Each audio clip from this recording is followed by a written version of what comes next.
Okay. So, as we were in the middle of, we have to kill 1 billion enemies. So let's get to it.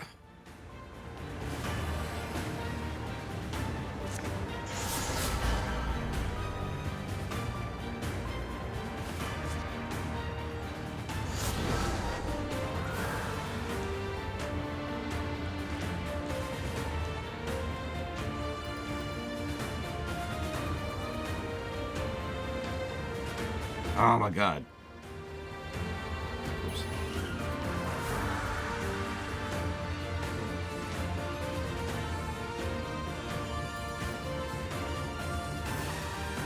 Good morning.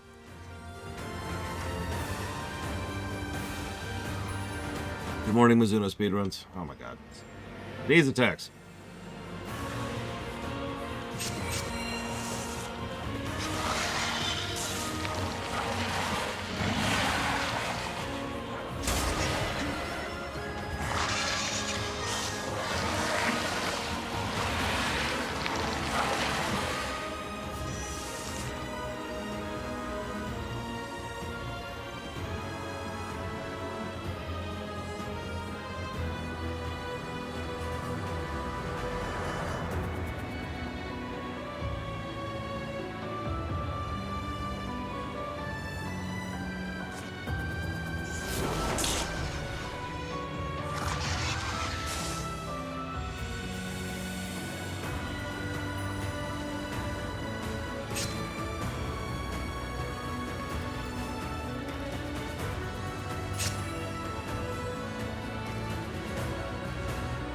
Okay, keep formations, keep formations. See if we can get a poison out there.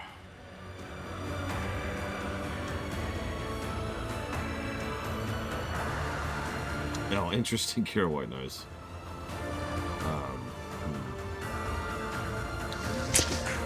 Still not sure if I want to go that route, but it's something I'm debating.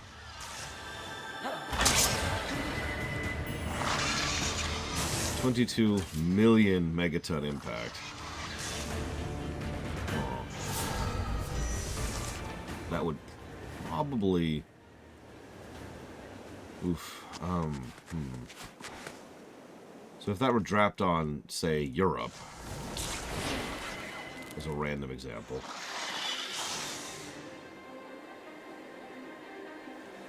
Yeah, no, I don't want the world to end. That's not actually the goal. But I am curious of the level of damage that would do. Might actually be too much.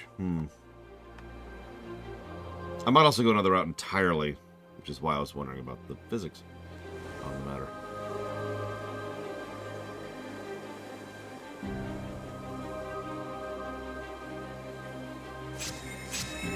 Let's hole up for a turn. See what happens.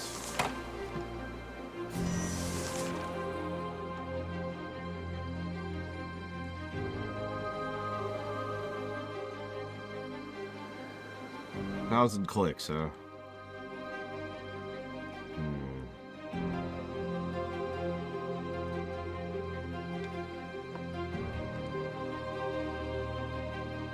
Good morning, Hira.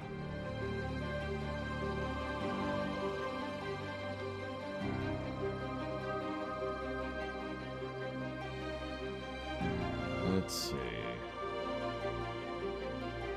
What is this nonsense?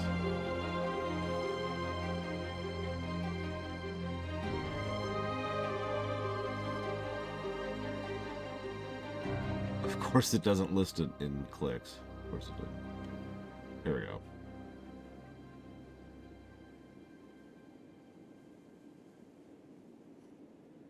Okay. Okay. Good morning, Colgrim.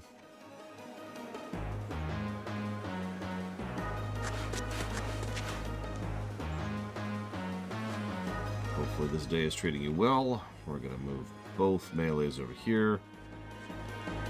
Link up both archers in the back.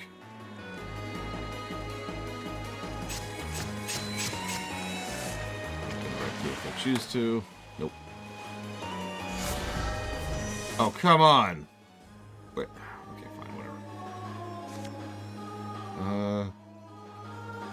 We're not really ready to attack you down there, but we don't have range. Okay. Go out there, Santa Claus. Grow a tree at the door. Then we're going to open this door. I wonder what's taking so long. We're just going to stab him. And then we're going to go ahead and scooch south. Get that up. Can I hit them? I can't. Boop. Poison that guy. And go try to hit the other guy. Or just kill him. I'm okay with just killing him. Poison kills him. Alright, so let's regroup.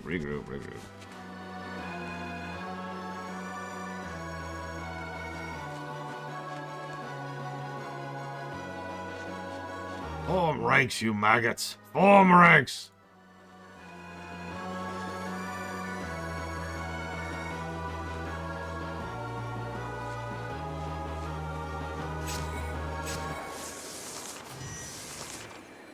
Okay. I'm going to assume they're in there then. So one way to be sure. And that's to assume they are and act accordingly.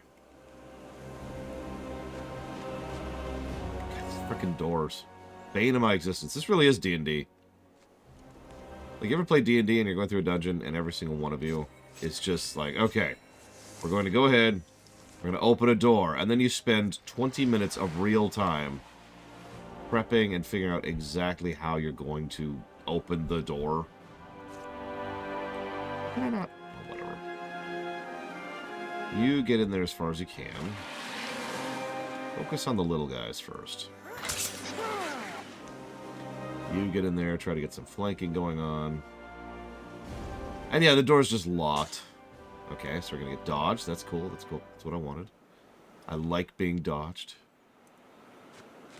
Go ahead and scooch you in there. Bye, Crazy Norse. Now that we've lost Crazy Norse, our supply of Norwegians has reached an unacceptable level. I need volunteers. And that's the other thing. Were the results we just got real results? It's possible they weren't.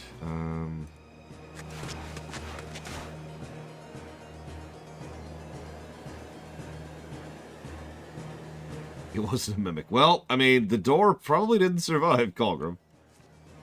In the interests of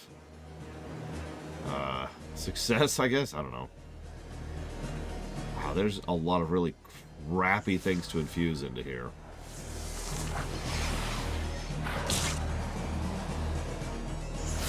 I mean, did you really need... Excuse me. Those spell slots. I mean, it's not like there wasn't a boss in the very next room or anything. Keep attacking. Just keep swinging. Just keep swinging. Listen, Crazy Norse. All I'm saying is, you're Nordic. I can say that with some certainty.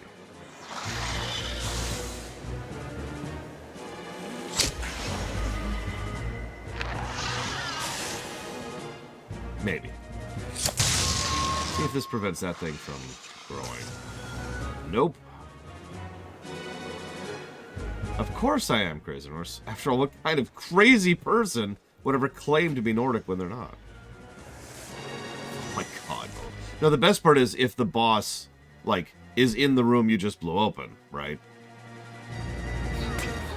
So in other words, bam! And not only have you blown your opening round, but and your spells, but he's like immediately then takes action like, oh, okay. See you around, Crazy Norse. Hey, victory. Hell Sure, Santa Claus, have some health.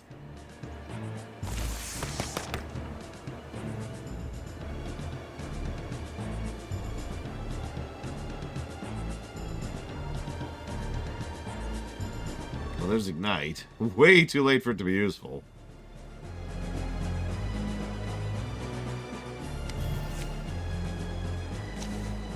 Creeping silence, mystic light. The shadows are crammed with decayed bits of molting. Age-thick air only freshens as a questing draft slips behind them. I want to run through the rooms again, but I got a good feeling we didn't let any escape. At least the big one's not moving. Do you think Elena knows that we're here? My guess is we'd already be surrounded were that the case. His fall resounds like the felling of a mighty redwood. In my head forest it echoes. I could feel that, like wind on my wings. This disturbance, Exthus is going to feel it too, I assume. Whether these walls might muffle such a booming spirit is too soon to know. Regardless, the time nears that each bird must find her perch in the storm. That's fine poetry, but we still have a lot to consider. Follow me for a second. We managed to claim this place, found and opened it, all but showed it what we wanted to do. Kill the, whatever it was, beast. But see, isn't the hardest part yet to come? Getting Exthus here, convincing her to come inside the tower, and not dying when she tries to make us die? Santa, be calm!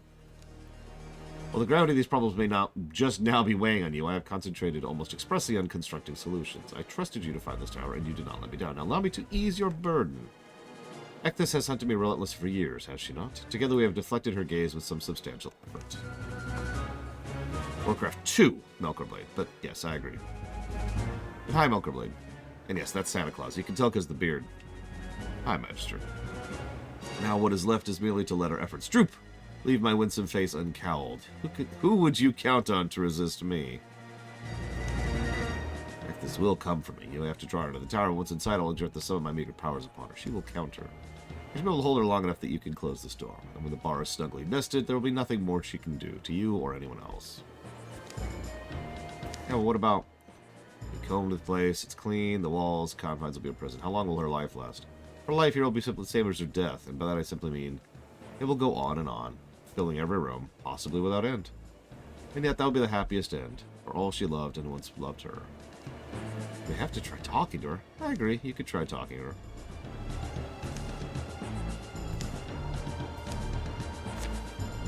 So we're still not at the final battle. Jesus Christ. We're getting crushed here.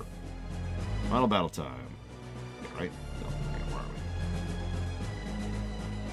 we? Yes, final battle time. This is the final fight!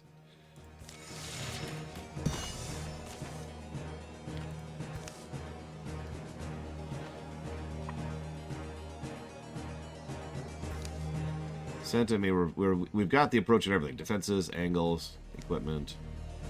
The dawn shall pounce upon us, its unsettled glare to burn fallen blood like ink into these random rocks. From such script shall our history be spelled.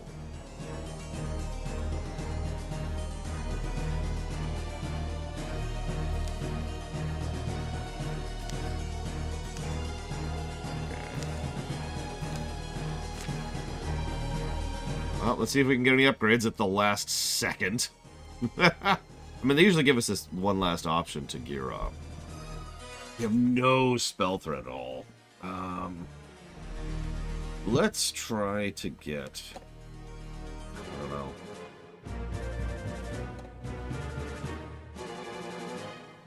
Nothing? Like, we can't afford a single tier 3 anything.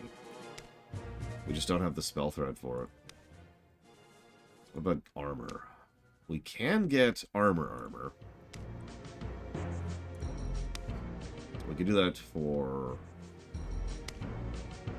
one of our melees.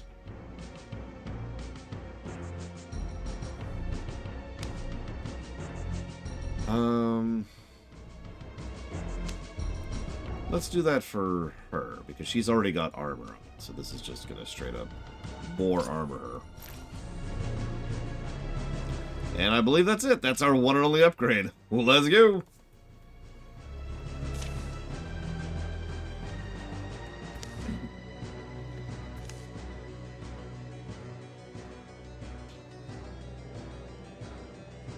We look half prepared to fight. Yeah, we're still just ignoring all the side stuff. The battle's only meant to draw her in. Winning really just means surviving for now. Nobody retired this campaign. Her heralds will come before her, but if these companions can protect the Mothman long enough, the queen will be called to the field. So, someone mentioned an idea, which is a valid idea. So, we've been playing our own music for quite a few campaigns. Let's see if they change the music based on campaign.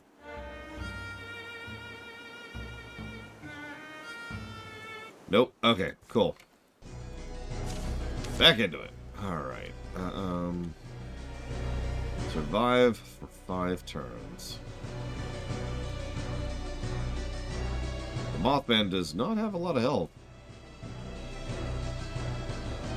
No, Trihexia. It's 2. Alright,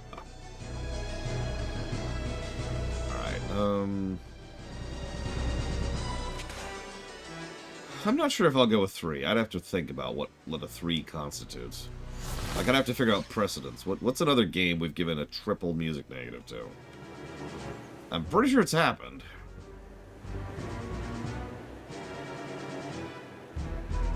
Let's put you south. Put you west. Let's make formations. Poison the big guy. Attack the little guy. So that's why I would hesitate to give it a triple negative, but we'll see.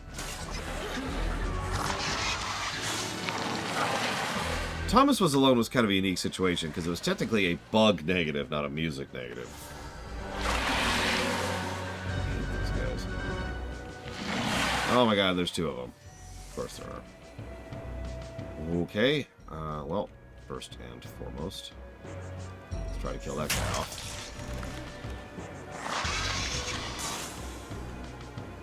Can you... Yes, you can. Get rid of the aura guy, please. Thank you. Can you get rid of the other aura guy? Next turn you can. Okay. You start working on the big boy.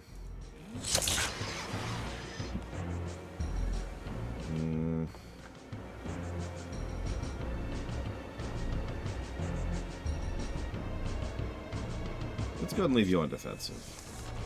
Let them come to us.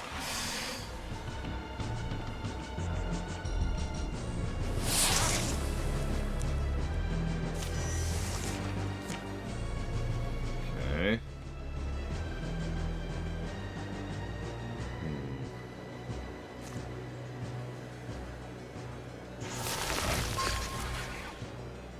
Just leave the tree there for a minute. Although I guess we could just burn it now. Get rid of some of that armor. To make sure that this finishes you off. And then get back into formation. You...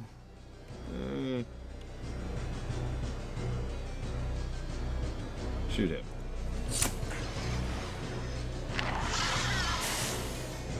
You don't shoot anybody. Just chill. Hold the line. Hold the line. We will hold the line! Tooltip positive. That usually goes under something like info in game, but I think I jotted that down. Which I did. 14 and 15. Good point, though, Coleman.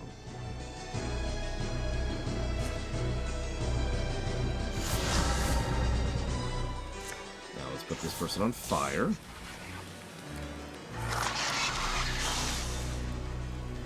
And then we hold the line for another round.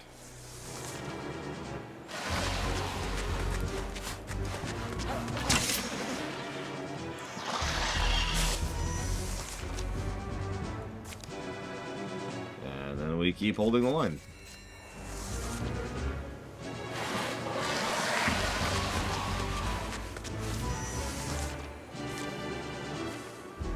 A beat of breath, a moment's lull, a weird shudder racks her bones. And then, my sister's finally home. I'd like to welcome her. Ecthis, Queen of Light.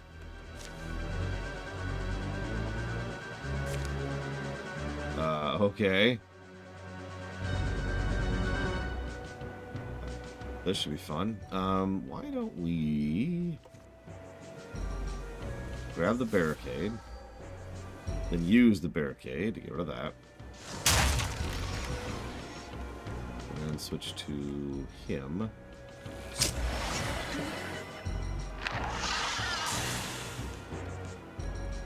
And scooch forward 1 square to get rid of that. And everything else, hold the line.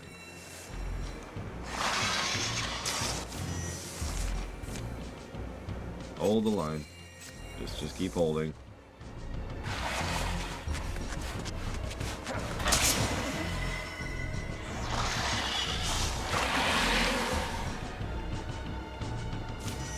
Okay, where is she? Do I have to go meet her? It wants me to meet her. Alright. Okay, I'm gonna send my mage to scout.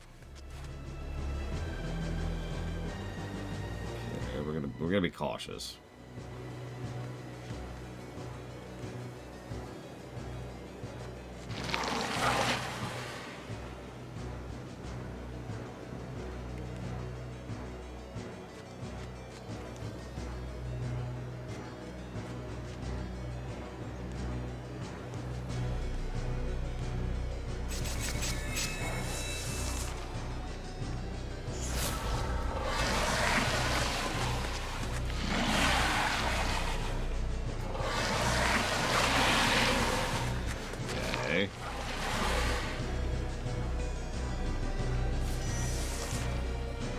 Good morning, Bragwin.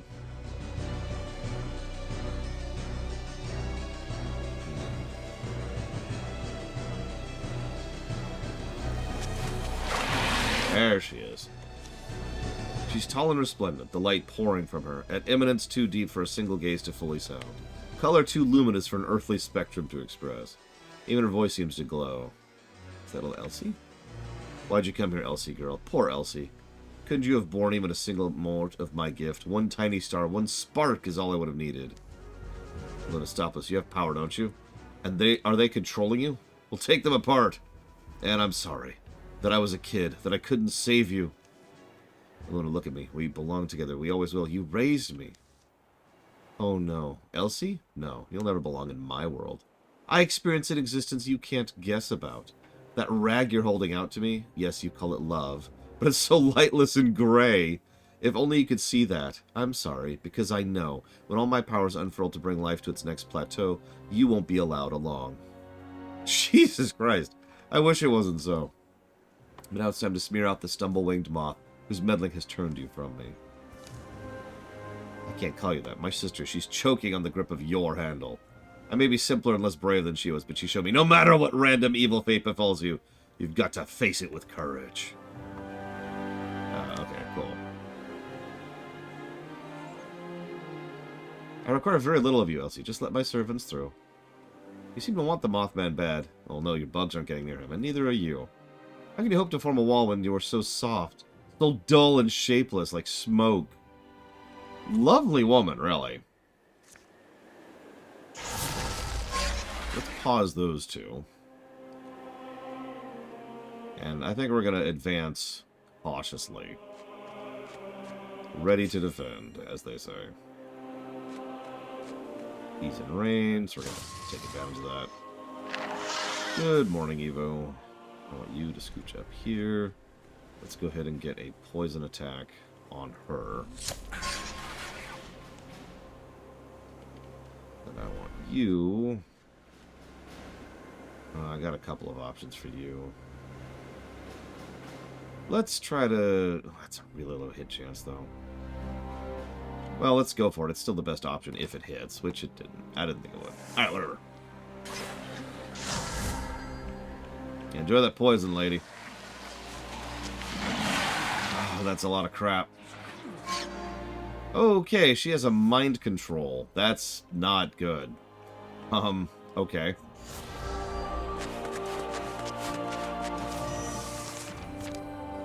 Okay. Yeah, try to remove Dominate. Yay! Okay. Oh, thank God. Alright, hang on. I have to hit the stream brakes and go talk to Evo. Hello, Evo. Okay. For real, though, what are you sending me? Oh my god, it looks so terrifying! But what does it taste like? And how much sausage is in it? That's a real question.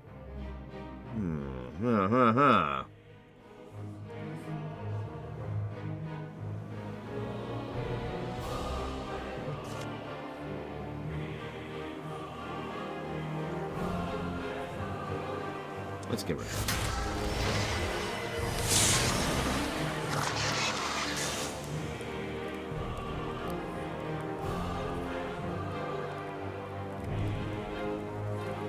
He has an AoE, so he'll get rid of the nightmares. Just have to spend around clearing, it looks like, and that sucks, but we'll make it work. Are you the poisoner? No, you are not. You're the person who's getting blocked because you suck. Alright, let's try that again. Much better. Yeah, I'm gonna send you a private message with some food in it. Here you go. I'm gonna text you some food. Let's reposition slightly to give this crap out of mana.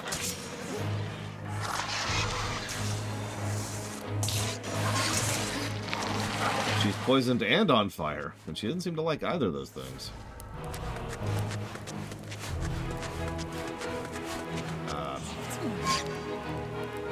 Enough with the dominate. Isaac tapped.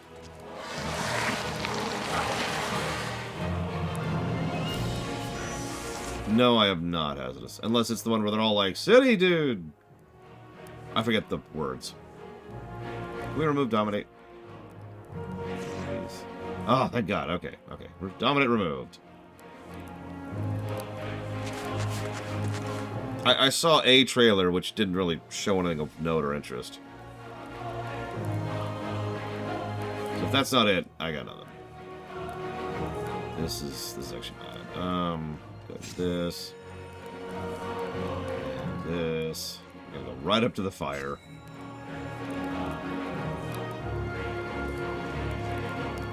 Start shooting her.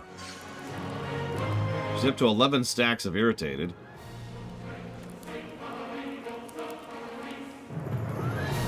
Okay, give me a mouse over.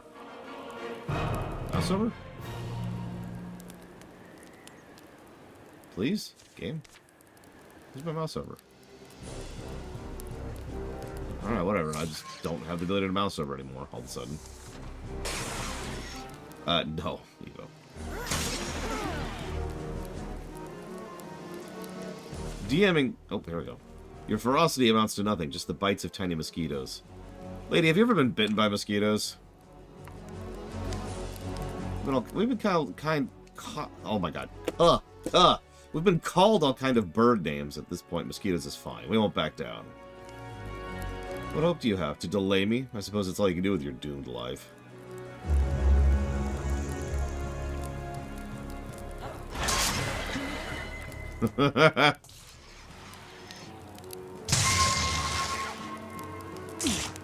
Interesting.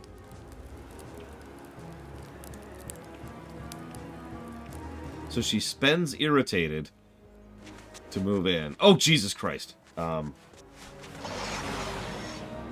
didn't even realize the one slipped by me. Please stop. Oh, my God. This,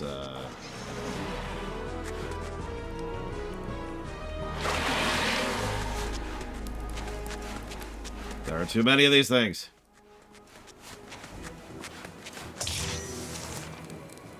Okay.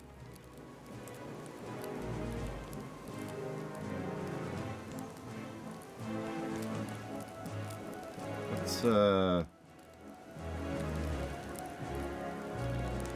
okay, we're kind of racing the clock now, so let's just try to keep pouring damage into her, to keep irritating her.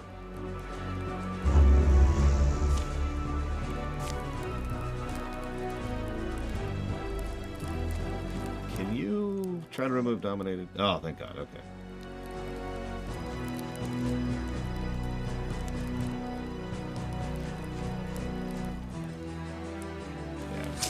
Keep pouring into her.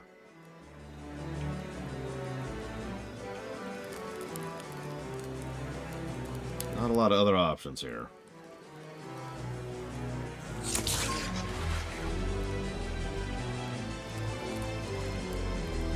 It's funny, my mage is like my most worthless unit this entire particular combat. Just, why are you even here?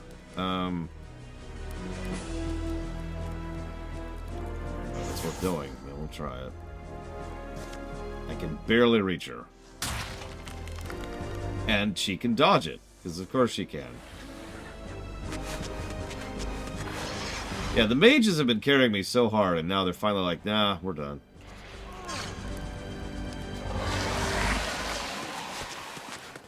They're just tired. They're on break. The mage union is like, you know... Oh my god, enemy turns can take a minute. What is this, Baldur's Gate 3?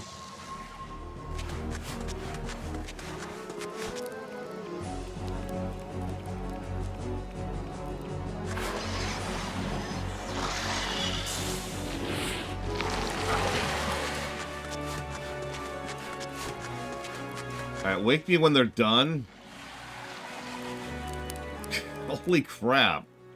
How many enemy units are on the field right now?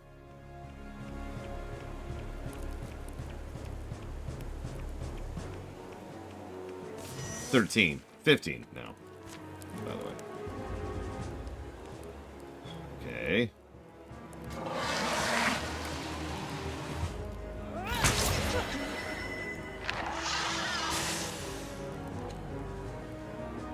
Let's see if we can get rid of Dominate. There we go. Shoot her! Shoot her!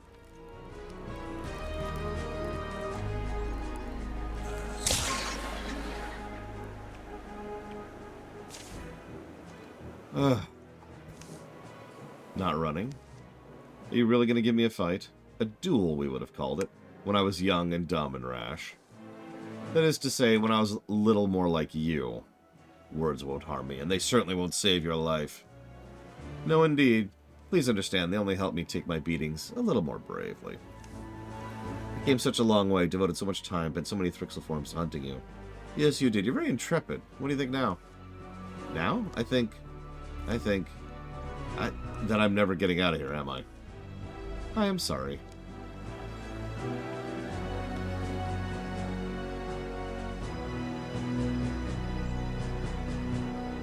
These are interesting dialogue choices.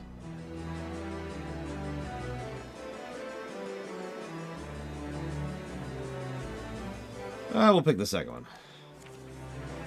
She's far more powerful, he's far more practiced. In the end, it only matters who's quicker. Deafening color, blinding noise. The hall's interior descends into sensory chaos. Ice, ember, flash, shadow braided into tethers. They bind and drag this world into its oblivion. I need to leave now. They're gonna kill him. Look, she's not going to be held. Mothman's wild throw magic sent he and excess careening in a spiral through time and thought. But in the fraction of an instant she had, Excess scrambled to pull her remaining Thrixel round. Now she steadies herself upon them, the way an aerial dancer might balance in the limbs of her flying partners. She begins to take mastery. She's bending me. She can prevent us from closing the door. I don't know what's... Alright, hurry, kill the drones and get out. King DD3 and the others rush to form a wall around the Mothman. They cast out Exodus's underlings a final time. Oh my god! We're not actually done. We have to kill everything.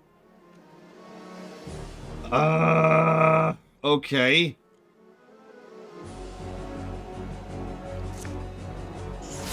Let's hope for some good dice rolls.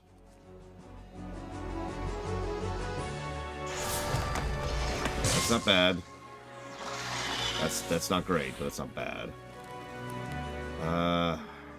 Where are you? Where are you? Oh god, this positioning. Okay, let's scoot you up here. Yeah, it turned into a Brood War mission. Run!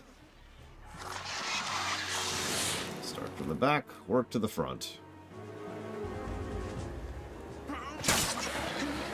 Give the archers some breathing room here.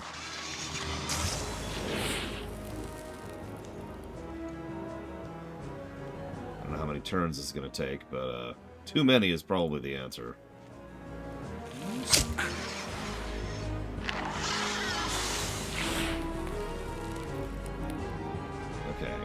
little bit more breathing room. Are you the poisoner? Nope. You take out the Thrusk.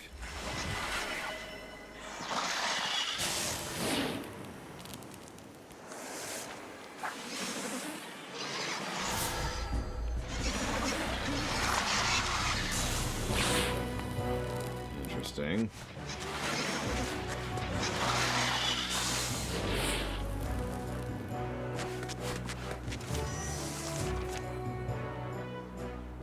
Okay. Let's start moving out. Kind of piecemeal. You know what? Honestly, just go be a scout. You're more useful as that, not to me at the moment. You scooch up here. And let's go to that mode. You scooch up here. Get rid of the nightmare behind you. Poking her for no reason.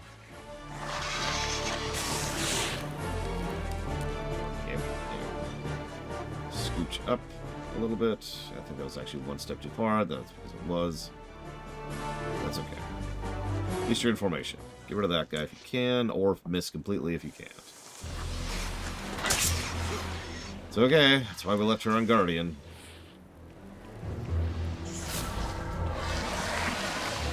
This is the 4th campaign? God, I've actually lost track. Ask me again when I finish it in like a minute here.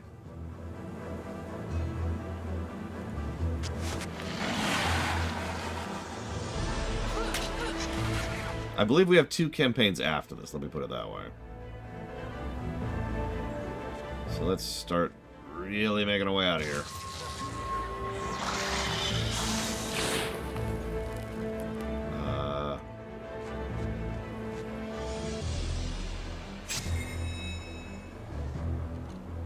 Let's scooch. And then let's scooch.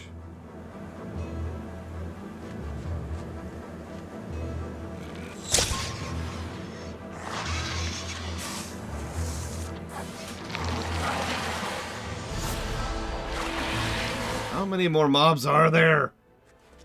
Oh my god. Okay.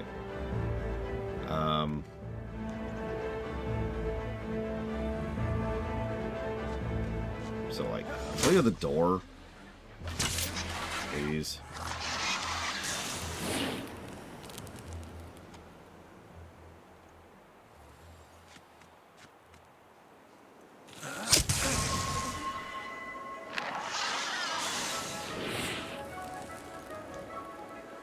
Seriously, get out of there. It's the final mission, Brakeman. But yeah, if experience is given based on kills, which I'm almost positive it is, yeah, we're about to get a lot of experience. Just, honestly, just get out. Just get out. Don't be fancy about it.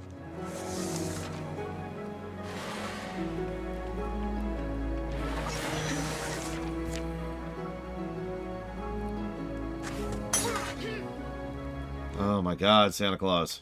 You're killing me. Breaking my balls here. As the Thrixel drop in severed heaps, Exthus sinks. Radiance all but drowned, she recedes once more to the Murka Mothman's spell, drifting. An eerie tranquility floods the hall. The flux of colors is slow and forceful, a lake tide. Both of these immortal beings are like ruins themselves, motionless in prismatic depths. They both lied to us. She's not invincible and he's not a coward. Time to go. They emerge from the tower, heaving it shut and the roiling bitter miracle inside. Santa sets the bar in its brackets. The stones mumble, a faint gloss rolls over their surfaces, and the Tower of Locks seems to firm. Santa, they don't seem to think it's over. The Thrixel crowd quiet, glittering their collected legs, keeping position in sky and earth. More of them hoard on the edge of the mist in a ghostly rank. Eluna's out of anyone's reach now. Kill us or not, you bugs can't touch her. Knowingness dawns, tilts one weird head and then the next, and the Thrixel equivalent of a sigh. Not audible, but visible in the way their forms relax and expand. The rigidity of purpose fades. As one, they turn from the tower's face. Back towards their own place. Perhaps they go. Oh, we did it. We saved all of reality. Which is always kind of just whatever on that front.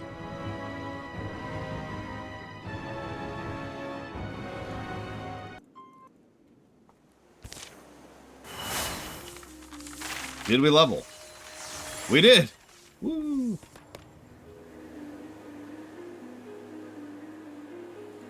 Yeah, no, this campaign is the first one that's honestly impressed me.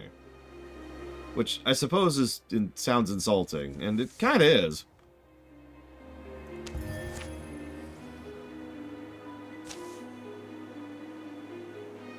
Each linger around the tired days and nights, proving to themselves that nothing's coming out. Each finds a moment or two to offer whatever private words make sense to them. The fourth such day, they decide suddenly and as a group to go. The sun's already low when they embark. It'll be 20 years before anyone returns to the Tower of Locks. King Deity 3 will guide a team of volunteers into those mountains, finding the door still barred and intact. He'll lead the monumental task of burying the place. And that's more or less how things finish. We can't recall every turn of every path or page. Step by step, trails meet and split and are traced in moonlight and as the songs that follow. Still, many wonders as we see on the road. Home is what they often look for by road's end. Well, home was never a perfect place. We were never perfect people. We weren't shy to accept credit. We made foolish choices in the moonlight and carried the weight of them ever after. Some of us are only unlucky enough to fall into a story. Some chose our paths, and some carried the ashes of love. And some survive only in yarns, the tales of how this moon rose as beautiful as night we gathered. But gather we all, and I'll tell you them all. Because through tale and time, memories of old become dreams of young. Memories and dreams, those lightless gleams that our eyes seek unfinding. They take us from tables and summon us home, warmly felt and ever fading.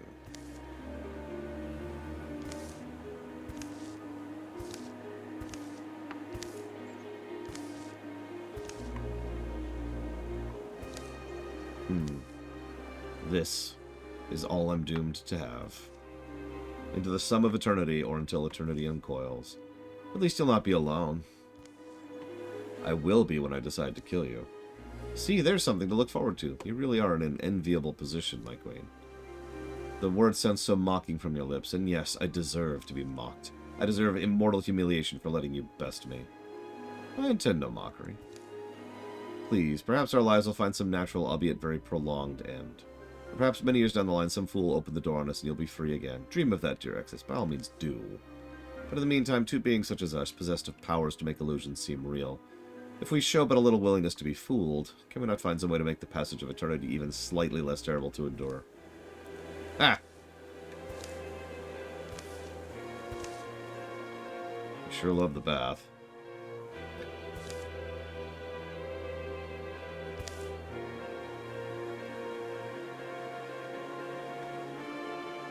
Oh, okay. So, yeah. It always was one of my great joys. Not many have the privilege of knowing so. I do like how her shadow is so large it barely fits on the screen. Ah, Mr. Rip. Come back and create more trees. Show me how to make them... You make them look so tree-ish. So natural. Oh, as you command. But my queen, I must mention, the way you work wonders with water and sky, I doubt I'll have much more to show you before long. I suppose then you will dispose of me? Come along. At once, my queen. How was that? It's a rare bead, these evergreens you've chosen. Do you like them? I do the way I like the way they live and die. Yes, upright and still. Stoic to the end. Every single campaign has treated death as a good thing. All of them. Except for the first, except for the tutorial. Every single one of them has had a main narrative or thematic beat of death equal good. All of them. Can we dream ourselves trees? Of course. Whatever you like. The end. Like, that's not a joke. They really do. It's like, death. Yeah, again, and I told this joke yesterday during the Christmas party. I'm playing a game made by Texans that constantly espouses that death is a good thing. And it just makes so much sense. All right, I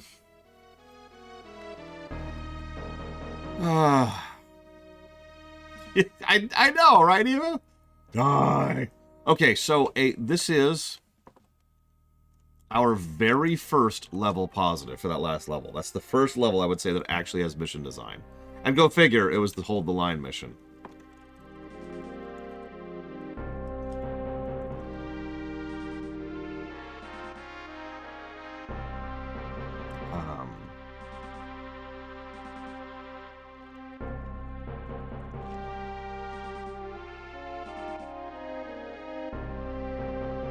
That was the castle one. I didn't actually give that one positive, though. It was just, it had level design at all. I know the one you're talking about. It was the one during the deep cultists.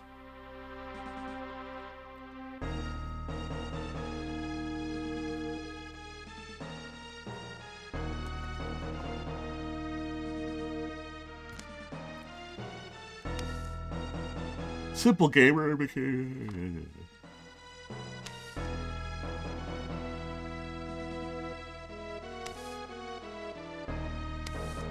So many of these ending slides are rote. I think we've seen every single one of these so far.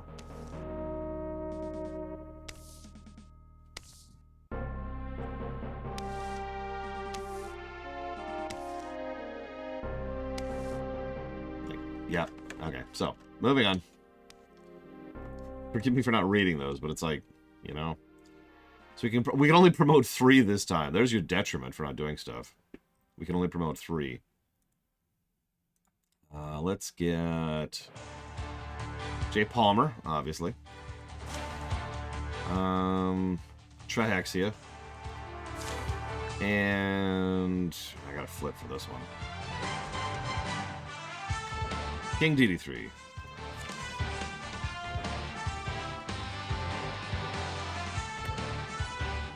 A lot of Austins in the Texas. Oh, and the credits. God dang it, I can't talk.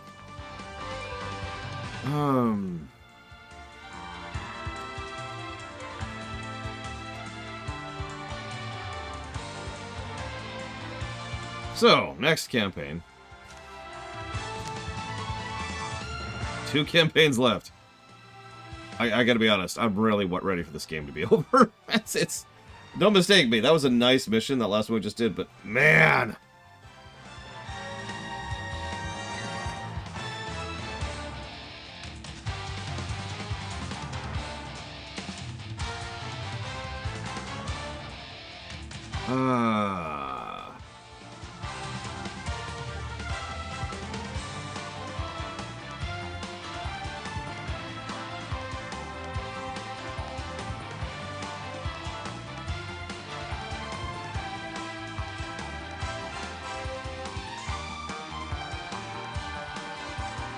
Death is good. Death is good. Yeah. Reunion. Sorry. And necromancers are bad. This game is like anti-me.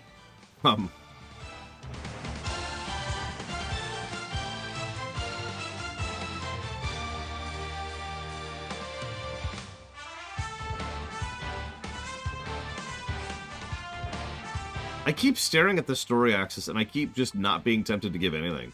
Positive or negative. Most of the stories haven't been super bad since the first one, but they've also just kind of been there. Like, I don't know. I have not been engaged. This last one we did was probably the best written of all of them, but it's also a world-ending threat against a reality alterer, which immediately makes me go, yeah, okay. Just check out mentally. I don't know. Whatever. Moving on.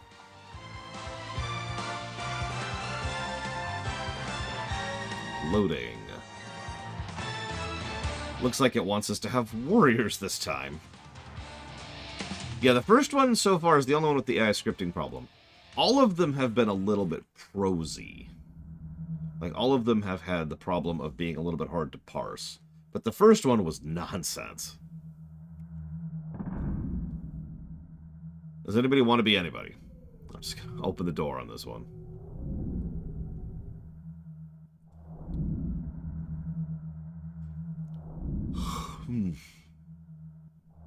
There we go. Coal grip. Give me some colors.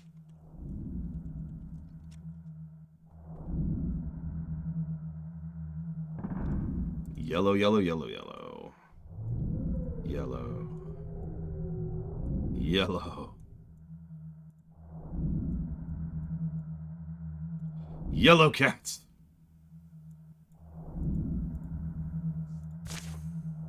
No, we've got one more after this, Spartan. Bragwin, who do you want to be? And give me 4 colors.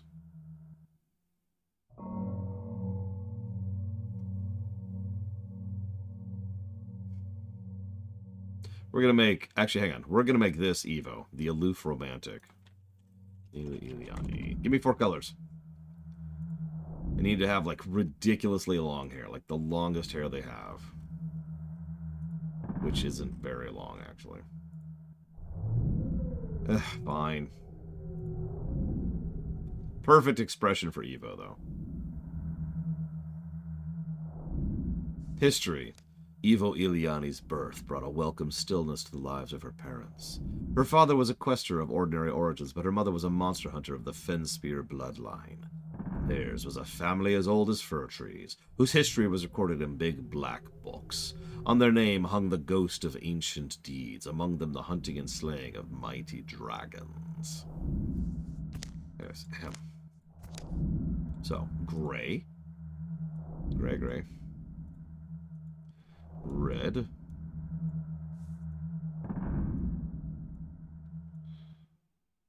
Blue. And gray again. Done. Bragwin wants to be her. Hang on. I'm gonna rename you as Bragwin. And you shall be pink. Like really pink. There we go. Poiple. Whoop. Poiple.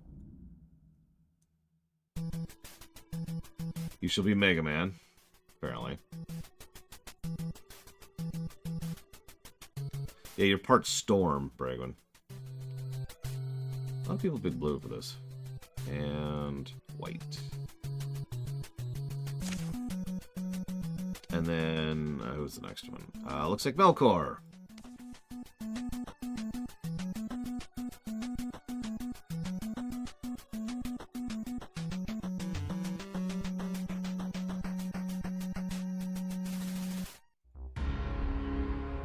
Colors. Let's see, we'll give Melkor Blade this.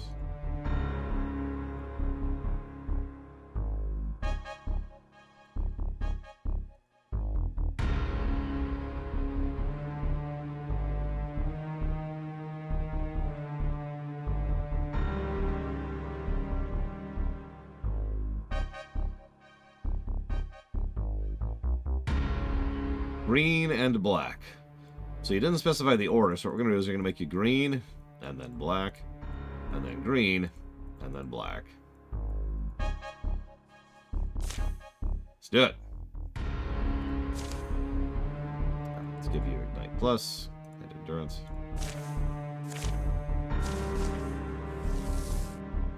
Yeah, Legion had the same problem, Spartan. There were areas clearly designed around flying, and then they didn't give you flying at the start. And I was like, what are you doing? Unlike Dragonflight, which was clearly designed around flying and gives you flying like 3 quest hubs in. A mountain should have opened its jaws to swallow you. With that much consequence, it would have made more sense. Instead, there was only a smell, and it rose from you. There was me in your body, then me in your bones. Now I send your word aloft on the smoke that was once your breath. Tonight I begin the endeavor you thought we'd complete together. I know our maps, our myths, our every calculation. I hold them in me, but I'm frail where you were strong. I'm best fit for teaching. I have no pupil. So it's down to me, down to Versal. Last and least feather of a hope. For our failed people. Okay, the far fairground stirs with the cheery morning noise. Excitement jolts and jigs among the grass blades. Evil Iliani's cooking pot creaks on its fixture, nuzzled by wind. Always enchants me the wide possibility of a fairground. Kind of a place 2 people might meet, you know. Yes, Evo is definitely looking for romance at the fairground. Supposed to be clever, a little clownish. Maybe his weakness is not taken seriously. This feels like a leap. You're not usually wrong, but I don't know. Maybe you're not quite able to fathom that kind of person is all. God, I hate this dialogue sometimes. The fair comes to each... God, that's hard to read, too. The fair comes each year to searcher timber, heralding winter. Sets up half a day from the town of Oranmore, on a basin between tree-bald slopes. With it comes hawkers of far-born goods, bell-voiced storytellers, corn cooks, and distractions of all kinds. Easy on the smoke, kids. Kids. Does you good seeing so many people out of different walks of life enjoying the same things. Yeah, I don't know what you said, but this place is a lot. Suddenly I thought how a real dragon would look, stalking and burning through tents. Anyway, I'll shut up. The tournament. Experts and amateurs and 10 combat disciples come to bash their way up to the rankings. Some folk delight in the show. Gamblers seize shifting odds and leave rejoicing or tightening their belts. Still waiting on a Colgrim who is a stave sparring. That's me. Is your name Melkor Blade 7? I don't always want it to be. Should I say yes? You're prettier than expected, says Evo.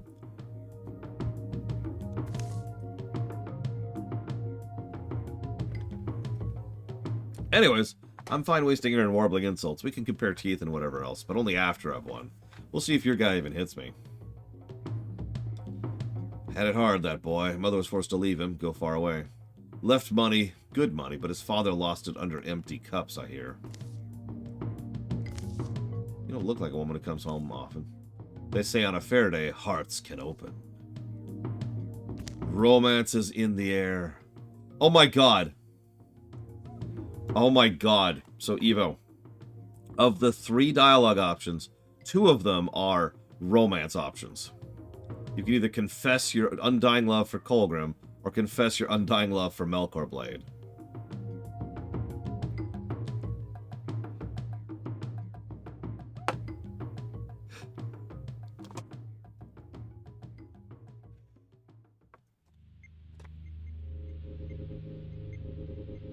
Now, there is a third option. I don't know. What's it worth to you, Evo? Will you get a nice breakfast and then prove that you actually ate the nice breakfast? Because if you don't, well, I mean, I just might have to pick one of the romance options. It'll be the only thing that could actually just assuage my romance bleeding heart.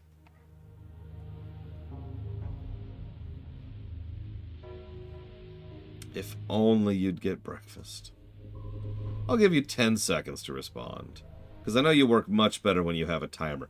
I should make you play Majora's Mask sometime.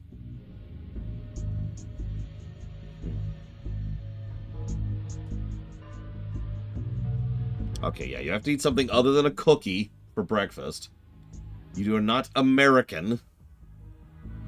You live in Canada. Come on. Alright, so, stick fights are boring.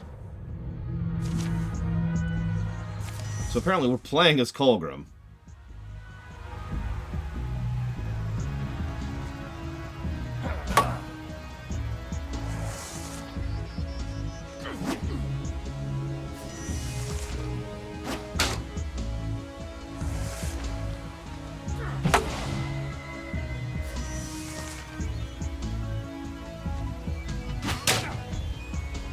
Wow. Melkor Blade is rocking Colgrim here. Jesus, I may lose. If I may lose, I mean, I'm almost assuredly going to lose.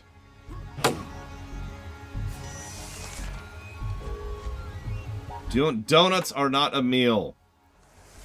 I'm going to tell you what I tell my niece. If there's no protein, it doesn't count.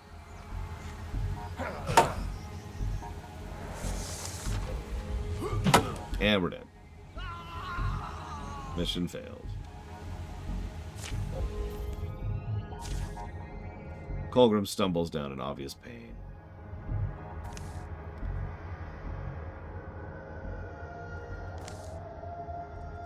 I'll be fine. The audience clears out, summoned away by the prospect of other spectacles.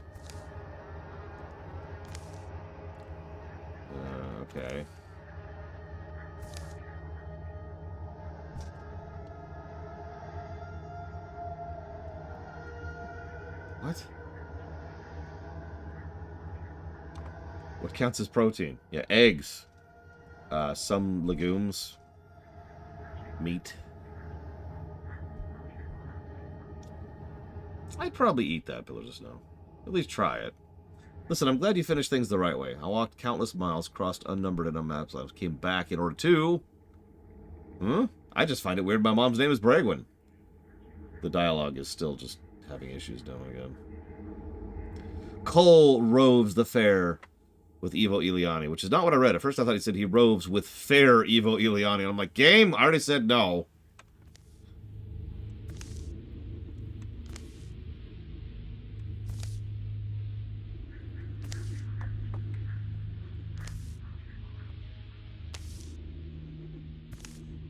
Macaroni is not protein.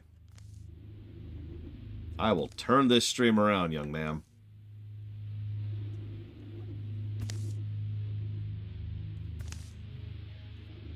Here I am, flesh and steel, knight of Knightless Tara, Newman Whiskey, renowned warrior, retired though she may be, still possesses remarkable agility. We of the Whiskey Wandering Fair thank you humbly for filling our quaint tents with life these past 3 days. Surely you came hearing rumors of travelers who saw us in summer and fall. Did you wonder who such a might be? Did you wonder if such a thing might be? You gaze at my pride and crying achievement, the diamond I've been 15 years in carving. Behold! Huvane.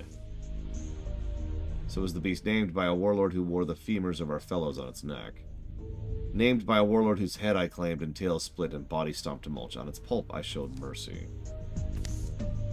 I was advised to put it down, but instead I caged it. I took the monster alive, its name intact. Beneath my own roof, I fed it, clothed it, and tamed it. And should you doubt my word, don't let it frighten you. Thuvane may be spawn of a Drauvan warlord, tremendously huge and mighty, but does as I command.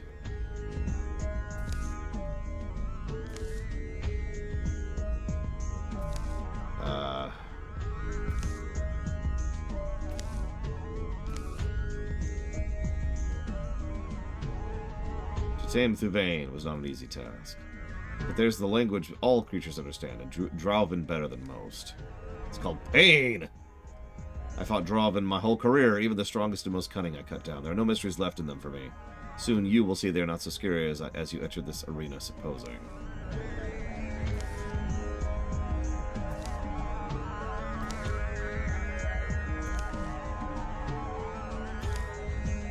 And she killed him. Or he killed her. Okay, so let's track that again.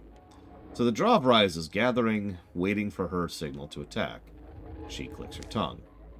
He rushes forward, his course straight and obvious. But then she's distracted by the bird from the intro. So he impales her, and she's dead.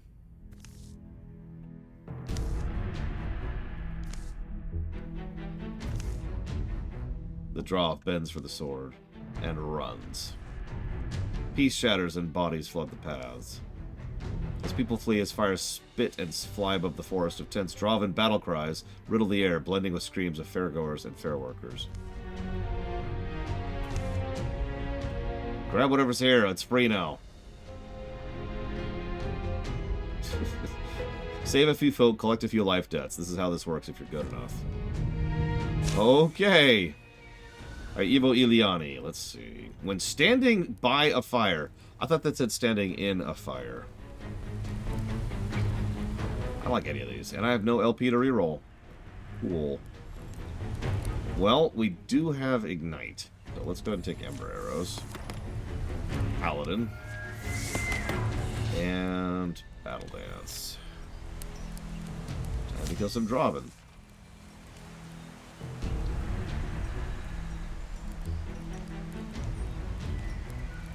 Look, Colgrim. This is the sound of me not being apologetic.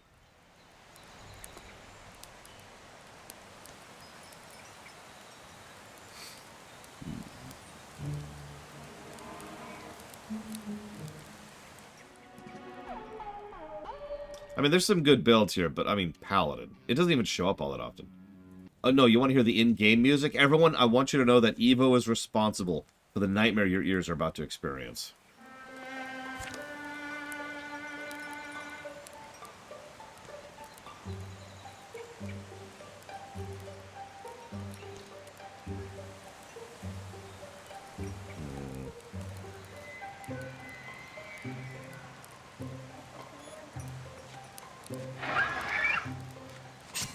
I know what you're thinking. This music isn't that bad. Yeah, that's true. But it never changes. For hours. And hours. And hours. It's 3 songs.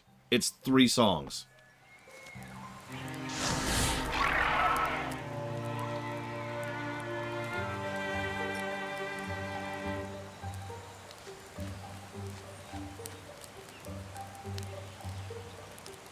Hey, King DD3. You lived.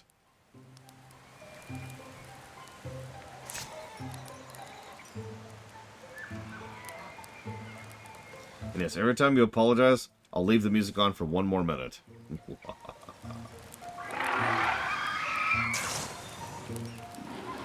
I'm not joking. I've been paying attention. It really is 3 songs. There's like the overworld song, the battle song, and like the other song that usually plays during cutscenes. That's it. And they're all violin pieces. So I wouldn't be surprised if some people can't even tell the difference between the 3 songs. Oh, you said you're sorry again. That's another minute.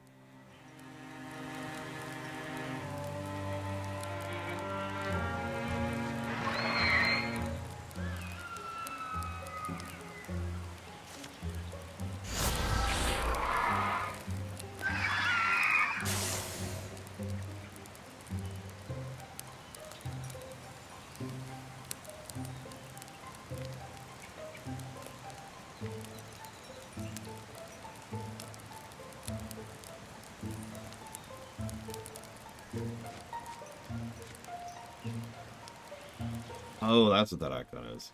I have a bow. That's a good idea. Anytime you apologize from now on, I'm just going to start playing music from this game. No matter what game we're playing. Just instantly. Nobody's died this time, but we're literally on the first mission. Nobody died in the previous one, too, and that got a little hairy, I'm not actually gonna lie. Of course, we did none of the side stuff, so that counts. Tell you what, I'll make you a deal, because I have this song right here. Every time you apologize...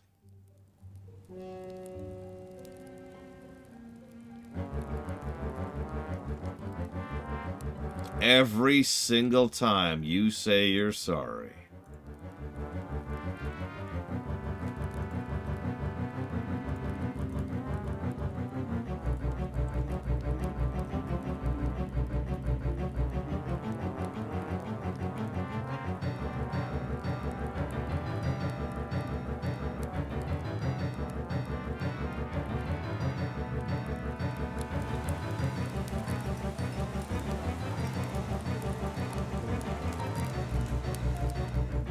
Okay, I trust you. Alright. She hasn't said she's sorry for a minute. Let's get rid of that nonsense.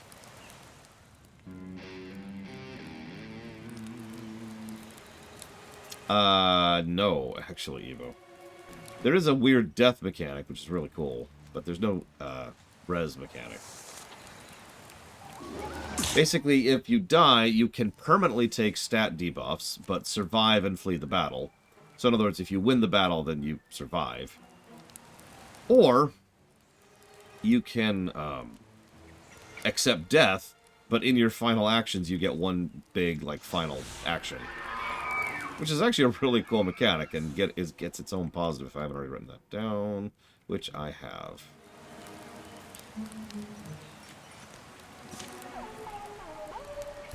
Okay, we've stole some weapons. Retreat is part of our plan. Or wait. Yes, legitimately. In fact, here, I can test that. We'll just turn off music for a bit.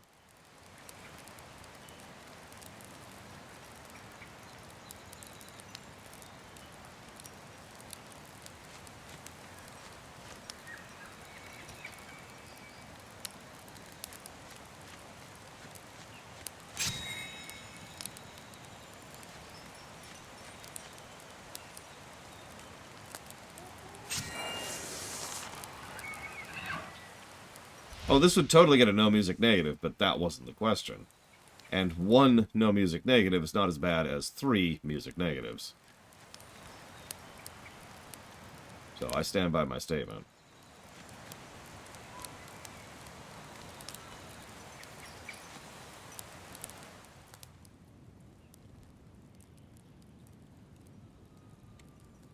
I hate dogs. I hope you guys can't hear that. Some asshole left their dog out in the yard and they're just standing there yapping.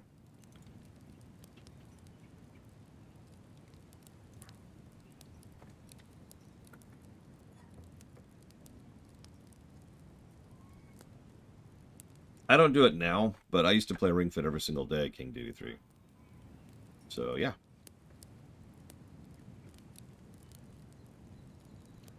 I apologize, Blade Duval. It's because I have no taste. That's really the reason.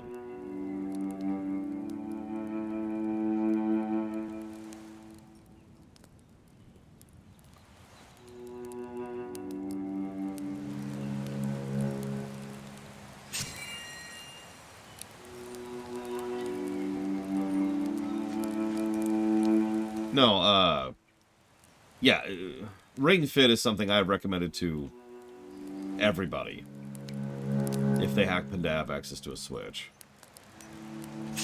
It's one of those you only get as much out of it as you put into it kind of deals, but you can get quite a bit out of it if you put quite a bit into it. Can we? Nope.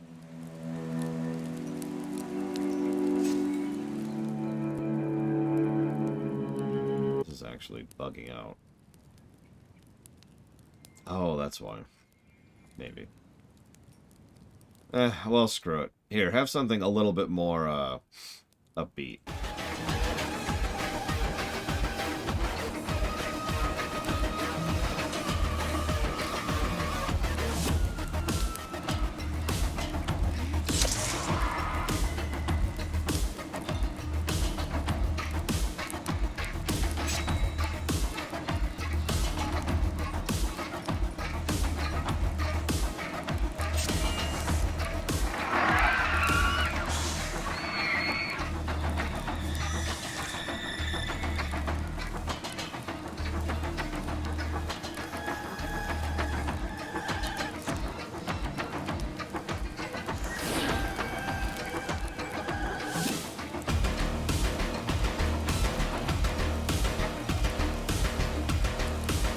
No, there isn't, Mr. Red. And of course, the game is not only dead, but relatively unemulated, so good luck on that front. Yeah, no, exactly. Like,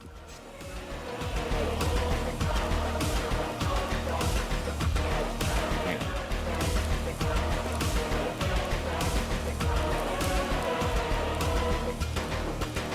sorry.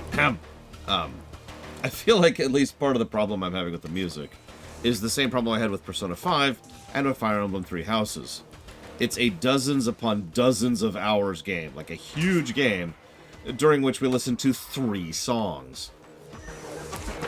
Like, we're up to like 50 hours, I think, on this game right now? Something like that, 40 or 50. This is not a short game. And again, I'm not exaggerating, 3 songs.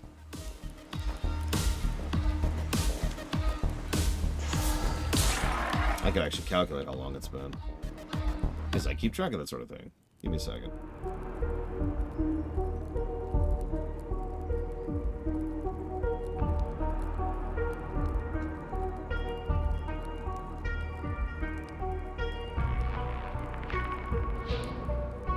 Okay, you're right. It's actually only been about 30 hours. But still, I know, I'm the weirdo here, but in my book, a 30-hour game is a pretty long game.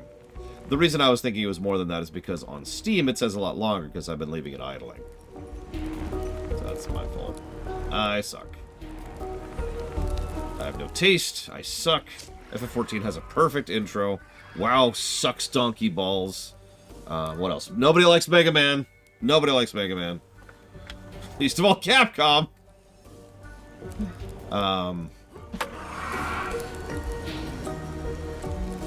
I shouldn't change anything in a rewrite. See, what else have I been wrong about lately? Cats are amazing.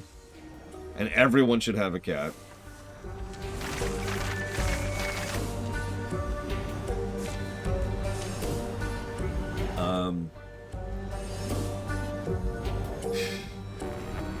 Hey, remember that gum I used to like?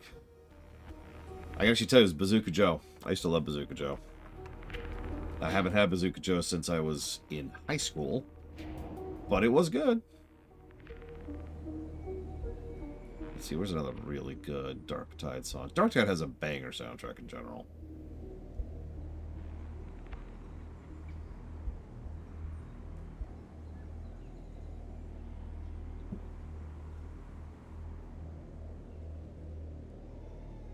You know what? Hang on. We've been listening to all different types of music. Let's try something a little bit more atmospheric. I know, Takoida. I don't know if you jotted this down. I don't know if you're aware of this. Me and my friends, our 4-player group, we played Dark Tide and we're like, yeah, okay, we're done. And that was pretty much our experience. Like, we smashed through Vermintide 2 and all its campaigns, and we're like, yes! And then we did, like, the optional, the Realms of Chaos thing for a bit. And then we hit Dark Tide, and it lasted, like, 2 nights. It was like, alright, we're done. Cool.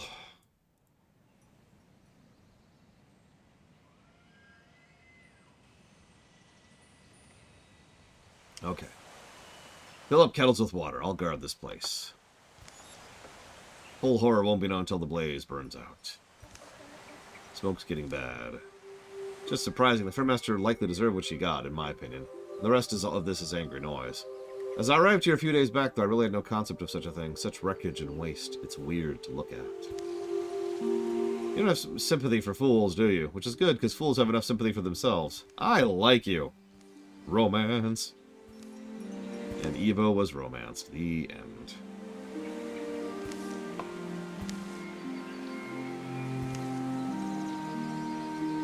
Perimeter, double backs, Draven are gone. Of course they're gone. Wouldn't have sent you alone if I had any doubt. Oh, that makes sense. Why send me out? You were getting in everyone's hair. You looked like you wanted to be busy. No one has to listen to her, you know. Miserable mother. Probably not the right person to take direction from. I have to listen to someone, though. Do we?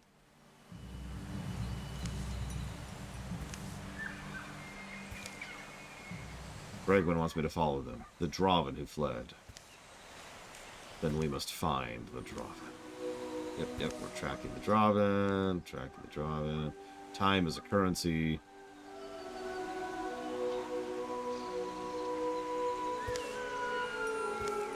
Okay.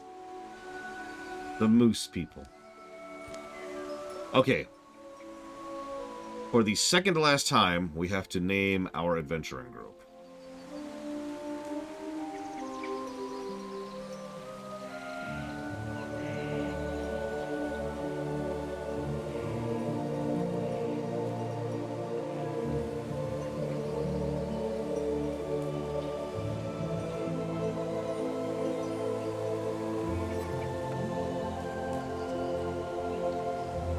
Oh, I like Blade Ball's answer. The Dunking Romantics.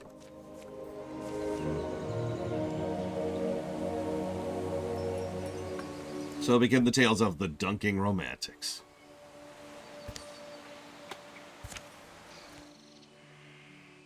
Okay, so what do you think? We could sweep, or we could not sweep.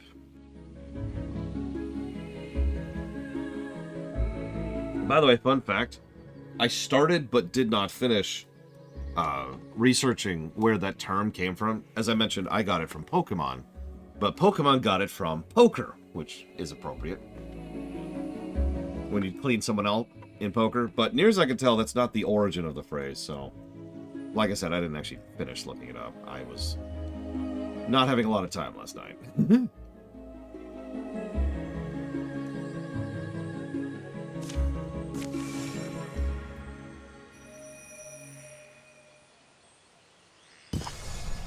Oh, alright, let's sweep. Sweep, sweep, sweep, sweep.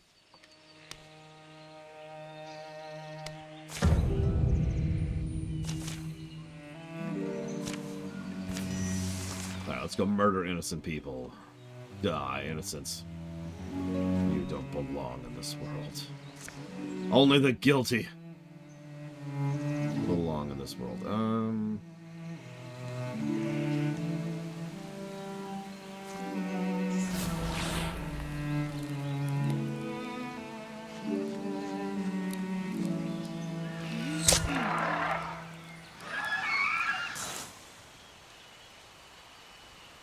Yeah, I don't know, Melkor. Like I said, problem is I can't check it from my usual sources because it's not really a etymology thing, because it's a phrase, not a word. Sweeping. When you completely wipe out all of a thing, you are sweeping it. Like in Pokemon, when you send out one Pokemon to completely destroy the entire other team, that's called sweeping. When you do a dungeon and you get every room and get every chest and beat every enemy, that is sweeping. When you're playing poker and you completely clean someone out, you have swept them.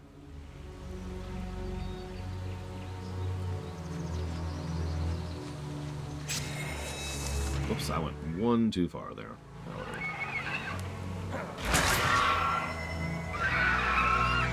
Oh, right. Death is good. Death is good. Remember, death is good. We're Texas. That should be on their tourism board. Texas, where death is good.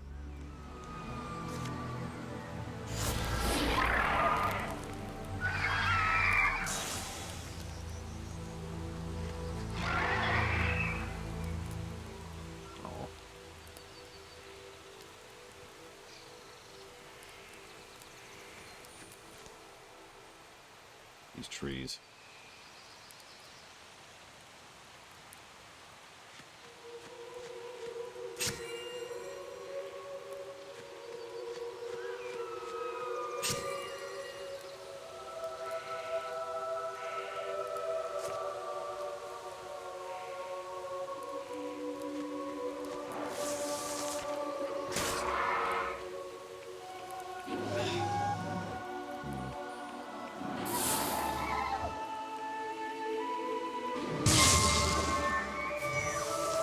Right, I need to look up negatives.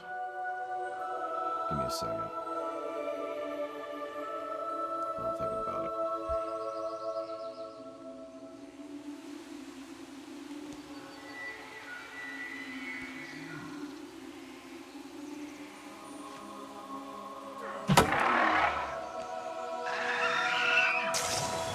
What's funny is it acts like it's going to let you give orders while animations are playing, but it doesn't do it. Oh, yeah, look at when the list was last updated, Act. And that should probably answer your question.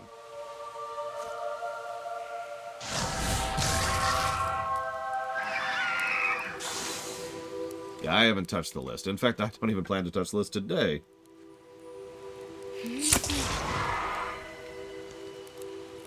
I might. I don't know. Depends. Right now, the sheet is not up to date either. Alright, let's see. Yeah, between the water incident and the Christmas party and just generally being sick and tired, I haven't had a lot of spare time this last week. This last week has kind of sucked. Let's give that to you.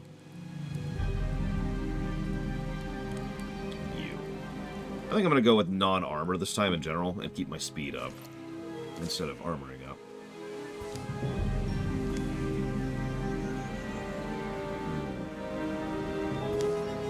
So we were following a false trail. Bregman was going to talk about her past. Just nothing to do with anything. Actually, yes, Act. I know what you're about to say. How do you have time for an hour-long video? 2 videos, actually. When you don't have time for anything. So what you may not know is every single day... Don't do it, Evo! I'll do it, I swear to God, I'm crazy.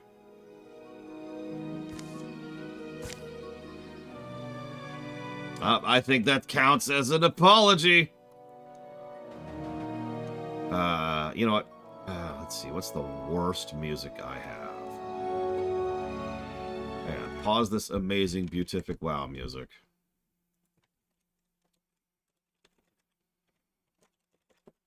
This is it. This is it, just for you, Evo.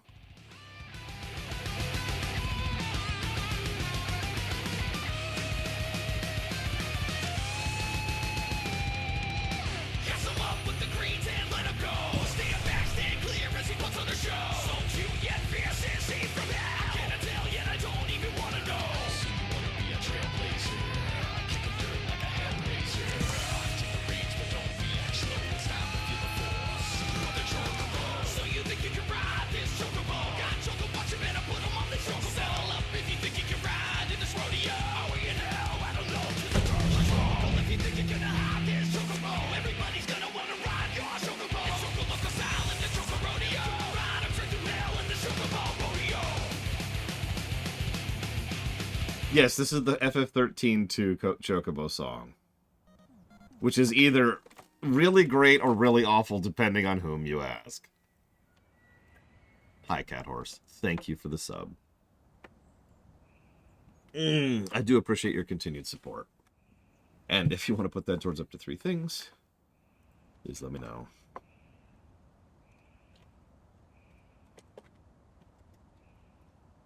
You know what? It could be both. I don't disagree with that.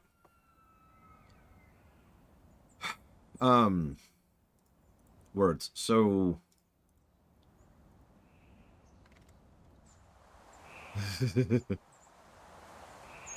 13.2 is just a wild game in general. I think it'll review decently because it's kind of deliberately awful. For lack of a better way to put that. Right. Oversimplified.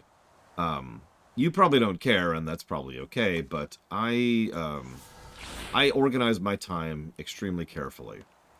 Which means every day is pretty well scheduled out in what time is spent where and how and when. Okay, cool. But the significance of this statement is that every single day I have about an hour and a half dedicated towards my nieces. And that's their time. They get priority and precedent and preference on that. Let's see. Let's send you up here. So, my eldest happens to really enjoy watching Oversimplified. And that pretty much tells this tale in a nutshell. She really wanted to watch it, so we took our us time, our family time, to go ahead and watch it.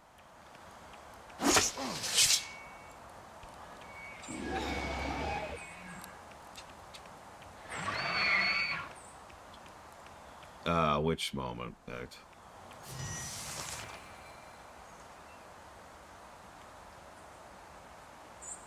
Oh, there. I actually don't act. And give me a second, Cat Horse. Let me jot that down. Ah, Kane. So, Riftbreaker, Satisfactory, Factorio. She didn't really have much of a reaction to that. I feel like she's a little bit more interested in the humor and the fun visuals than she is on the history. Which is fine. She's young. I did tell her, though, that I'm expecting her to become my general once I conquer the world, so...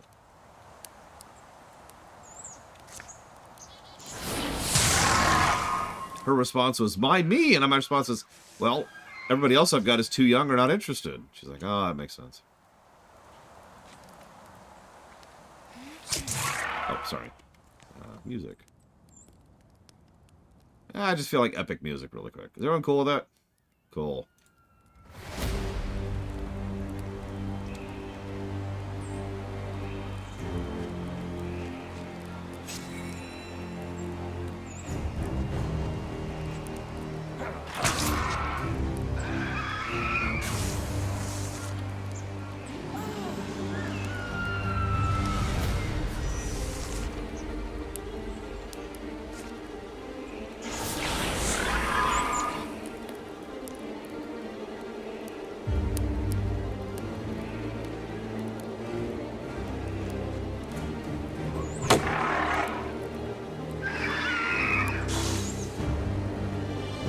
Oh yeah, I was also checking music stuff.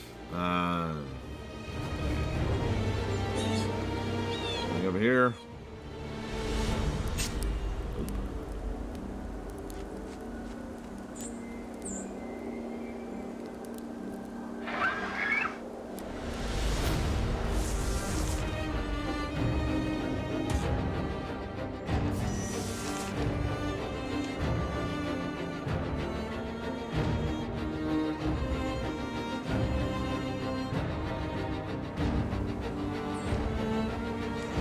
By the way, I highly recommend Frostpunk if you're into city builders. It's kind of a story-driven, scenario-based city builder, which I never realized how much I wanted until I played one. And now I want like this in every genre, or every setting. Potency. That's Brightman. Battle Dance. Paladin.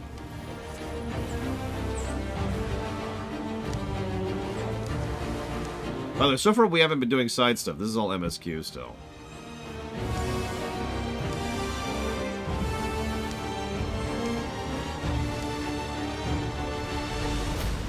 Yeah, why are we after these Draven? Is it for about vengeance? The challenge is enough for me. No, you have earned more than silence and staring. Alright. It's not about anything in the past. Our time's gone by, graves filled in, life spent. It's not about vengeance. It comes before vengeance. It's love. Love for the world and the people. People already born, bruised by years, people wondering in glimmers and tiny open eyes. I know that sounds sentimental and ludicrous. I welcome you to doubt me because I know what you'll find. I find it more direly and seriously than I can really communicate. There's a Drav in this post we hunt, who leaves only black timbers and burnt bones where homes stood. I tracked his passage to the area of the fairground, and I should have anticipated what he did there. Drevsnak, that's the name he gave me. A prisoner of ours during the conflict, he spoke Yandric to me, and I taught him to read. Lent him mythologies, and one stupid night I turned him loose. He seemed to be a scholar. I thought myself marvelously kind, but his quest is for domination and fire and our end. Get moving! The torches are lit for us. We attempt discovery. Slowed by their efforts to avoid detection and obscure the passage, Versal's band makes for the Understone Causeway that first granted them entry here. Haste is fear's remedy, Thalvin. Haste! Those fools were days off.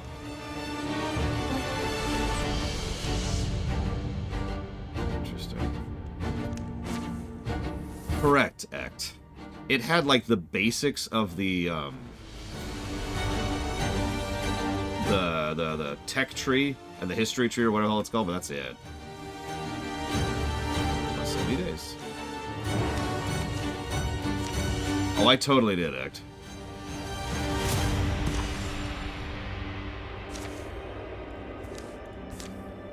Yeah, HOI 4 vanilla sucked. No offense whatsoever to anybody who liked it.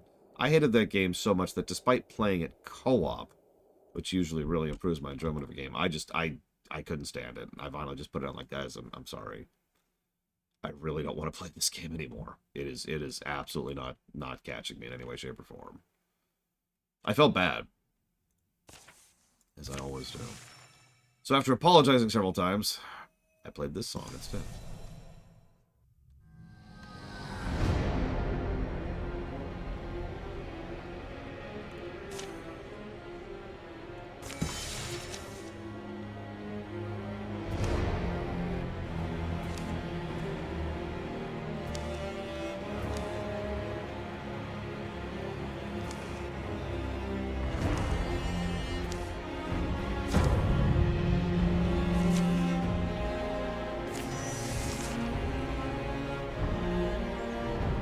How many of you were here for the old Learn Paradox Games streams? Random question.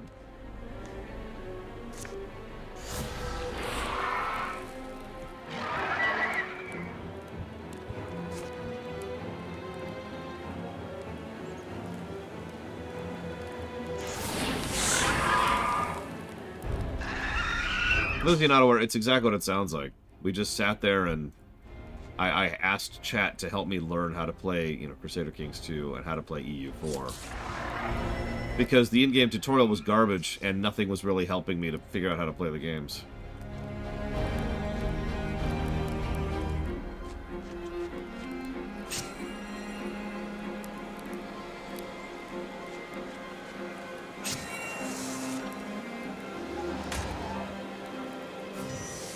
Barriers to entry.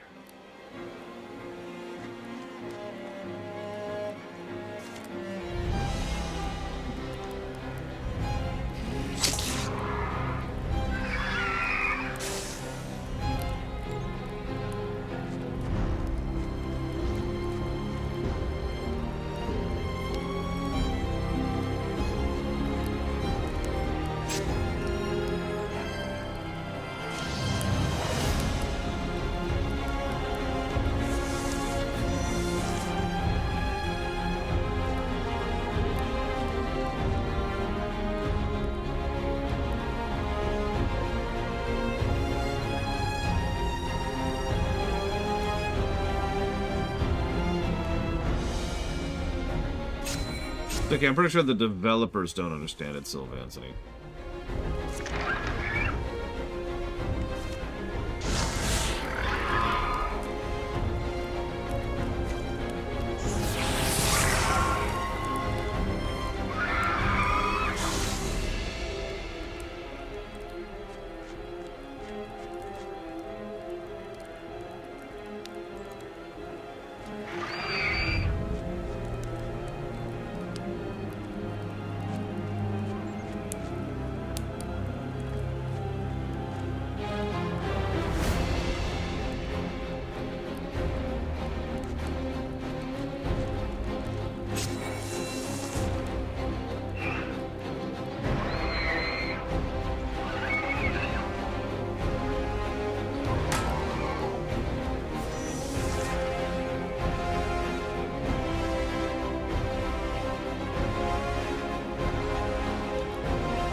Agreed, King DD3.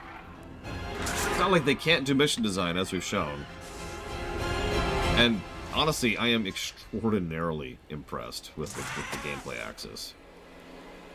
The visuals, I'm not a fan of. I'm not gonna lie about that. I'm down with stylized. I really am. And I will always take stylized over fancy or whatever.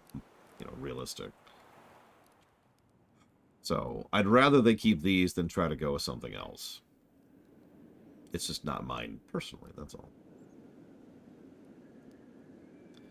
God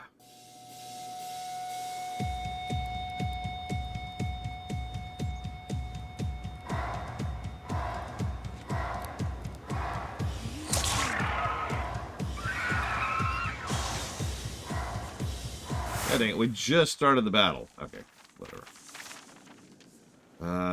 You know what? Fine. New song.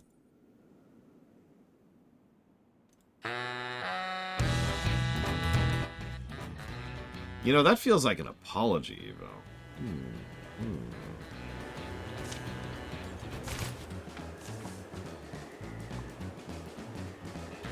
They think we have our own warband. We need to take stock. We've come all this way. We've succeeded to drive the Dravit out of our lands. Is it realistic to expect better results if we push our luck? We can end the rivalry between Bragwin and Melkor Blade.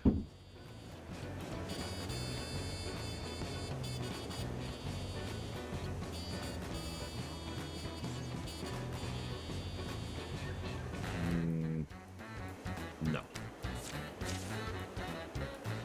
Bersal, we plan to hunt and forage to mortar our bellies in this wood. Food is low, spirit is low. Drevsnak would have. You speaking stop. Your Svalp will save us. You will walking do. Combat left. What you can tell me? Interesting. I guess so, Melkor Blade. You and Bragwin are now rivals.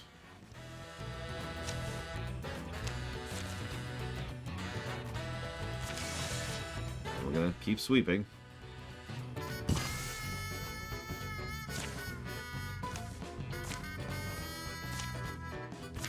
It reminds me of Cuphead. So I'm gonna say something extremely controversial. I'm gonna turn Melkor Blade into a wolf. If you want me to, wolf, but Melkor Blade, it's up to you. Do you want to be a wolf? Do you want to be a wolf?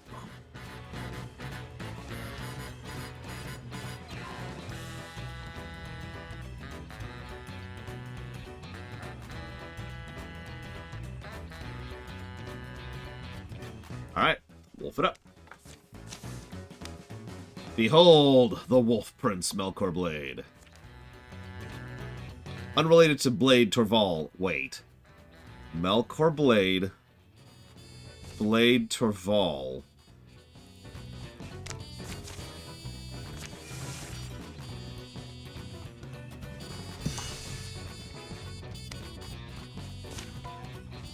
Anyways,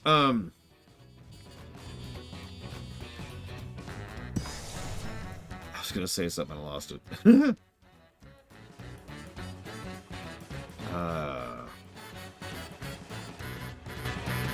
People usually complain the music's too loud, so I turn it really, really low.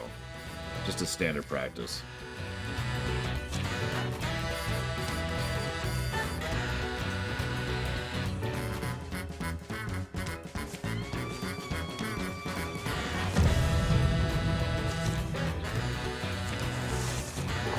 What was I going to say?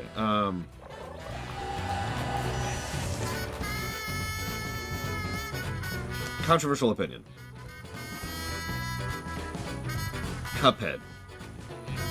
I hate the visuals of Cuphead. I think they're not only gross, but just actually disgusting to look at. I can't stand looking at Cuphead. Hang on. Before you throw full wine bottles at me, which I deserve, I would never ask them to change it. Quite the contrary. I'm actually extremely in favor of the extremely stylized visuals, and they are very well done. It's obvious they put a ludicrous amount of time and effort and work into making that game look the way it does. So, I will always praise them. I will always give them credit. If I were to do a review of Cuphead, it would get many visual positives. That doesn't change the fact that I hate it. Oh, absolutely, absolutely. I can't stand that art style. Like, it's just, I don't know how better to put it. It's gross to me. It makes me want to stop looking at it. Gross isn't really quite the right word, but I don't have a better word, right? I don't know what to call it. It's just, ugh. And that's part of the reason why I mentioned it with relation to this game. Because I don't like the style of this game, but it's not like I would be like, you need to change this. It's just, it's not for me. That's how personal preference works. Ooh. Where did...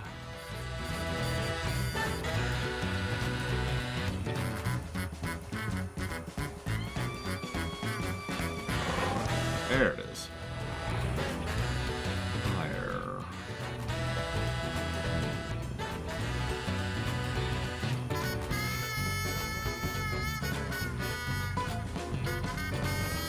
The UI is different. I'm talking about like the paper craft.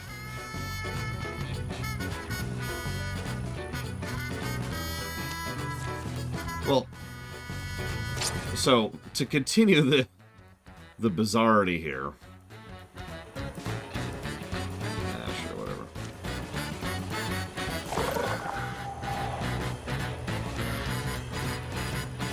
You know the generic look? Oh, Octopath Traveler can go directly to hell. So, if I say generic modern game, visually, there's probably a specific style that's popping into your head right now as I say that. Look, games that physically give me a headache just to play them act kind of win out for me, you know what I mean? That's a bit above and beyond. Anyways, so generic-looking games are the kind of games that probably wouldn't get any positives on the visual side of things because they're just so generic. And again, you probably know what I mean by that, right? Games that just like copy-pasted some high-fidelity assets from Unity and dumped them in and was like, here you go. Yeah, for some reason, I'm having trouble coming up with an example. 2 E3s ago, there were several games that looked so generic that I couldn't even retain them when we were covering it on the show. Which, of course, 2 years later, I'm having trouble remembering it now. I suppose there's actually 2 generics nowadays, though, so I apologize. So the first generic is what I'm talking about, which is the generically modern-looking thing. What's the game that got shut down after, like, 3 days, just a few months ago? And they're scam artists, which is a shame, because I actually like one of their games. Was that Day Before?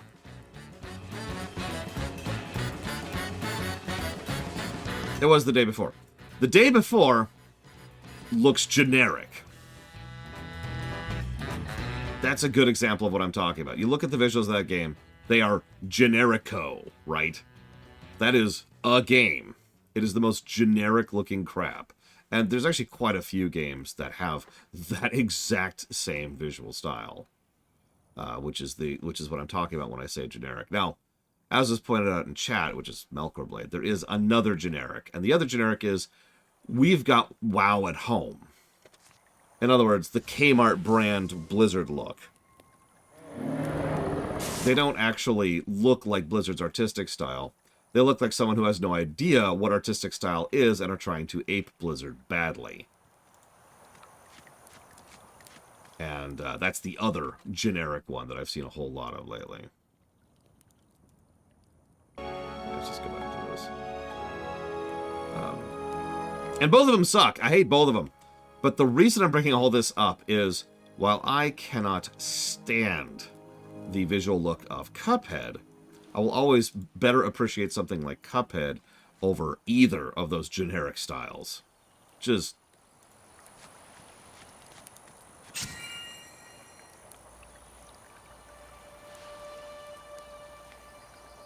That's it. That's the only point I was trying to make.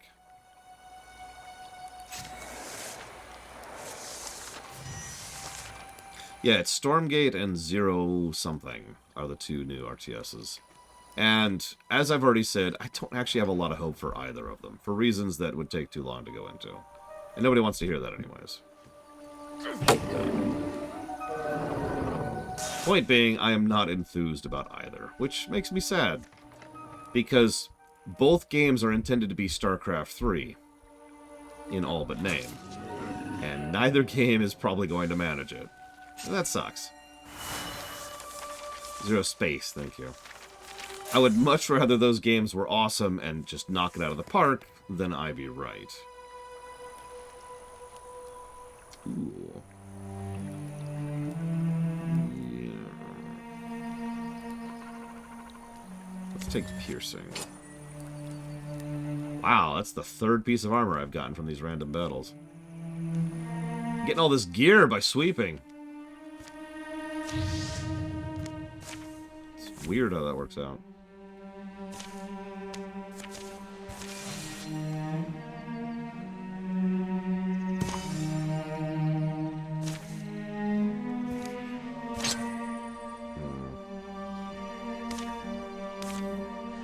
Tempest Rising. I have heard of Tempest Rising. I have heard of the acronym one I can't think of the name of. I've heard of Stormgate. I've heard of Zero Space.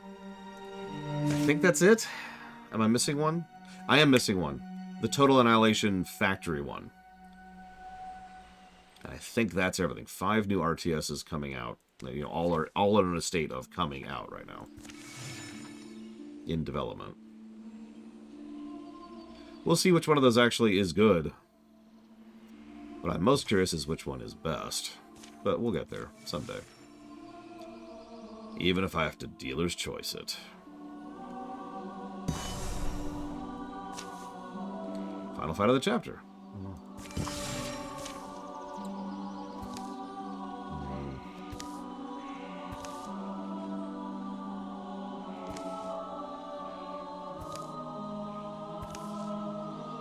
They truly chase us back to the egg. What could drive such death lust?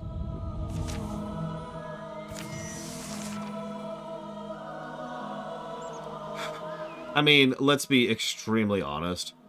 I sincerely doubt that any of the 5 games I just mentioned are going to be as good as StarCraft 2.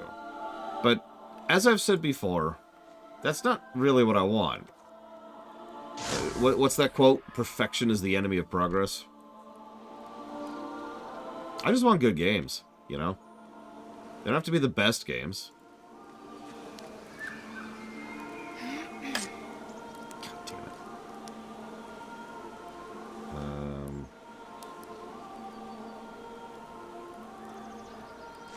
Yeah, another thing that I only became aware of as recently as last year, and you can make fun of me, was the concept that every now and again, good enough actually is good enough.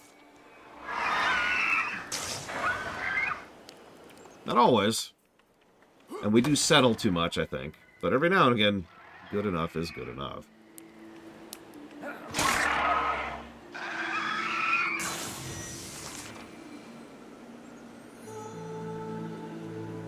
Oh, wow. Dravens just regenerate. Frickin' lizards, am I right?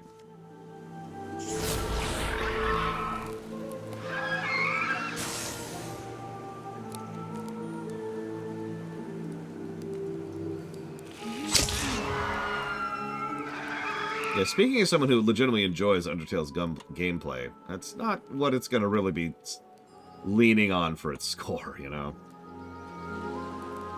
What makes Undertale for me? Labyrinthine paths in the scripting and logic tree, I would say. It's the biggest thing.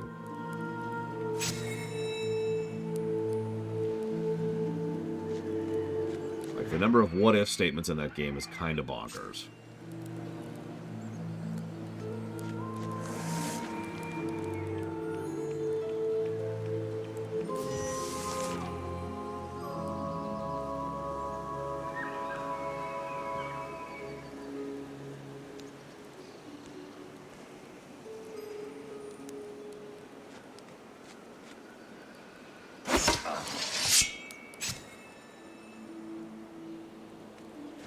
You hold them there for a second, Colgrim, while we reposition a little bit.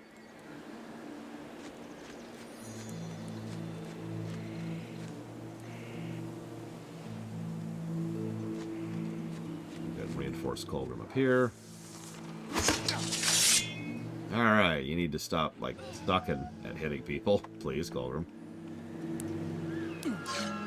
If you can do that, I'd appreciate it. Maybe. Maybe, please.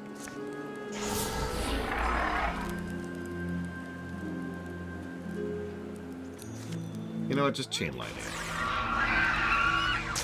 Oh, I'm an attack kind of guy. Are you kidding me? I got stuff to do. And that stuff is attacking the enemy in the face with a shotgun.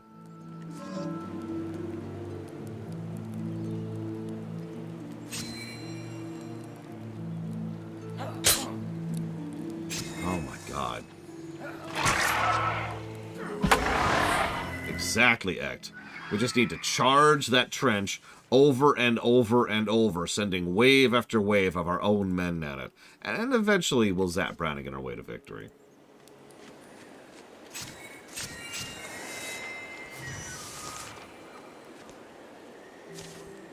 Drevnak, the blood can stop. You brave Drevnak, we'll end this the way we should have ended it. You say name of Drevnak. Does Soft Skull know this name? You speak Yandrik. Drevnak did teachering to me. It was foolish to chase us. Drevnak is dead. Bow to Vrzal. He is the mighty deep. Gibberish. Pointless is talking now. Pointless is you living. Be dead!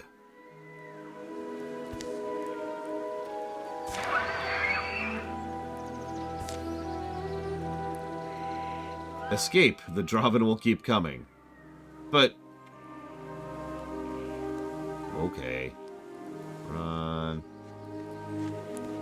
Oh, hang on. This is great music and all, but hang on. We're running right now. So, in classic traditional format, let's run.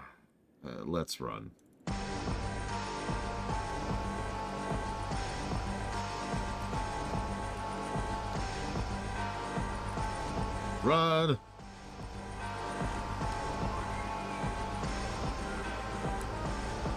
She has a lot of speed. Look at that.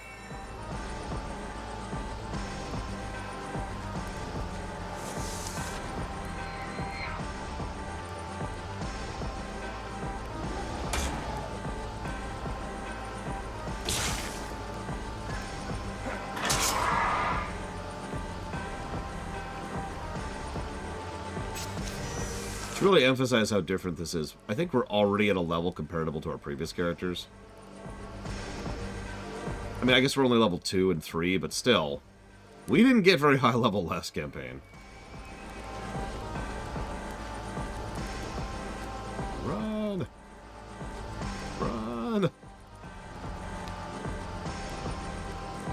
Continue running! Chat should still be on. Is chat still on? Chat is still on.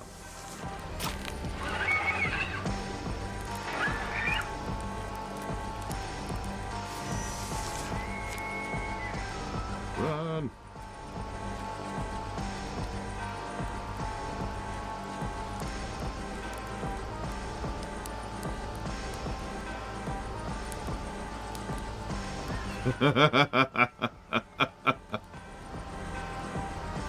I mean, that's...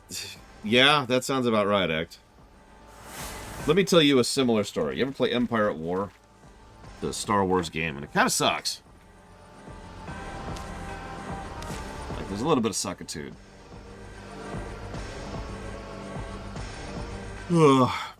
Well, space combat in the game's decently fun, and the strategic layer can be irritating because it boils down a lot to whack-a-mole, which, you know, I'm never really a big fan of whack-a-mole. But the ground combat is garbage for so many reasons that I would actually take me time to explain, so just trust me on this one. Not a big fan of the ground combat. Now, the auto battle in that game is terrible. Like, it is so slanted against you, it is hilarious. And I know that's true in most games, but no, the auto battle is severely slanted against you. So I will send hundreds and hundreds of troops down to a planet and auto battle and get all but like one of them killed just so I don't have to actually fight the ground battles.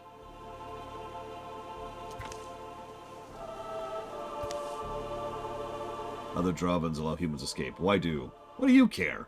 They've killed how many of us? Always better to let water flow where it will. Give it room to leave you dry. I would have preferred they believe Dresnak alive, but knowing the truth, perhaps they'll subside. Back to their human ways, their corn growing, their musk making, whatever else. Your name be known. That is a good thing. I want. Your loyalty is noted, young warlord. Let us hope it's more helpful than annoying.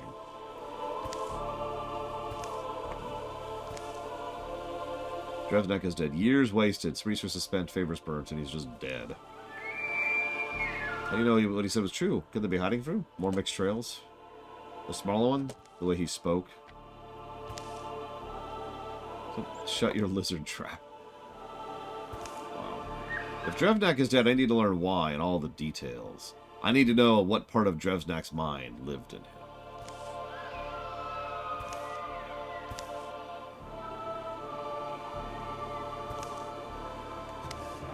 Survivors of the burning fairground don't forget it, but who has time to hold on to last year's horrors? Small disasters need attention. There's hens to feed and fences to fix. Life, for many folk in many years, falls into a peaceful curve. 10 years pass. That's just the meme this year. 10 years pass. Speaking of things we've seen all over and over and over here.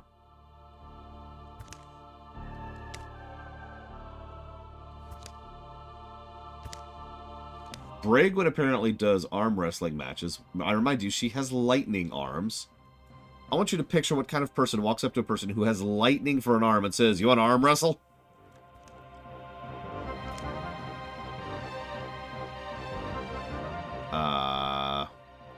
After a heady courtship, half of it written in letters, steamier and steamier by the season, Ivo Iliani married a merchant's son, Mary Ballard. Soon after came a son of their own. In those years, the boy would be raised where Ivo Iliani had been, in the lodge home of her family. There was no escaping the courtship. Alright, so we got some resources for once. Yeah, congrats on getting married, Ivo. Hats off to you.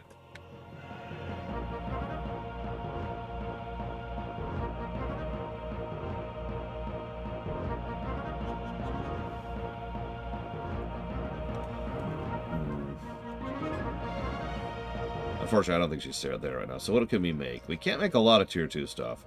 But we can make a bow. What about armor? We can make a tier 2 armor right now. So let's do that.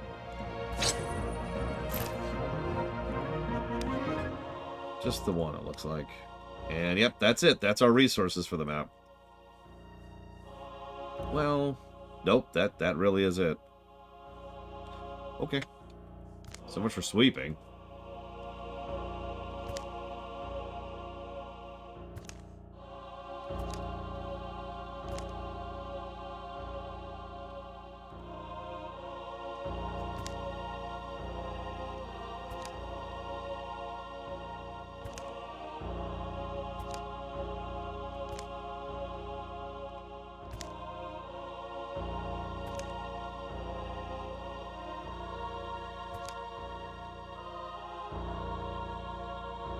Sorry. Well, Corblade, I told him not to expect you again until you needed something. Looks like I was right. Just throwing the shade at Brigwin there. Here's Evo Iliani's husband meeting Madame Brigwin.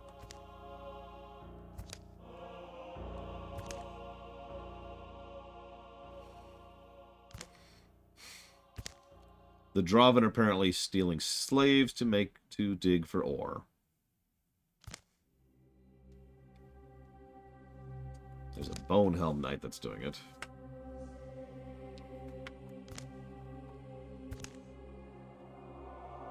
Okay.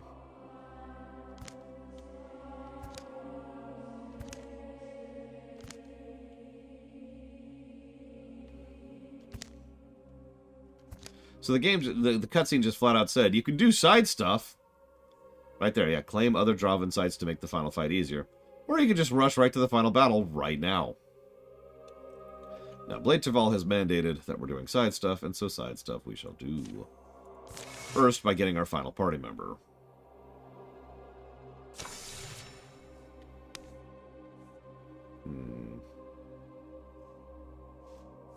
Go ahead and do that.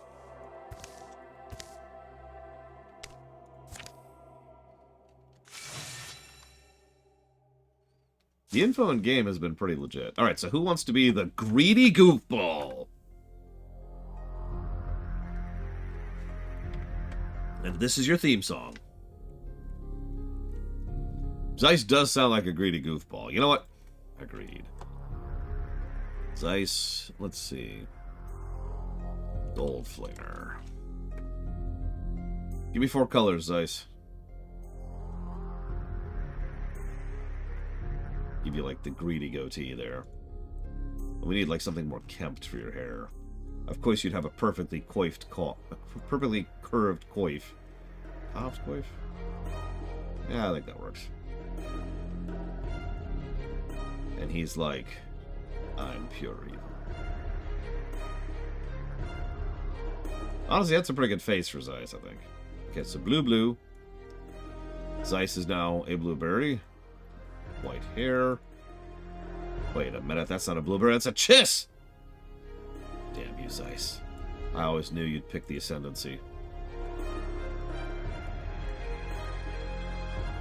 No.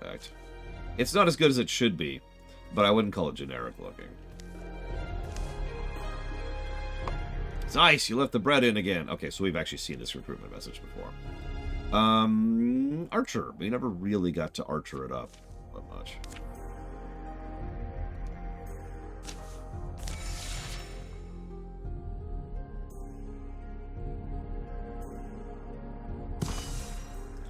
So I notice... Ooh, I don't want any of those. Next.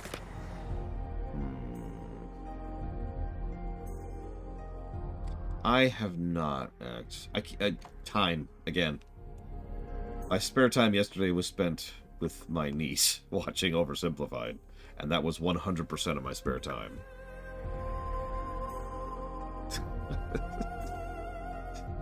I feel bad, because it's like, it's the same excuse every time. Have you done this? No. Like, I've got 3, I want to say, projects right now that are just sitting there on hold, because I've had no time to do them. Hell, I actually cut off the Long Dark early, because I still had stuff to do. It's just the Long Dark was taking too long. It was supposed to be a medium dark. Hell, it was supposed to be a short dark, actually. Everything just took forever. Let's...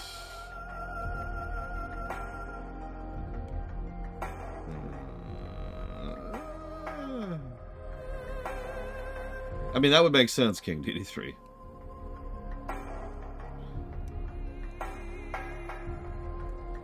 I mean, that is the power of viral marketing.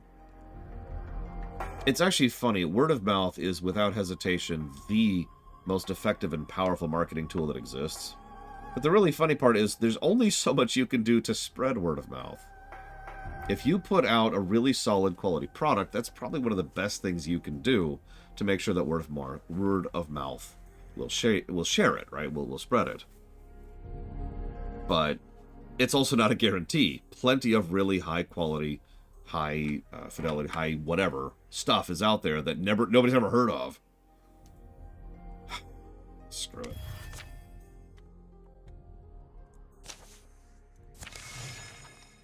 It's one of the reasons why anytime anything crosses my radar, which is even, like, at least good, I try to do a little signal boosting.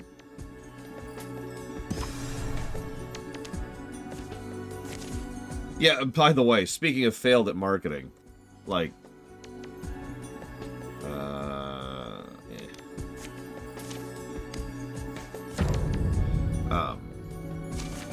I'm kind of skipping over some of the details, but I really love the recent Square Enix announcement about how they're going to pull back from large-scale projects, or sorry, from mid-scale projects, and focus entirely on high-scale projects, which would make more sense until you realize that one of the biggest problems they've been having is that they haven't been marketing their projects.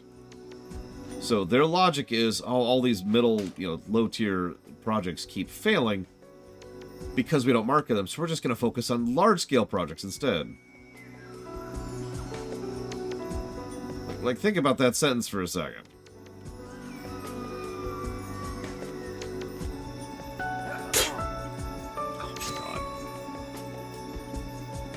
Yeah, Forspoken was actually pretty expensive for them, and they didn't enjoy that very much, I think.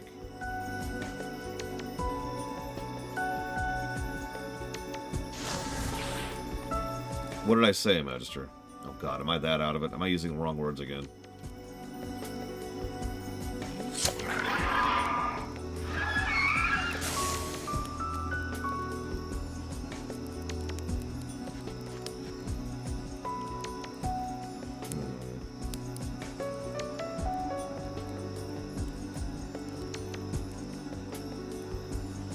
Let's go ahead and get rid of their buff.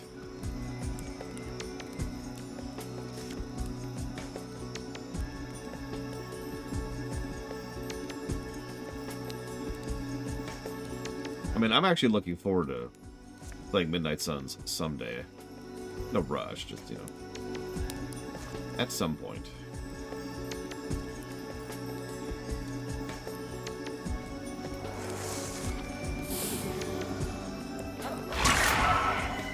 Oh, now you can hit. Thanks, Goldrum.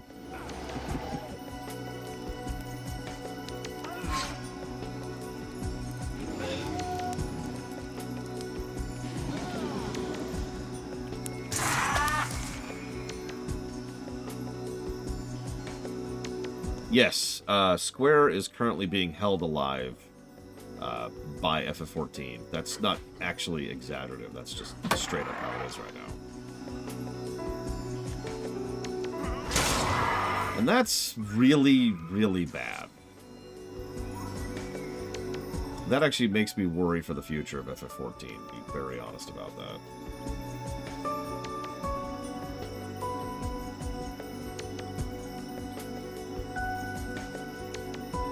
Do I think Square will ever learn? They never have. Like, really, follow the logic trail for a second. Alright, we're doing extremely badly as a company. But don't worry, FF14 has accomplished a literal miracle and has pulled our ass out of the fire. Phew. Okay, we're going to keep doing the exact same crap we've always been doing, with no change in operating procedures, because that's been working out so great so far. Oh, wait. We're losing money again, and the only thing keeping us afloat is, once again, FF14. Now what?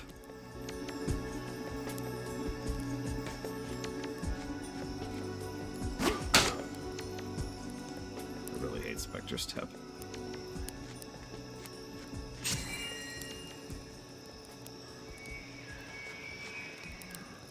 Isn't that the same story with WoW? How is that the same story with WoW? Oh, you mean like, right. No. No, Actibliz... Okay. There's a common misconception that Activision or Blizzard makes most of the money for Actiblizzard. And that's because we don't call it Actiblizzard King. But King is the other company involved in that conglomerate, and King makes more money than Activision and Blizzard combined. Now, that sucks, and that's awful, and it's disgusting, but it's still true. Let's give this to...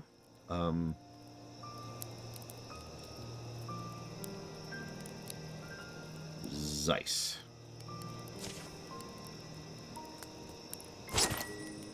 King makes mobile games. And honestly, that should be all you need to know.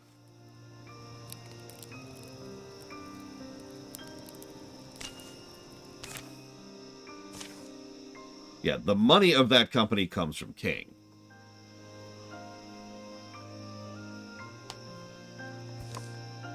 You can see why I worry, though, Wenlock. Any you might have heard of? Yes, Evo and Zeiss are now rivals. What? Why?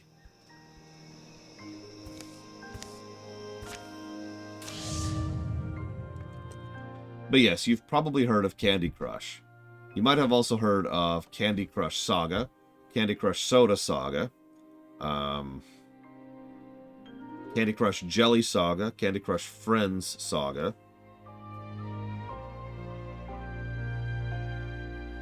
I know, Pillar of Snow, I know. The argument has been used for years that it's okay if a trash mobage game makes crap tons of money as long as that money is being siphoned into more worthwhile projects. But that's not what happens. Instead, it's just added to the pile, and everyone else also needs to contribute to the monthly, quarterly, or to the quarterly return. Which is stupid. What are you at? 122? Let's give that to Colgrim.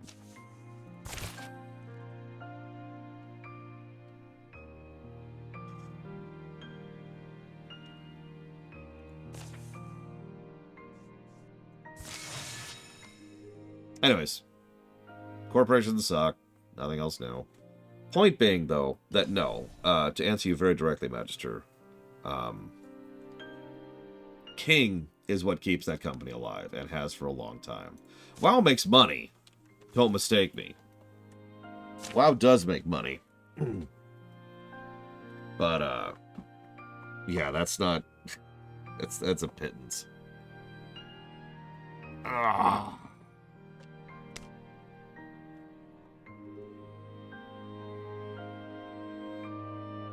I choose neither.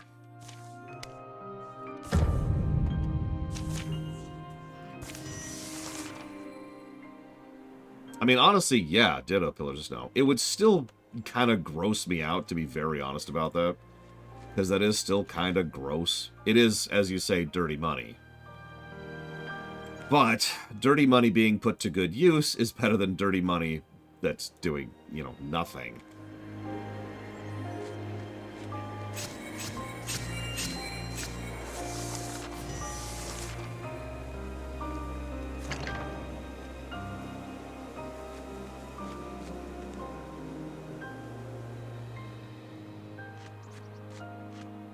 Yeah, exactly.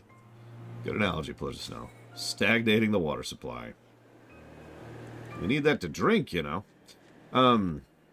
Anyway, so if an indie developer put out a mobage game and made money on it and used that to make real games, sure. The problem isn't the argument. The problem is the fact that nobody's actually doing that.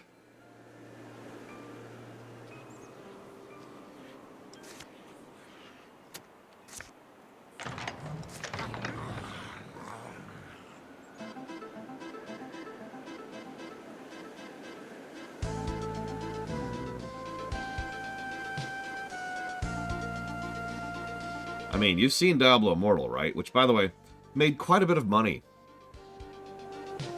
I don't know if it still does. I stopped following it because it was depressing. But, it made quite a bit of money.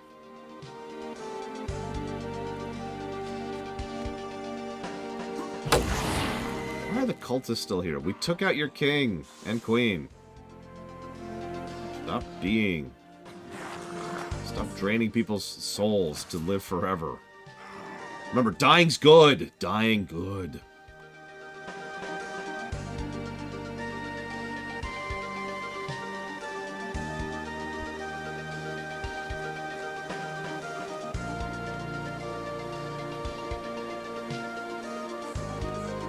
The Rumble game is still there. I don't know how much money it's making, and honestly, I don't think I even want to. I have seen Breaking Bad. I have seen the end of Breaking Bad, if that's what you're asking. I'm aware of the fact that a fan was the one who suggested the actual ending of Breaking Bad because the writers themselves were written themselves into a corner. But I've only done a surface behind-the-scenes look at the series, if that's what you're asking.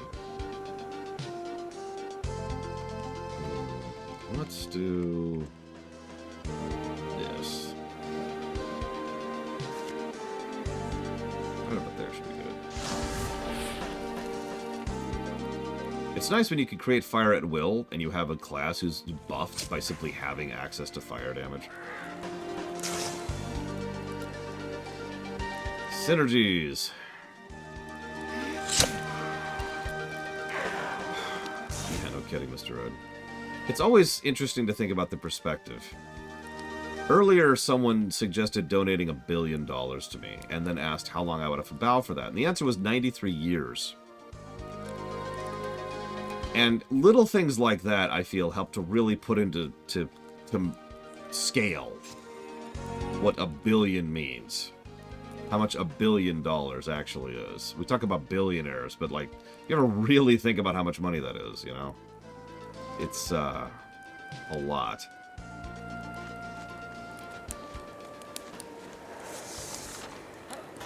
And yes, I've heard about the Ubisoft guy who's an idiot.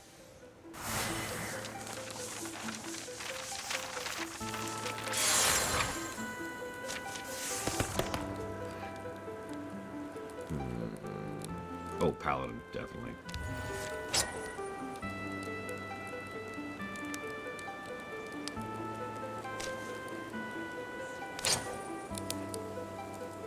More armor. Let's put that on Colgrim. Yeah, forgive me, Micromon. I didn't mean to repeat myself there.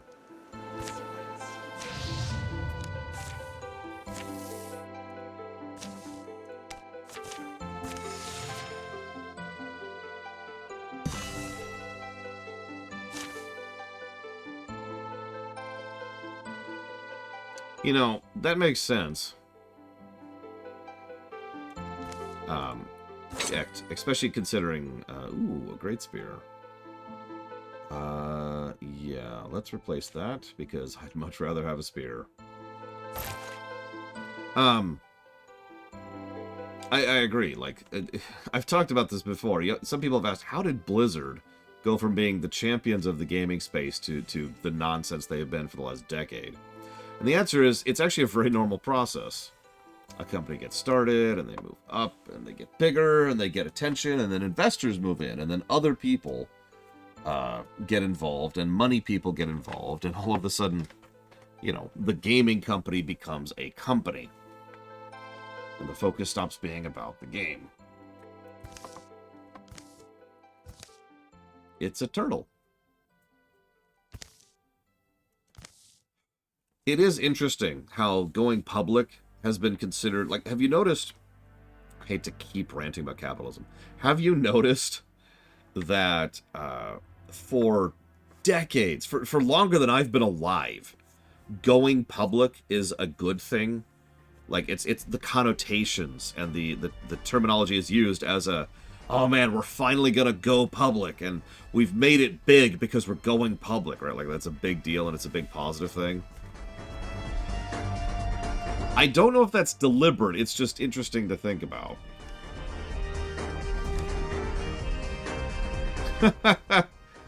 I'm a turtle. Turtles don't talk. Their brains are the size of a thimble. That's a very personal remark. Sorry. I'm an enchanted turtle. I'm actually a prince. Sure you are. I mean, was enchanted by jealous rival. Cursed to see shape you see now. But kiss can set me free. Should we kiss the turtle? Please help. Alright, Evo. Lock her up. Mwah!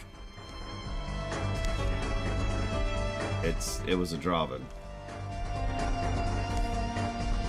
Me to be a turtle, will he? I guess he never said he was a human prince. Evo! Happy marriage! Congratulations! You also now have the title of Turtle Kisser.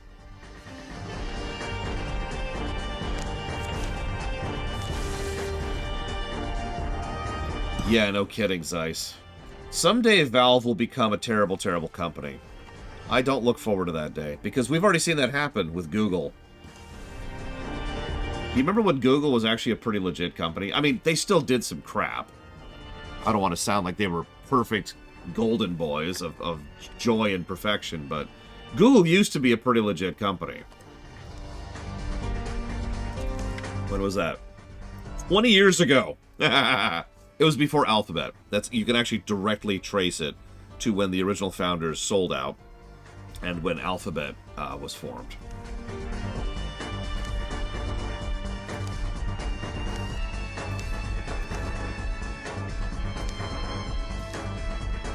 Alright, Evo, you've got your farm. What do you grow? You can grow spices, you can ranch, or you can not be a farmer. Oh, yeah, no, absolutely. Like I said, when Valve switches, when Valve finally stops being a good company, PC gaming as a market is going to have a problem.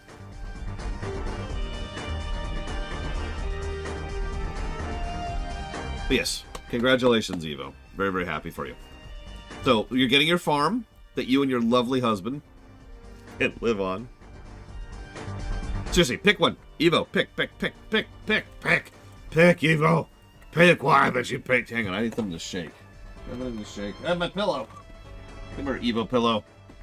Tell me what you're gonna grow, Evo.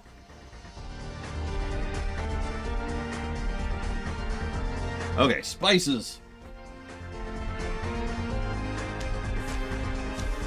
What kind of spices? I don't know the names, just the things that fill a dish with flavor and color.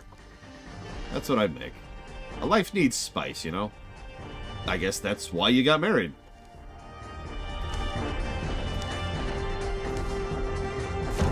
Your magic went up, Evo. Reminder, you're an archer. Ooh, a stone spirit. Oh, wait, no, come back. Okay, Now, I believe the song is Sugar and Spice. Alright, Zeiss Goldflinger. Oh yeah, Melkor Blade is now a wolf. As it should be. Go, Evo. Gain the stone spirit for your power. Actually, I did not, Evo. The game did. Seriously, during the in-between chapter thing, it automatically married you off. No choice, no nothing, just, you're married now.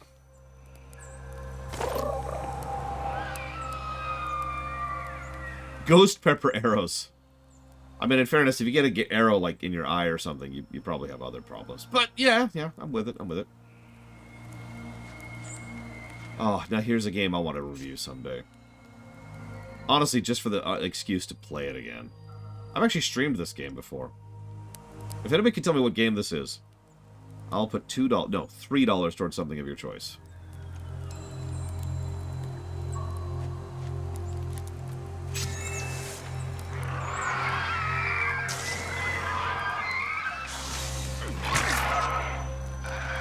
No hints. The music you're listening to is your only hint.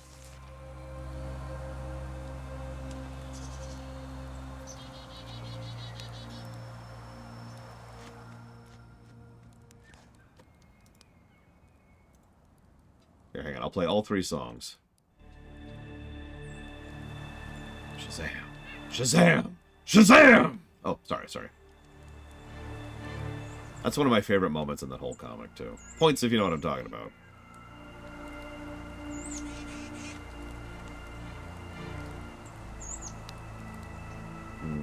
I am very much looking forward to the Frostpunk stream. Like, a lot. And I hope Frostpunk 2 doesn't pull a City Skylines 2.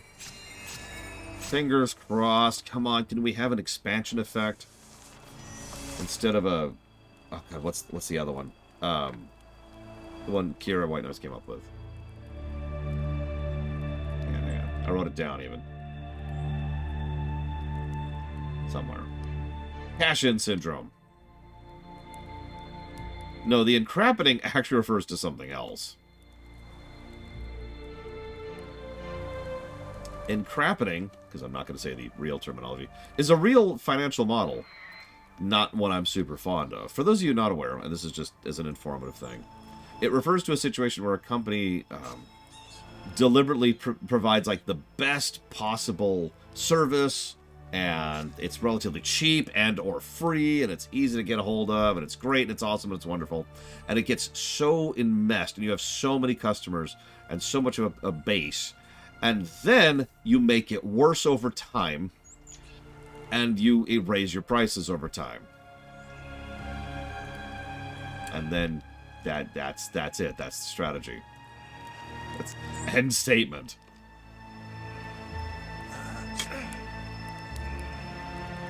Yeah, I saw that trailer act, and I was not super fond of it.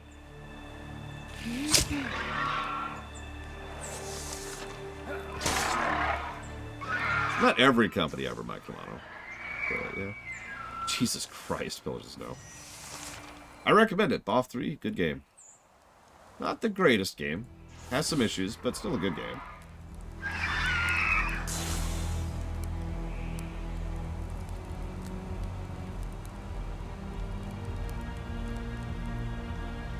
I'll give you until this song ends to guess, although I don't think anyone's going to get it.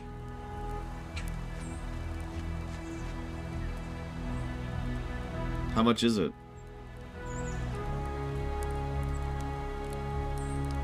Listen, we here at the Lore Walkers are totally not cool with the very, very acceptable practice of emulating games. Especially ones you can't really get a hold of anymore.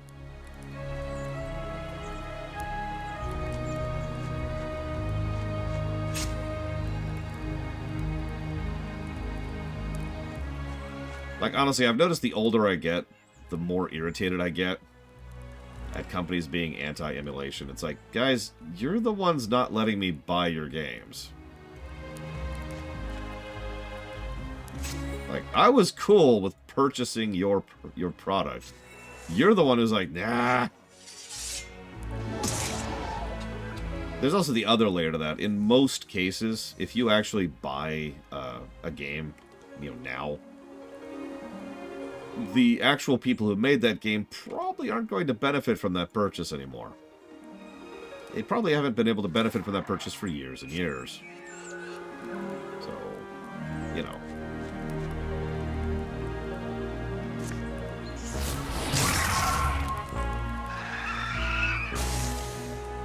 Weird thoughts. Don't mind me. No, Alpha Centauri has a terrible soundtrack. Do you remember Alpha Centauri's music? It's probably going to be a negative when we get there. These are all nice, but... And Bard is good, but... I'm going to do one more reroll. Ooh, Endurance. Or... Sentinel. Oh, I like both of those. I am biased, Pillager Snow, because I actually like Mystic Quest. But, yeah, I'd say that's worth it. $33 for a relatively rare SNES game is not exactly a bad price. Yeah, Sentinel. Just Sentinel. Increase speed. Ooh.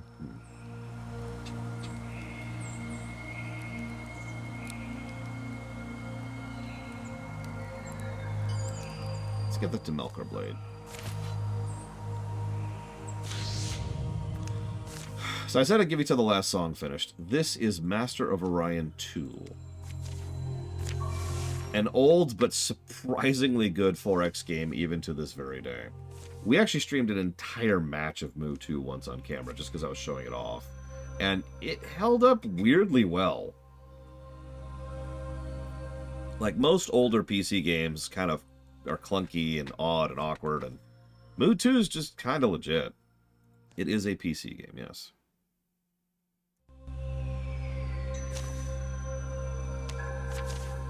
I mean, Homeworld's an RTS and Mu 2 is a 4X. So.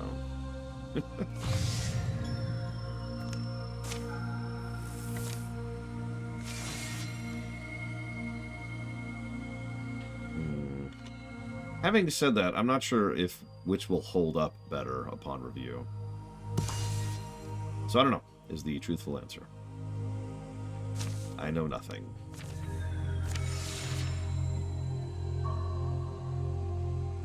We're just gonna make some bridges here.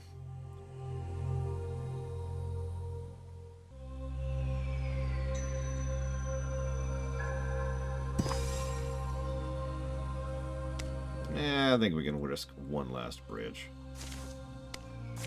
We're doing everything this time, so we're going to do everything this time. Make it easier to get around.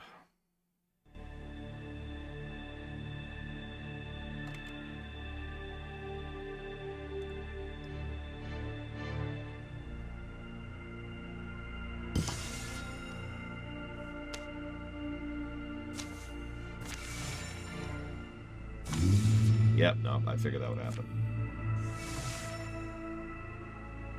Let's see if we can cut that off before it even gets started.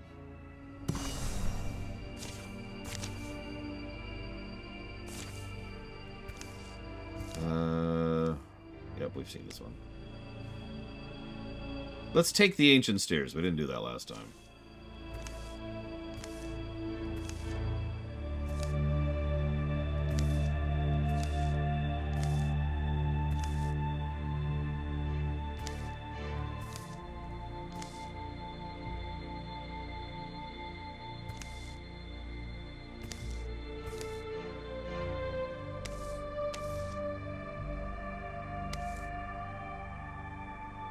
Demut showed up to ruin doomed marriages before they could begin. Enemy of all betrayers.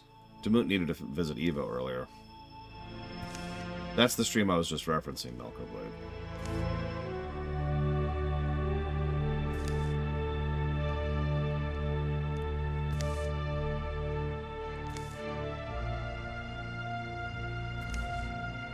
Well, they stole an artifact book and now the mountain is collapsing. Great.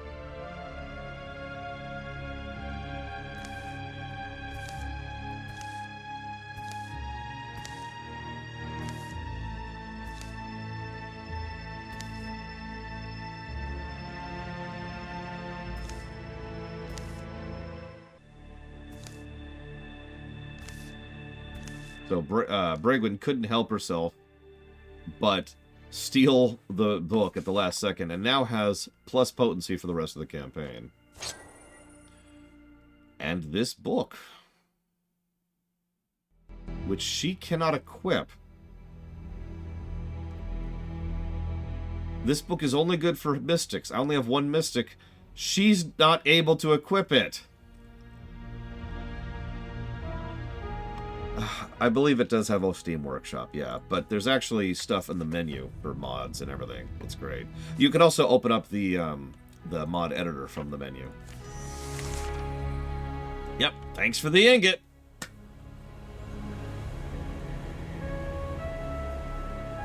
Now, if you give me one moment, I have to leave a message for someone really quick here.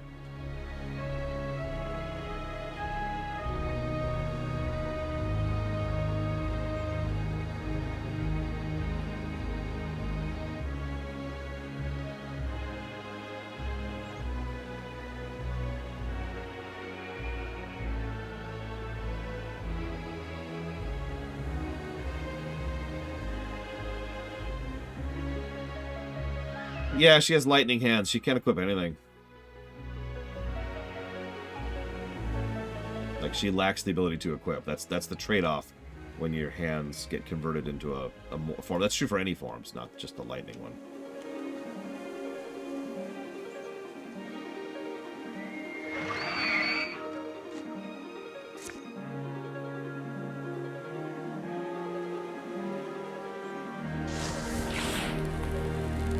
Monk with lightning hands. I mean, lightning monk. Continues being a good idea.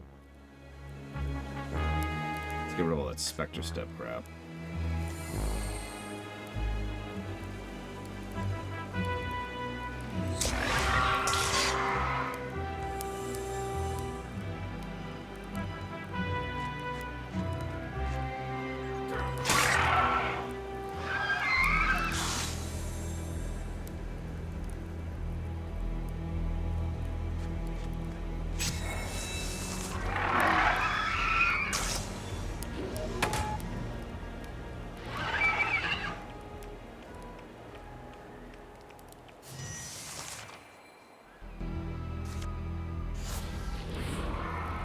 is this still... Eh.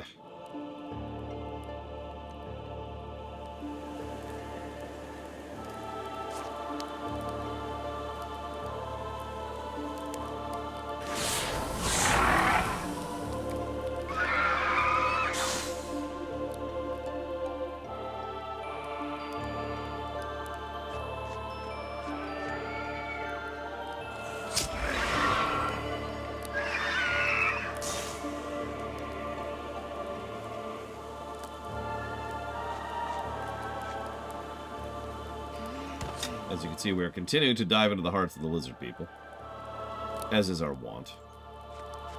Yes, this, I believe, is specifically the Kingdom Hearts 1 version. The sound font is slightly different between each game. That's how I usually tell.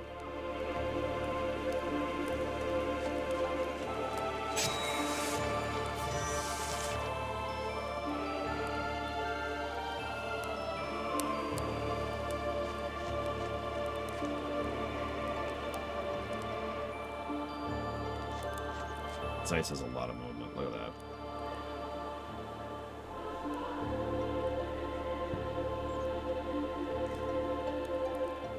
Also, hi, Malachor.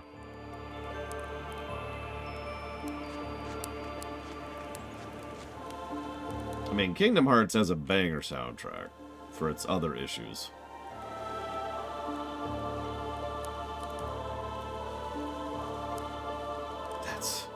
Yeah, that tracks, Pillagers know.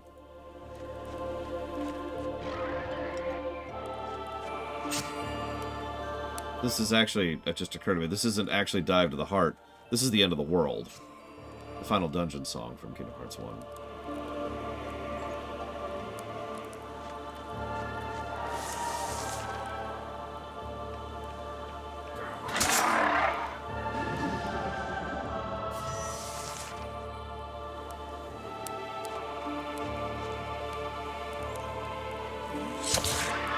Nice shot, Zeiss.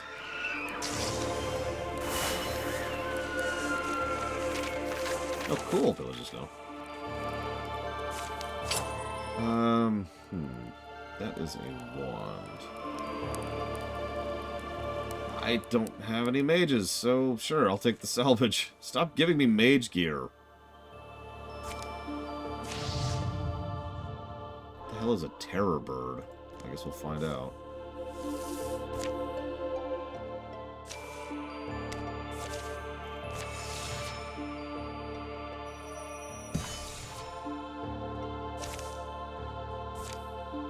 Can we not... How is it not letting me intercept the frickin'... Intercept! There we go.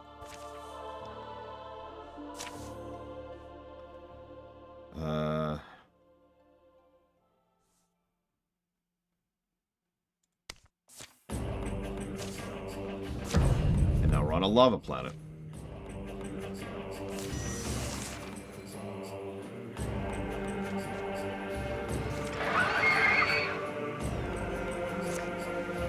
You, be on fire. Dice, get in there and shoot things with fire arrows.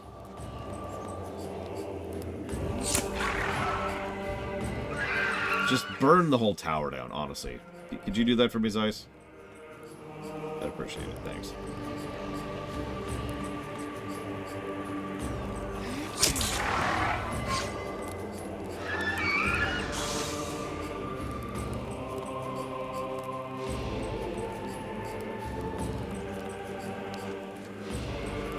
I mean, the goal is for them to not be alive shortly after the burning. If you can manage that, I'd appreciate it.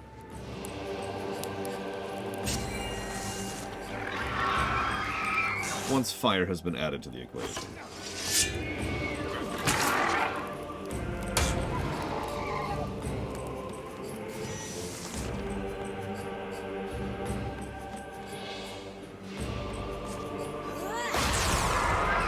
Oh yeah, and that's why she can't equip weapons. It's because she can shoot lightning from her hands.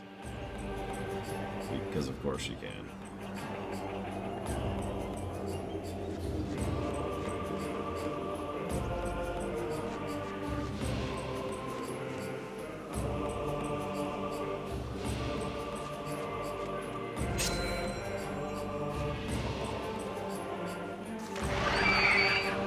There's a terror bird. Oh, jeez.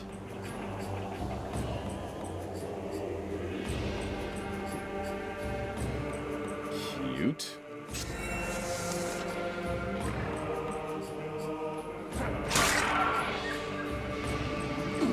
God, Sentinel and Paladin are just ridiculous.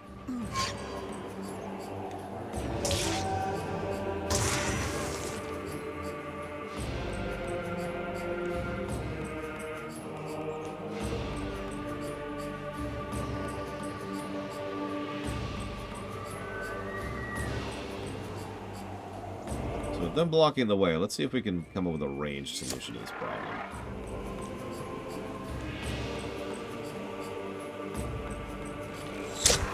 There we go. Get out of the way.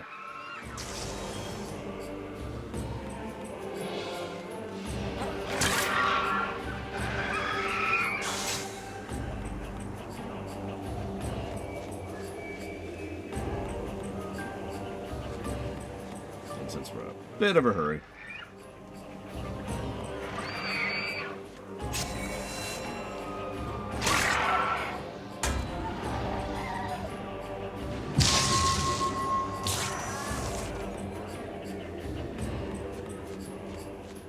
I like how Bragwin, the super high level mage, is kind of our weakest party member right now. She's useful. I don't want to sound like she isn't. It's just like, the rest of the party is like, yeah, killing things by the droves. And she's like, hang on, wait for me. Let me throw down fire for the archers.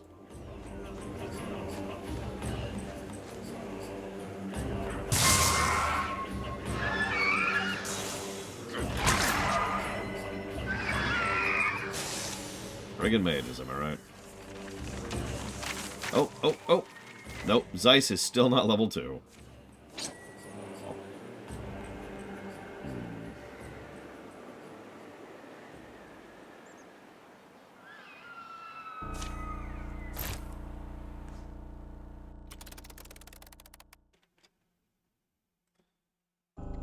No. Let's go make a pass.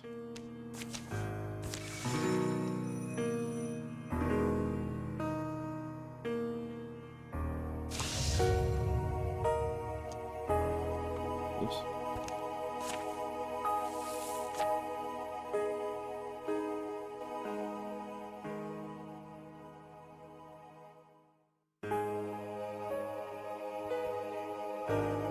Continue making a pass.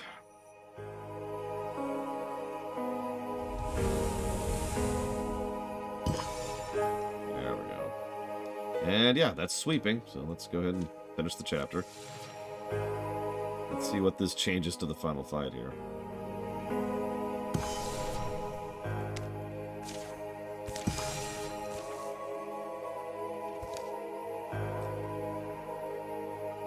Should not Winged Park be bringing us this news? Winged Park, I volunteered to come and... Quiet, Arden. Return to your post. I submit my shame. I struggled, thinking to engage our foes myself, but instead I have done as bidden. I am here to be given orders or else rebuked. Boy, someone with a saying much and fast. What does need to know? Fight? Be patient, warlord. A winged knight is usually a long talker. In truth, I came to ask you to lean upon her youth wisdom, her warrior's head. Winged Pyre, we seek victory over a foe that's smaller than us, but pesky and hard to smash. Advise us. If I am bothered by a scale skate, I lie myself still. I lie myself still and tempt it with my arm's flesh. When it lands to drink, even my tail can strike it off. A winged knight, warlord, talks much, but not wastefully. They are best and most brilliant from egg to sky. Your enemies will come to you, waiting among the chains and stones. We will cage them, and you will triumph. It will crawl brutal speed to be part of the foot troop. I should be off. This is Smarthead, yes. In human words, in soft skull words, lure them into an ambush. I should get my helmet. Your task remains the same. The Bale will call your debt paid if your blade is needed. The Bale is only you. Do you belittle my brain? Debts cannot survive their creditors, you know. Subnak be wise. I am not toothless later. What's that, Evo? Pretty quiet for a work site. There's our bone helm. The captive becomes captor. He's unlike any draw I've seen. Armors himself heavily. or not to see his old cruel master in him.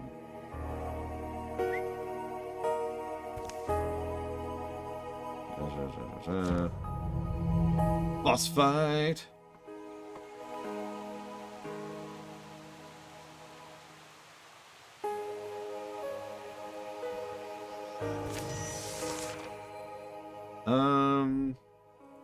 Let's see. What kind of music haven't we played for a boss fight yet? Hey, Loner.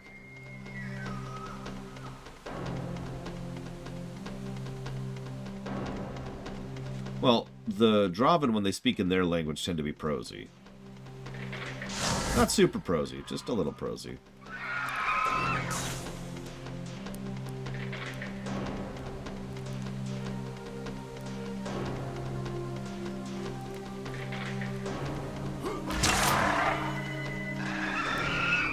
Let's just carve our way through the enemy here. Don't mind me.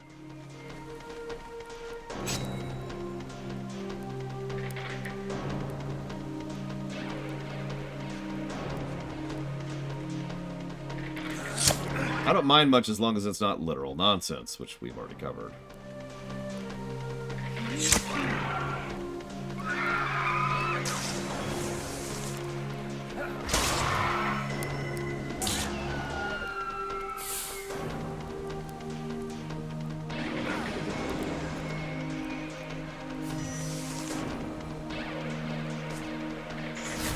Fire. And be dead.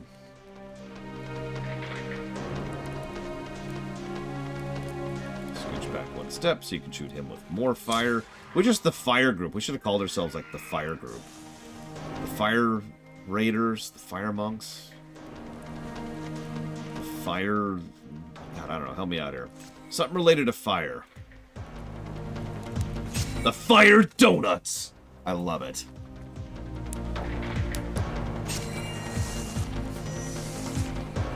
Now I'm thinking of what a spiced donut would taste like. Fire hogs. Actually, the fire breakers sounds really cool, but then again, I've always had a fondness of blank breakers. You know, the world breakers, the mage breakers.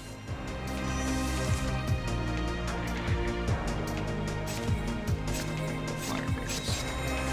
Here we go. Open the damn door.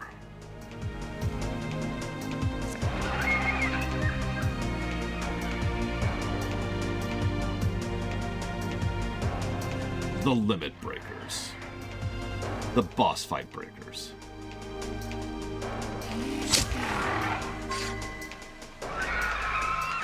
The lore breaker. That's what they called me. Thousands and thousands of years ago.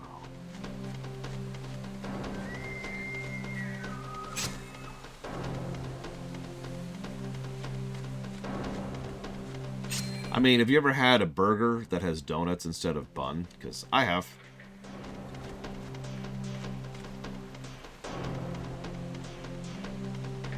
Let's... Position.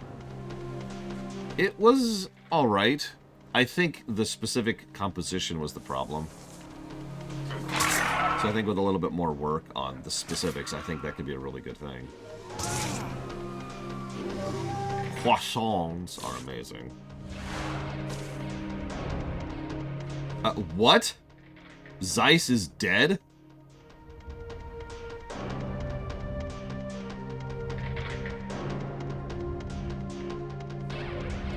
Okay, get out of here. Jesus, like, I didn't even see what killed him. I was looking away for like 1 second and Zeiss just died.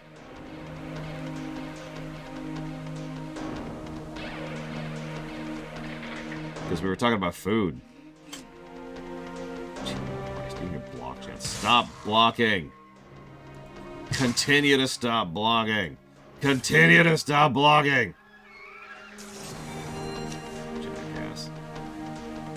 Death is only over his shoulder. He'll only glance at it. Leave me alone, skinny archer. But several things happen in a blink. From camouflage, a wire-limbed Drav leers and half-laughs. He swings a long knife, whistling sharp, and a spiked net whirls in his hidden hand. Above, a swooping shadow turns to assault shoulder. Blah, blah, blah, blah, blah. The Draven warrior stands grimly coiled, measuring the field with frustrated eyes, and moves to guard the warlord's retreat. Takes less than 6 breaths. The battle is still wildly undecided. If we let the warlord live...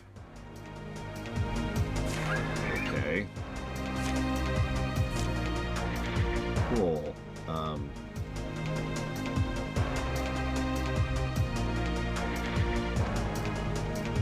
See, I don't usually like bagels. But if I can defend myself for a second, it's because most bagels suck. Like, statistically speaking. Yeah, by the way, that didn't, like, start a new turn. So we ended our round with the enemy having spawned a new boss in our face. So that's cool. Jesus, they hit hard. Yeah, bagels are usually too bland, too dry. They don't have the right texture, and they don't have the right flavor.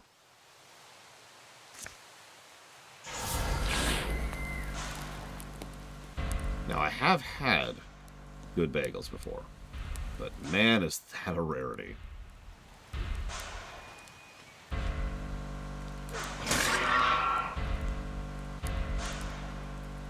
By contrast, I've had good donuts all the time.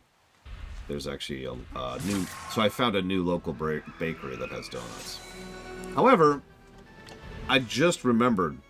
So you remember there was a bakery back where I used to live that I used to go to? They had good bagels. I only got them once in a while because they go bad inside of a day. Which is the problem with good bagels. But they were good bagels. Cannot argue.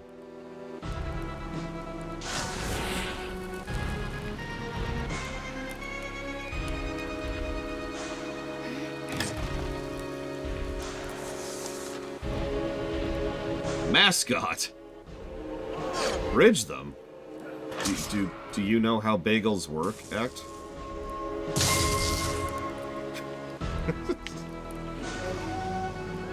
Like, if I wanted the bagels to immediately dry out and crust up, then yeah, I could freeze them, but I kind of like to actually enjoy the bagels. Let's see if we can get rid of this magic defense. There we go. How would I feel about Dr. Aphra being in our wars? Nope. Alright, next question. All joking aside, I don't... Star Wars is a colossally dense setting, with literal thousands of characters in it. There's no way in hell or heaven above we're actually going to be able to keep everyone in, right? So I'm okay with skipping people, especially people which, let's be honest with ourselves, most people aren't even going to recognize. How many of you in chat know who Dr. Aphra is?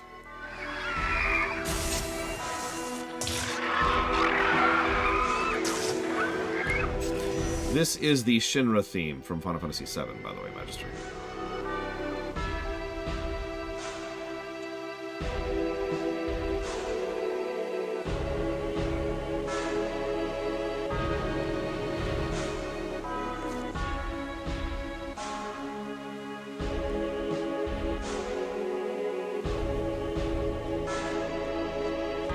I don't mean to sound negative, but I'm astonished how many of you remember Dr. Aphra even existing, or know who I'm talking about.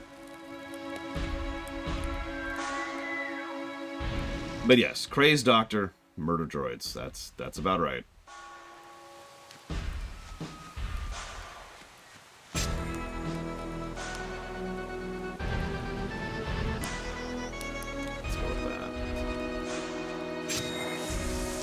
Melkor Blade is pretty low in health.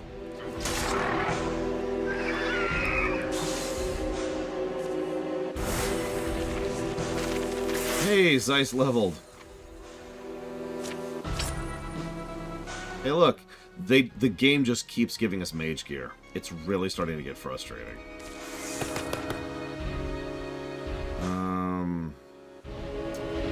You know, maybe I should give Zeiss endurance. Like, upgraded Ember Arrows is nice, but, you know, have some armor and some warding.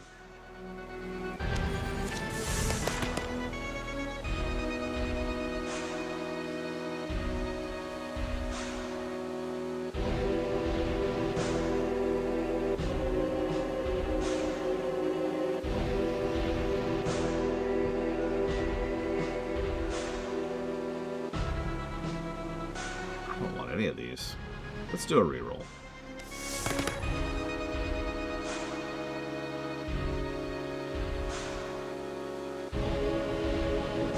Let's do aid. Turn you into a healer.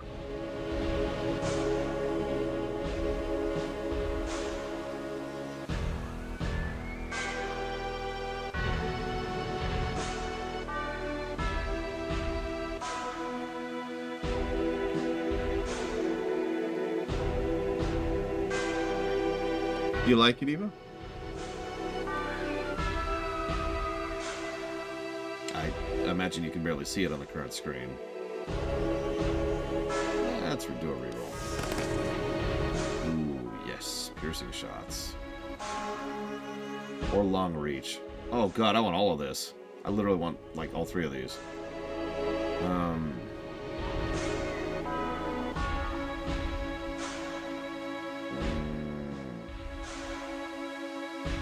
Let's take the shredding. Yes, this is classic Mega Man. Also known as just Mega Man.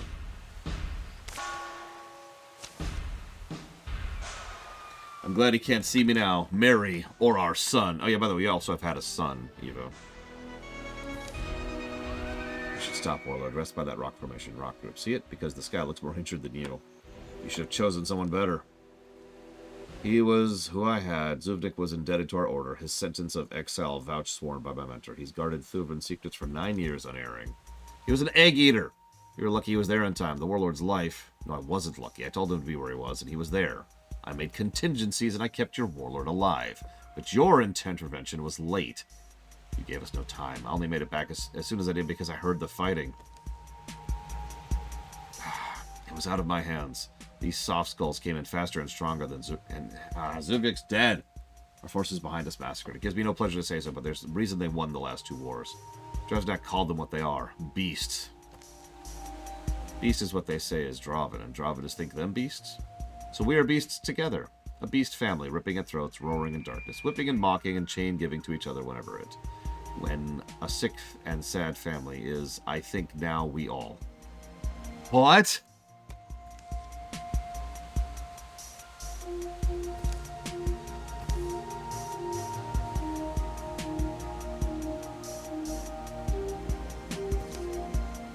Warlord Thavan, you make a picture. This is very grim. Please illuminate, explain, say. You think Draven and human is same? I am meaning a thing I am difficult to say. Don't tread in these swamps, either of you. We're not ruined. Still, you have loyal forces abroad, Warlord. That site was only one of several hopes, and nearly exhausted anyways. We'll go farther now, to places no one cares for. And if we must, we'll dig with Draven arms. Our warriors need grinding, need making tough, don't they? Why? Dragons. Okay. Ugh. If you can guess what game this song is from, and I'll put $5 towards a game of your choice. Greg, when I grew up with Dragon Tales, everyone would call me silly, though, if I said that word. Dragon as earnestly as, well, maybe I'd like to. Dragons and beautiful paladins. And yet dragons there were once. To each Draven, there were mothers and fathers. 5 dragons, one each season, and a 5th who went away from the world. Blah, blah, blah. So they're looking for a dragon. And then 11 years pass, as it always does.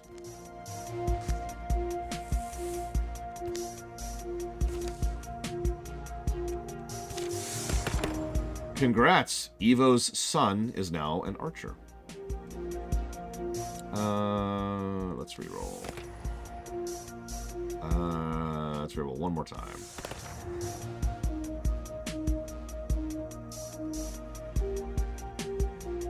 That's right, we'll do piercing. Zeiss became a guide. Bragwin fell in love with a merchant.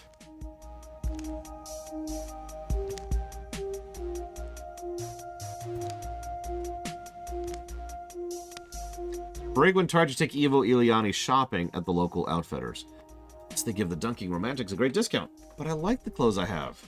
How many days straight have you worn that thing, Evo? Hey, I wash it.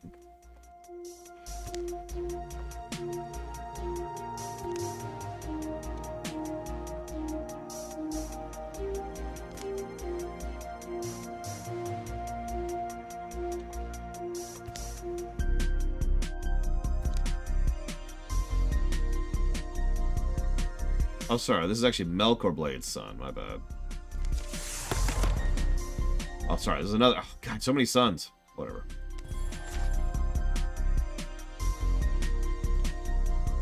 I will give you a hint. We have never streamed this game. Okay, so... Melkor Blade can gain a wolf paw, but I'm actually going to say no to that. Because if you gain a wolf paw, you can no longer wield a two-handed spear. And I kind of want you to wield a two-handed spear. No, the answer, of course, was Earth and Beyond, which is a game that doesn't exist anymore, which is why we never streamed it. Alright, Evo. Tier 3 stones bow. Let's do it. And where's Zeiss?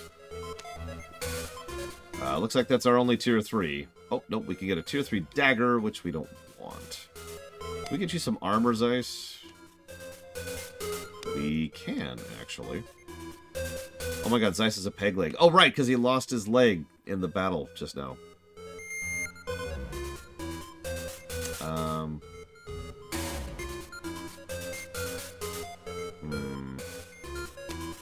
Earth and Beyond was the last game made by Westwood, who you may or may not remember as the company that made Command & Conquer. It was an interesting MMO. Probably not actually a good game, but I remember it very fondly.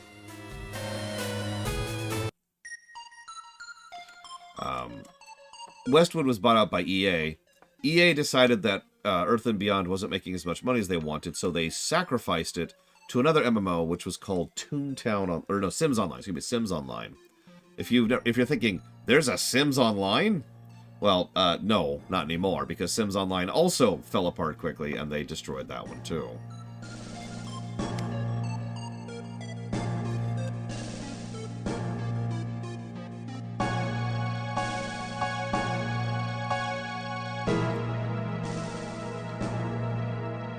It was Sims Online. It was Sims Online. My bad. Although, almost as bad. Can I give you, like, a better bow? No. I do not really have a lot of resources right now. Despite sweeping. Well, can I get Melkor? Nope. Can I get Evo? I can. Let's get Evo some better armor. That looks cool.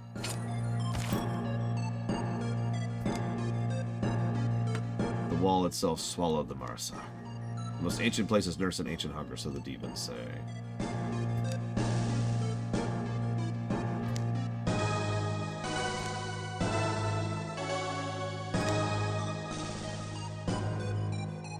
I was born afraid. Okay.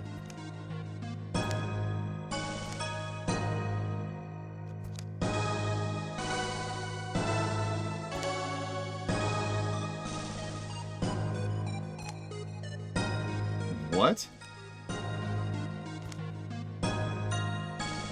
So there's still a fresh corpse in here, even though it died, like, forever ago.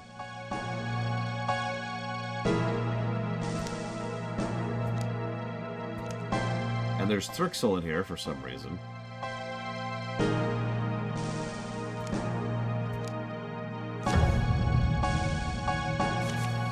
And now we're playing as the Draven.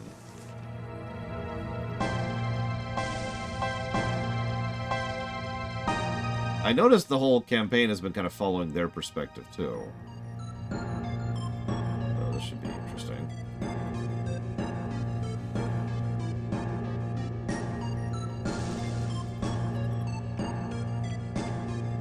Well, let's try to do some damage to some Thrixel.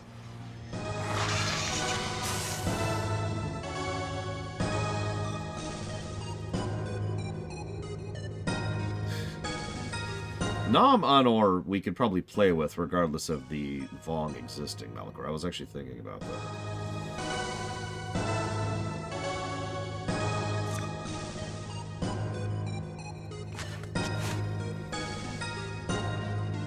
I guess that's what a Wing Knight is. Appropriately named.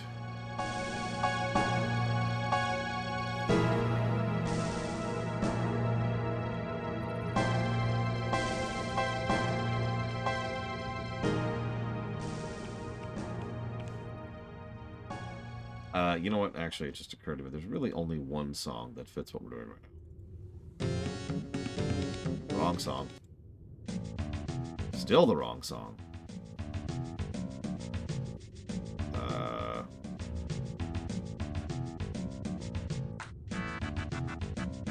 I mean, it's fine, but, like, where's the freaking...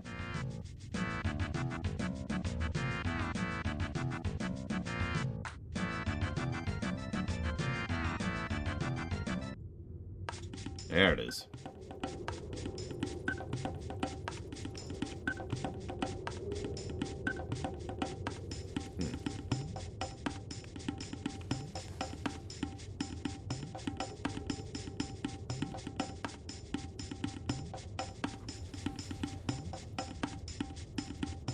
Interesting abilities.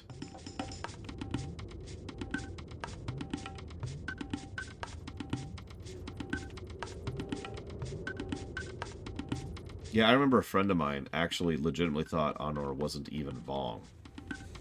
I don't mean like literally, I mean like that was a theory he had, that he was like a pretend Vong or something.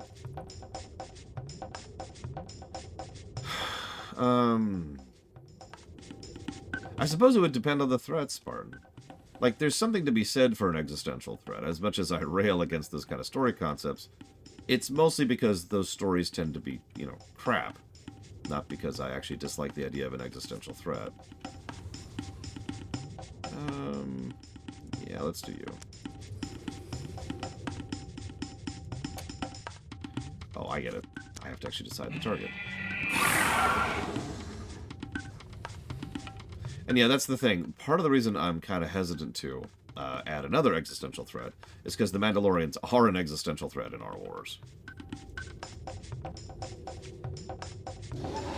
Like, our history lead up, like, pretty much the entire setting is going to be formed by the Mandalorian Wars and how devastating and formative those are going to be. I feel like I already answered that, Evo. Medium armor. It needs to be mobile, but metal.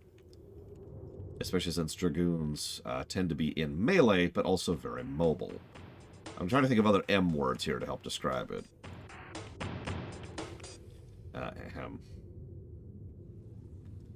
don't really have, like, a playlist for this kind of thing, so let's just do...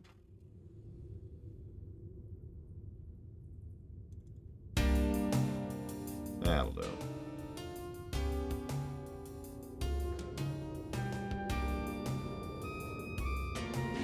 I mean, if we're being honest with ourselves, I'm kind of into existential threats because RFF has X-Death, our Trek has the Borg, our wars had the Mandalorians. I think every rewrite I'm doing at the moment has at least one existential threat.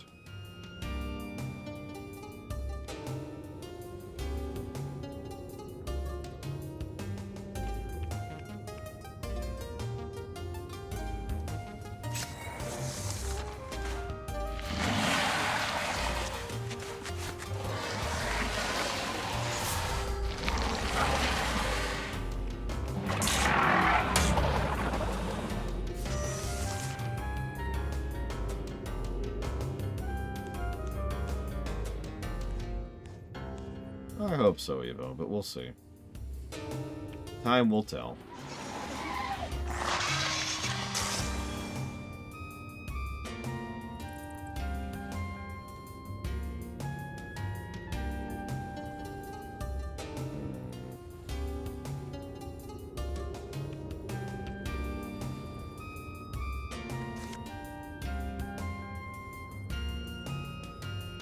Why can't I...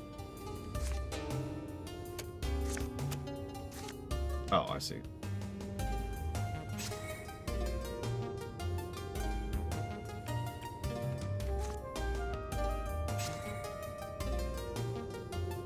Yeah, Palpatine is Lucifer, last I checked. Wait a minute. I thought he was supposed to be Hitler.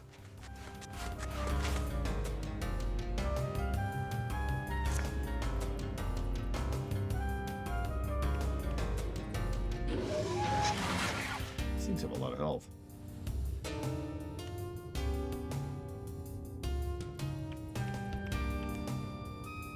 I will let you decide the particulars, Evo, but he is someone who fights in melee range of enemies. Lucifer. Or Hitlerfer. I like both of those.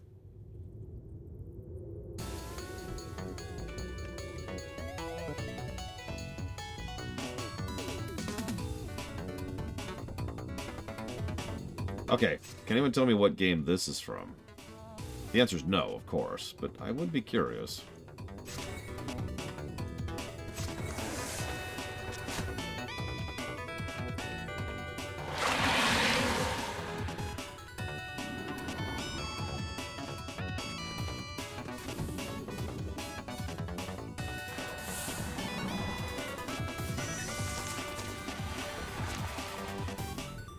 I know this is just another hold the line mission, by the way.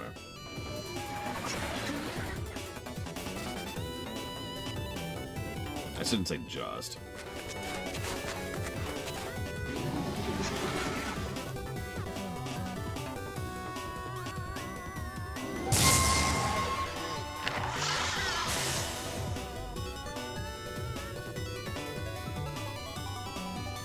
Oh, nice, Malachor. That would explain a lot, honestly.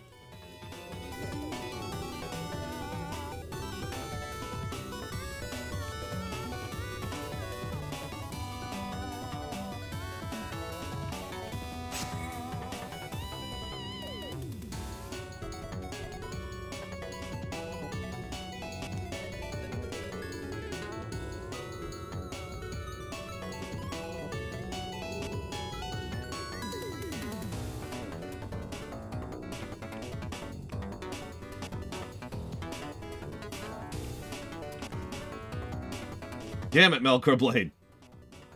You are correct. It is a game with a better soundtrack than this. I actually bought this soundtrack pretty recently.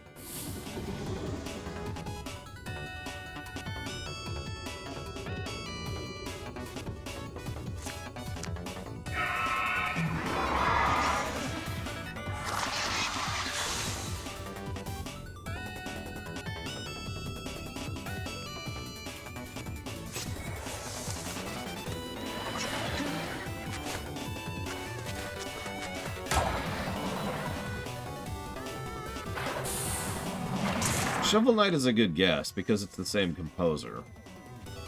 This is Jake Kaufman.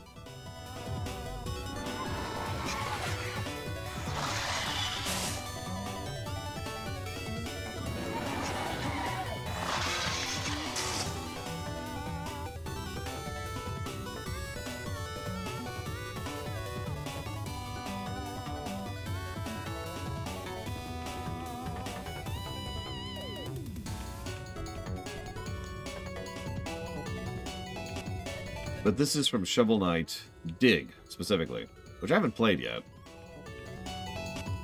But like I said, I bought the soundtrack already. Of course I did. Oh, jeez, I just noticed how big this arena is.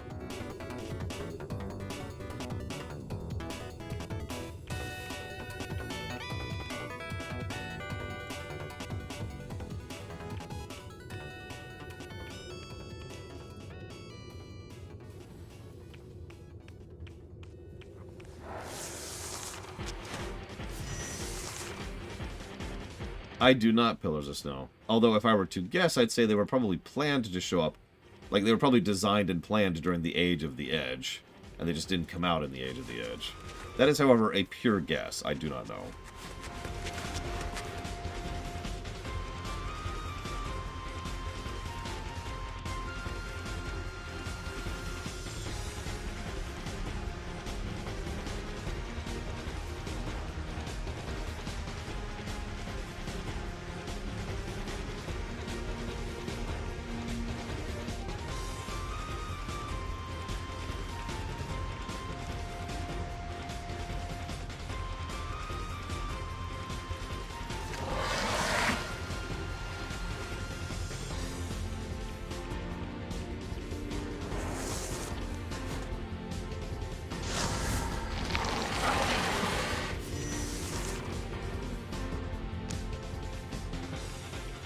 I did Pillars of Snow.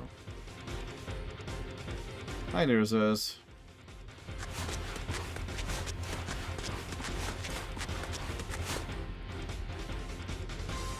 If I was to use Anor, you know what I would probably do, Malachor? I feel like he would be one of those characters who doesn't really have a large-scale impact. But just kind of is more of a side story sort of a thing. The kind of character who wouldn't be in the movies, to put it into terminology.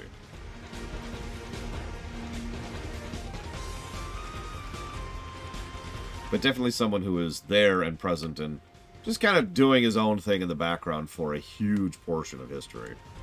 Depending on how long-lived we wanted to make him.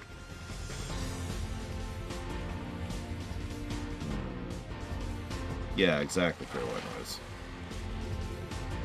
The question would be, what is Anor? We'd have to, like, decide. Because obviously the Vong don't exist. If we want to keep the shapeshifters, well, the moment you introduce shapeshifters to your setting, you've opened a door. So we'd have to be careful with that.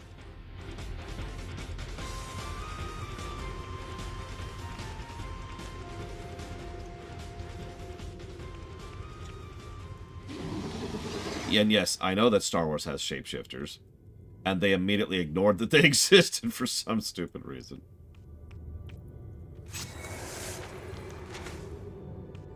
How many of you even know that Star Wars had shapeshifters? Not counting the Vong.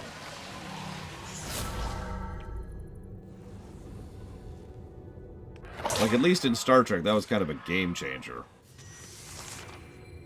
And, you know, an existential threat. But then in Star Wars, it's like, hey, there's shapeshifters. It's like, wait, what?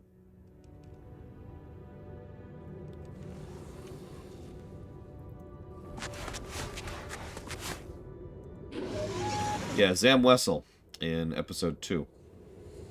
Who just kind of showed up and was like, hi, I'm a shape changer. And then they never did anything with it. Like, ever. Just, hi.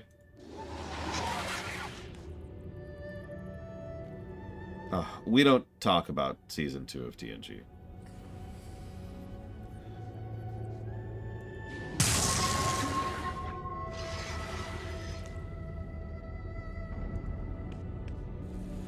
Or Season 1 of TNG, while we're on the subject.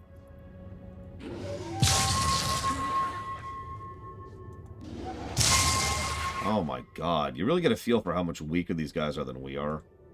We have, like, almost double the forces, and we're having a really hard time killing one enemy troop just because we don't have the abilities that they did.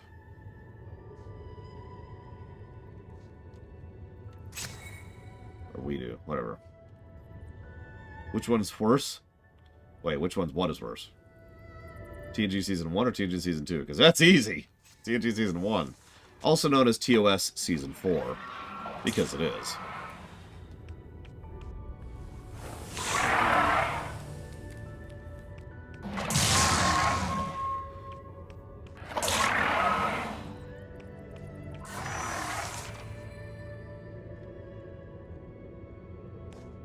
Jeez, okay. These units suck. Alright, let's make do here. Get rid of the big boy. Is there a worse season of Trek than TNG Season 1? Yes. There are 2. Can anyone guess what they are before I tell them? Before I regale you with the Nightmare Lands.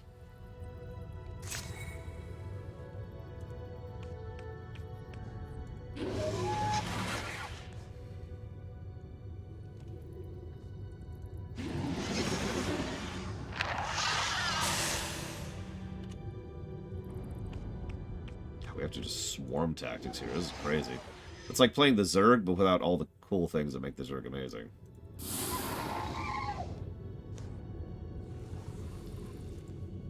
So,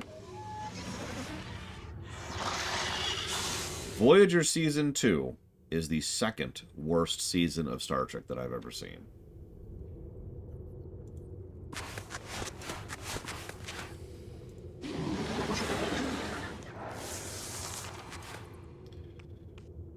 The worst season of Star Trek I've ever seen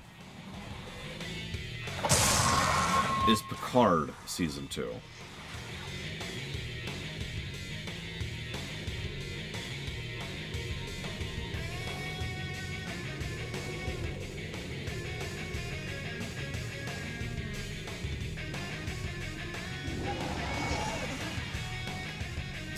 That's a good question, Loke.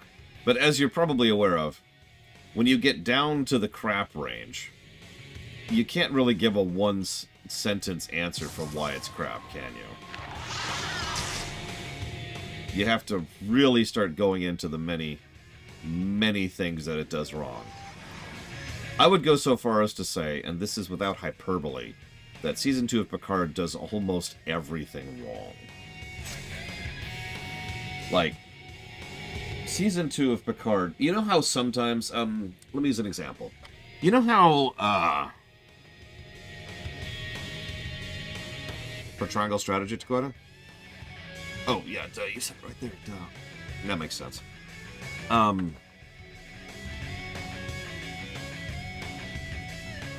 You know how Episode 3 of Star Wars is what I would call a good movie?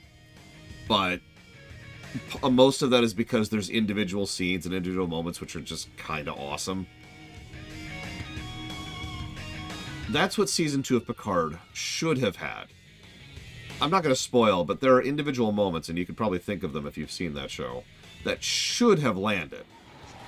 I mean, it's got the Borg, time travel, and Q, for God's sakes. And none of those are spoilers, those are all in the trailer. So, like, how did they not have at least individual good moments that absolutely elevate that? That's Star Trek in a nutshell, isn't it? Screwing up all over the place, but being elevated by the moments.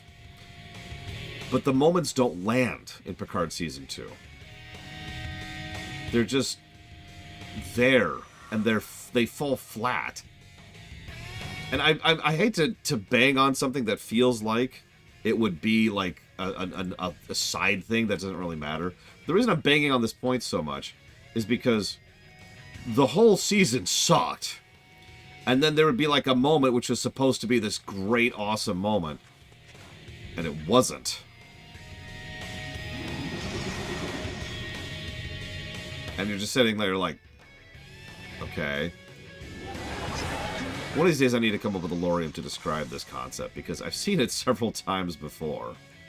It's that thing where something tries... Yeah, Season 3 at least has moments. Season 3 is still ridiculous, let's be honest with ourselves. But at least it has the moments to elevate it. It has the moments to bring the whole season up. 2 does not.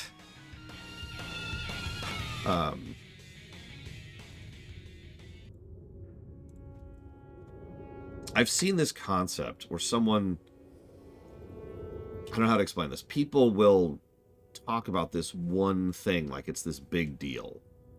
In a show, in a game, in a movie, or in a book. And it's like the one thing, it's the one talking point everyone talks about, because it's the one takeaway moment. It's the thing that's like, oh yeah, it's the greatest scene, it's the greatest moment. And probably about 6 out of 10 times, I'd say, I finally end up watching that show or movie or reading that book or playing that game, and I see that scene and it just falls completely flat. And I'm like, well, that's it.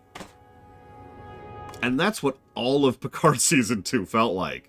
Keep in mind, I didn't have any preface. I didn't have any build-up. It was just, okay, here's the season. It was just like, plonk. Okay, here's the next scene. Plonk. And it was like, it was a season of pratfalls. Even the big emotional one, you know the one, right at the end, between John Delancey and Patrick Stewart, felt like it should have landed. And it didn't. And that's the irritating part. It feels like it should land, and it doesn't. And so I'm just sitting here staring at it like,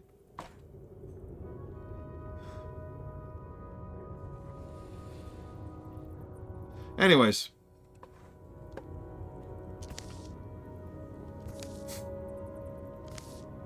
So there's the egg-shaped opal. The silence it sheds sharpens the echo of each movement. Such exaltation. Sleepy smoke parts up its curved surface. Blah, blah, blah. Agitator for hire.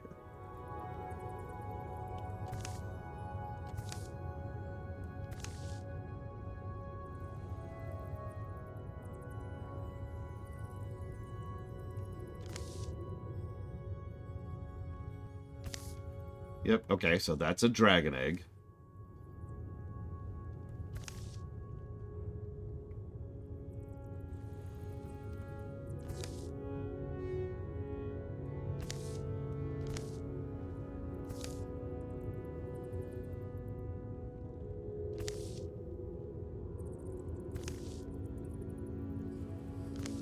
And now they're going to defend it. Okay.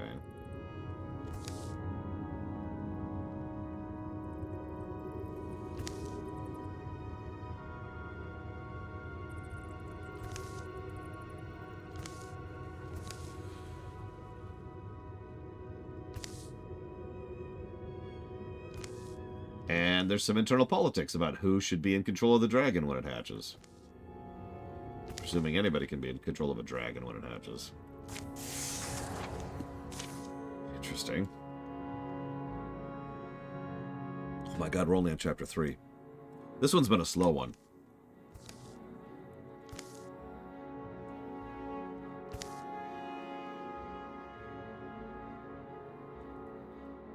It looks like Evo's husband died, but that's okay, because her son is still alive and grouped with her.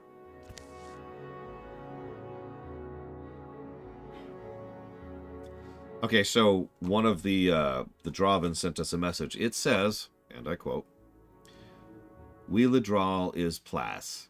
Drauven Warlord Thuvan will be. This map is to find travel roads, capture first those.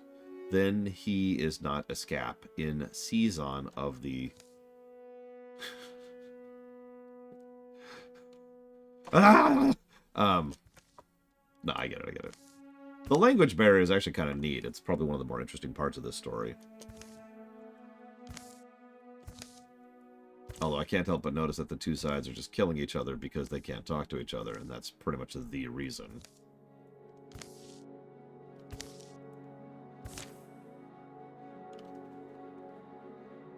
Okay. Time to sweep. Sweep. You know what? Yeah, actually, Spartan.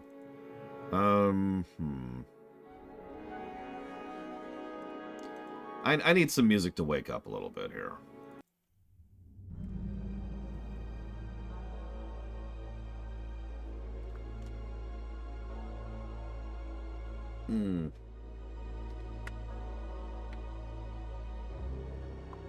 Okay. Where are we? Let's sweep this way. Let's go here first. Should we bring Evo's son with us? No, that's ridiculous. Get out of here.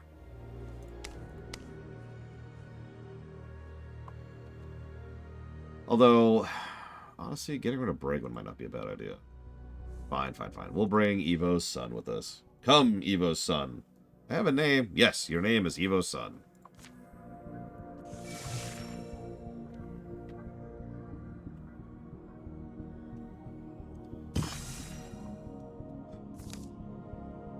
Oh, I already read this one. So they fall in love. Cool, moving on.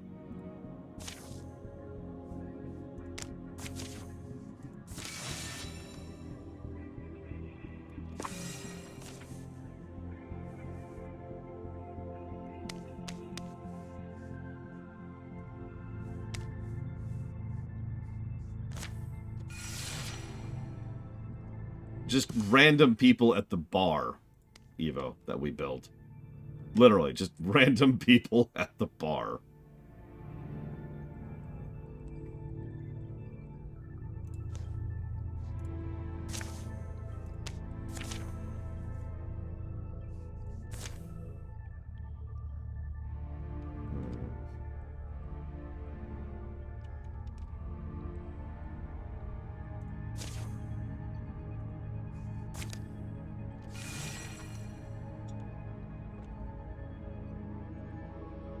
I mean, it's literally a gameplay mechanic. If, for example, you fell in love with, I don't know, Melkor Blade, and one of you gets injured, the other of you gets a buff for the rest of that combat in order to help you through that combat. Now, funnily enough, that's not just exclusive to romance. You can do that with friendship or rivalry, too. All three of those contain different buffs. For example, if you get injured and Melkor's a rival, who cares? But if you do damage and Melkor's a rival, he'll be like, oh yeah, I'll show you. And he'll get a buff in that vein. So it's like a negative buff, or a inverse buff, and I'm saying that wrong. a negative reinforcement buff and a positive reinforcement buff, but both of them are buffs depending on your relationship. Okay, is this my actual party? This is not my actual party. Where's my actual party? There's my actual party. And then, let me sit for now. And here's a new recruit. We'll call you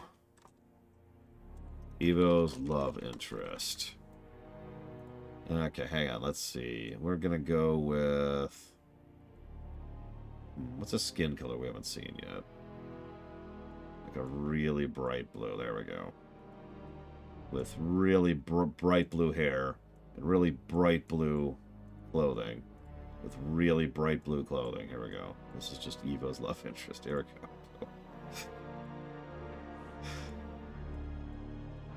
There we go. Behold! It's the romantic goofball. It's right there. Evo's love interest was born into a troop of clowns and had a questionable habit of attacking others' misery with teasing and ungentle jokes. Taking up with a troop of thieving acrobats, he enjoyed what he had, coin, camaraderie, pride of craft, but he couldn't shake the feeling he was missing something important. The more others questioned his motives, the less clear they got.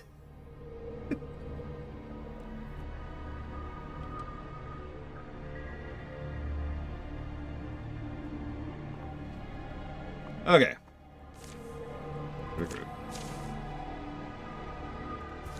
It's funny is Bragwin is actually gonna be the recruit.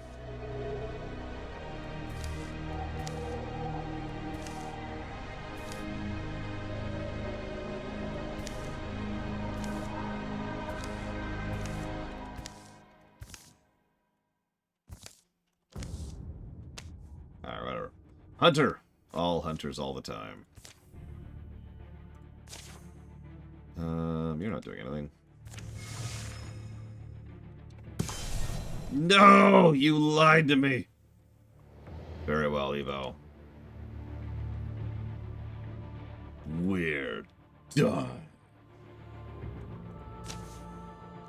Which is funny, because this is literally the song that plays during that scene. Seriously, it really is. Total coincidence. It's on random.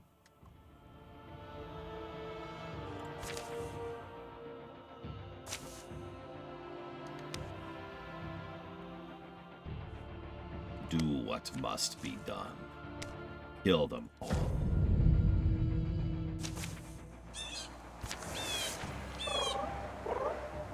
What is that? It's a leaf spirit. Ooh.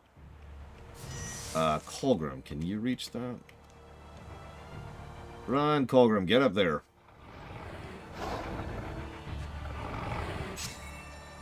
In the meantime, you don't have a bow as an archer. Note to self, fix that.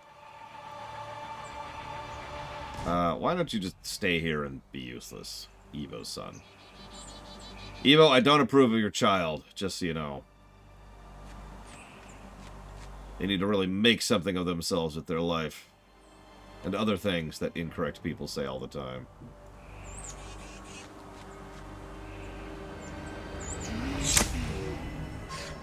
Meanwhile, Evo can kill things from like half a mile away. Jesus.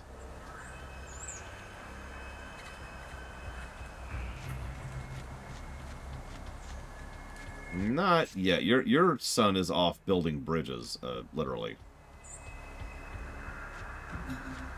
You are not married, Melkor Blade.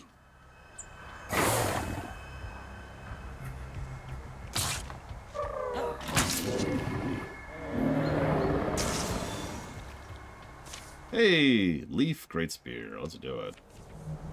Yes. Yes.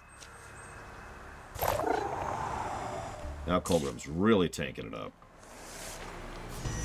Alright, you be worthless.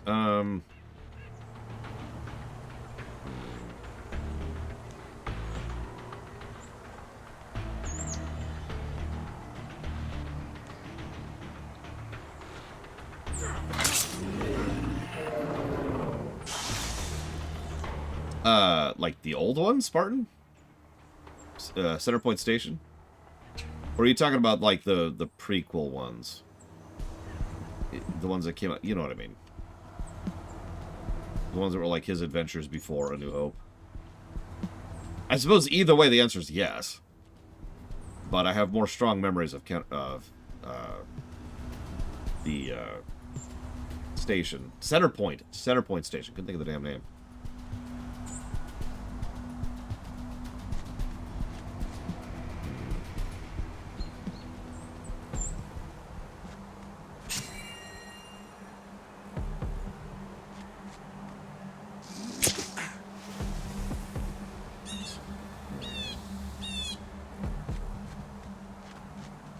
Centerpoint is ridiculous.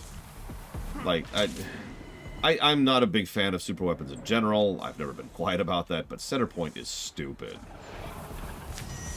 Although the Galaxy Gun is still probably my least, well, second least favorite super weapon in Star Wars.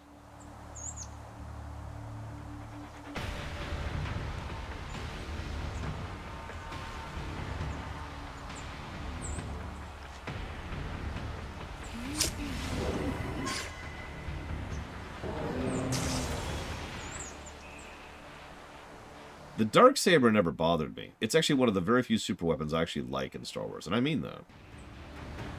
Because the Darksaber is a pile of trash put together by gangsters who are undercutting it constantly. The first and only time they ever used the damn thing, it immediately fell apart. Which is exactly what would happen. It was bizarrely logical. And I was with it. Here, if you're gonna... Oh, you have a bow. He has a bow, everyone! I'm an idiot.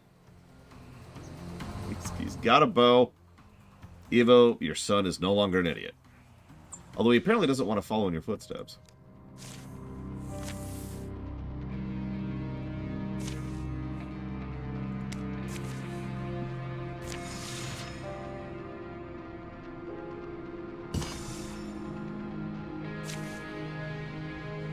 Yes, both the Darksaber and the Darksaber are named the Darksaber. Because, look, shut up. But I was referring to the Darksaber, not the Darksaber, to be very clear about that.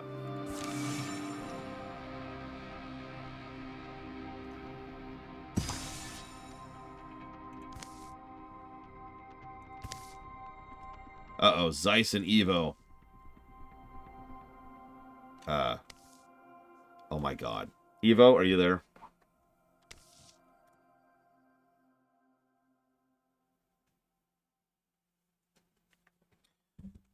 Well, that's another patch of the Yondering Lands safely explored. Evo then says, so this is Evo and Zeiss. Evo says, perhaps tomorrow we can sleep in an inn. I haven't had a chance to flirt with a strapping stable hand in weeks. Zeiss then says, ugh, do you ever think of anything other than sex? And she says, excuse me, what does that mean? Easy, Zeiss. We're all tired. You two have been snipping at each other lately. It means I'm sick of you going on and on about your romantic exploits, or lack thereof. Your loins are your business, not ours, and I, for one, am tired of hearing about them. Oh, yeah? Yeah.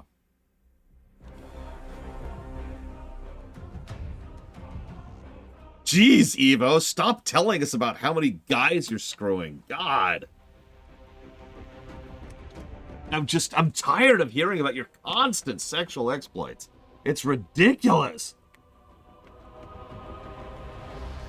So we can now make a rivalry. I like how it gives us a choice. We can now make a rivalry based on this. What do you think? Since you're both there, Zeiss and Evo. Do you want to be rivals because you're sick of how promiscuous she is?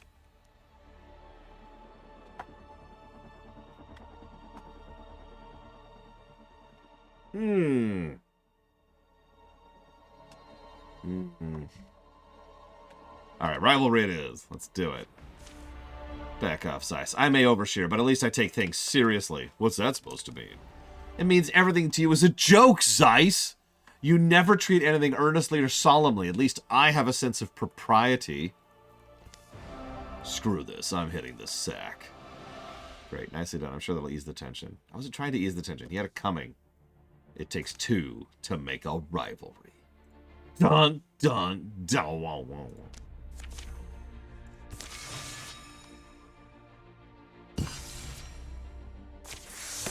Evo's love interest is now a greenhorn hunter.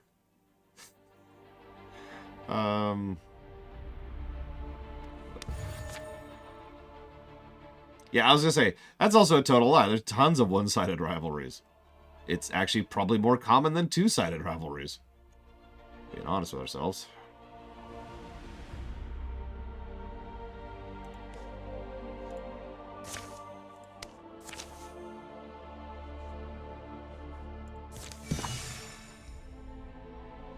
I mean, I really want the game to be over, Act. The fact that I'm only on Chapter 3 of the second-to-last campaign is not improving my mood, I'm not gonna lie. Oh, it's just like, let's go! Sorry. This is a brilliant, perfect game. Please don't kill me.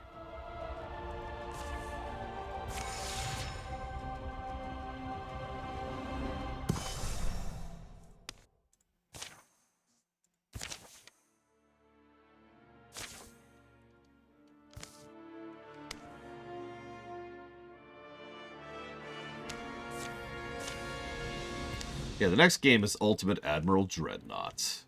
Time to build some Dreadnought. Kill people. Or, I actually don't really know. Well, we'll get there. Oh yeah, so, hey, he's got a bow. He is following in your footsteps. Each subsequent game up to Starfield is supposed to be shorter than the previous one, by the way. So, like, you know, we had a 30-hour game, then it's supposed to be like a 20-hour game, then a 15-hour game, and you get it, right? It was lined up that way on purpose. So yeah, Mark of the Ninja, Invisible Ink, Oxygen not included, Wargroove, Maneater. By the time we get to Wargroove and Maneater, it should start being like, and we should start really zipping through these. And then we'll get to Starfield. Actually, Patchwalker has been moved. That's out of date, so ignore that. Patchwalker will be after Arceus now. Open the door, and then let's just kill things. I predict right now I'm going to spend more time on the ship designer than any other aspect of Starfield. Any takers? Any bets?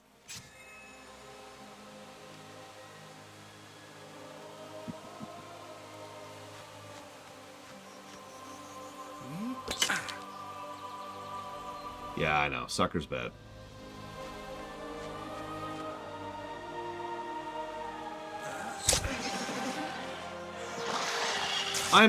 Of those games, there's a lot of games I'm excited to try, like Maneater, Oxygen Not Included, Wargroove, Squadrons. Like, all those games I've been interested in. But if I'm being 100% honest with you, the game I am most looking forward to is Arceus. I've been wanting to play Arceus since it came out. And I have seen gameplay of it because my niece played it a lot. And she kind of... I kind of backseat run for her. Like, she was on the controls and I was just watching and kibitzing. And that was actually fun. So, we'll see how that goes.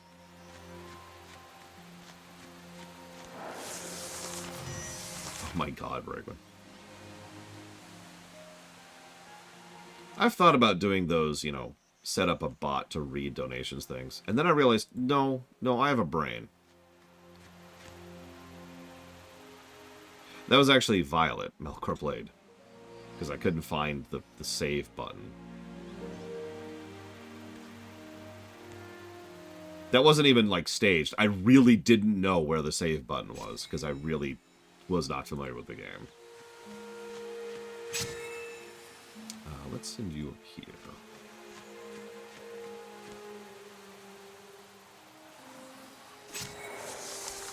But yeah, I'm down with talking about more Star Wars or Warcraft or Star Trek or anything else that we usually talk about. Or even just strategy games in general, you know? I love strategy games. Someone recently donated, it was Cat Horse, donated to Rift Breaker, Satisfactory, and Factorio. I'm looking forward to all three of those.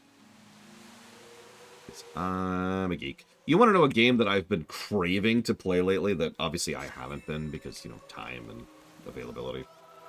Dyson Sphere. That just, everything about that game has just been firing all cylinders for me. I think I mentioned I did actually end up playing a brief amount of it. When I started the Long Dark, the recent Long Dark, I was just so mentally dead that I needed to relax. And so naturally I picked a builder game to relax to because I'm a freak. And so I played like a few hours of it and got decent ways into it. Yeah, I got to the point where I was starting to think about getting off planet. Hadn't actually gotten off planet yet. And God, it hooked me really hard. So I'm looking forward to that someday. That's gonna be something we're gonna drop some dealer's choice on when it comes out of early access, because that's obviously a requirement.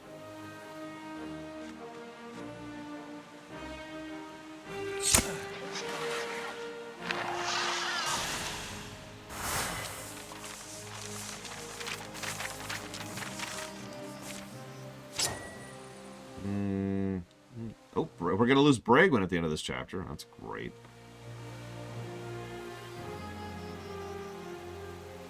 So, call me a weirdo. I liked Sylvanas quite a bit. I'd say up until Legion. And even Legion, I could still tolerate her in because most of her goals and operations still aligned with her character and where her character was at back in Kata. But the fact that they completely, like, with hindsight, we could tell they were leading up to BFA and Shadowlands with Legion. But I still think it worked in Legion. And then BFA came along and completely ruined her as a character. I still think the biggest flaw with Sylvanas' character in Shadowlands is the jailer. But if I could pick another flaw, it's the fact that they don't really delve into the fascinating topic they have there. They just mention it and then move on immediately. Let's put that on Melkorblade.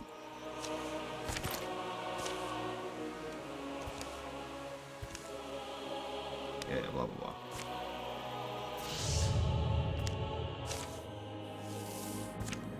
Do I prefer her over Kerrigan?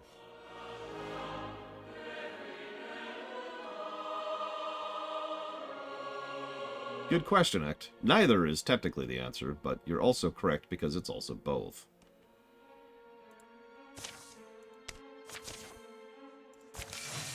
Yeah, exactly, Pillars of Snow. That's such a fascinating topic that they don't really touch on. And again, we have two main characters it's happened to already, Arthas and Sylvanas, and they haven't really delved into either of those yet. It's just there in the background. All right, moving on. It's like, come on. You've got a great idea there. And you better believe we're going to do something with that in our Warcraft. I mean, actually, technically, there's a third character that's been done to as well. The Death Knight player character. So, Zeiss, do you want to be a crow?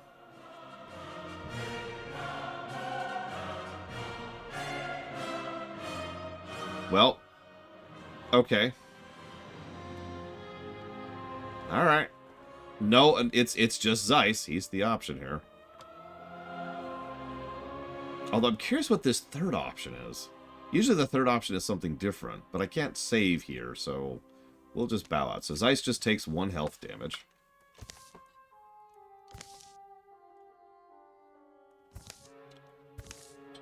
Yep, Zeiss is chopping off a finger. By the way, that was your option. You could chop off a finger or you could become a crow.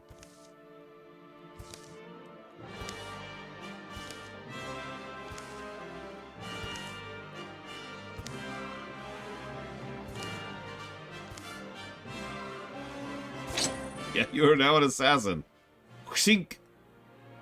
Ooh, accuracy. Let's give that to Zeiss, as it happens. You have lost a leg and a finger, Zeiss. Water Spirit. Where's Melkorblade? Go make that happen.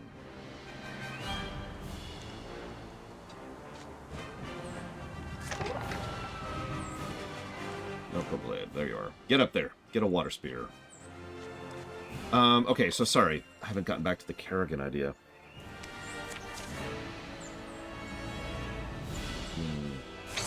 If it's not obvious, I do enjoy Kerrigan as a character, and I do enjoy Sylvanas as a character. I'm not sure picking a better one between the two. See, the problem is both Kerrigan and Sylvanas are kind of the same in my mindset, because both of them are interesting characters I enjoy that were screwed over. In writing, I mean. Not like in lore. Because... Doug Peachy. Because Kerrigan is screwed over by the ending of StarCraft 2, and Sylvanas is screwed over by BFA and arguably Shadowlands. And the funny thing is, fixing both of those is then easy. Because you just eject those problems and we're good, right?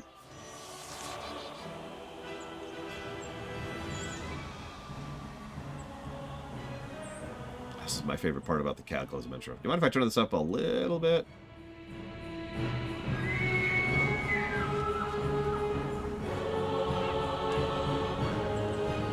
Look, I'm just going to quiet for a second.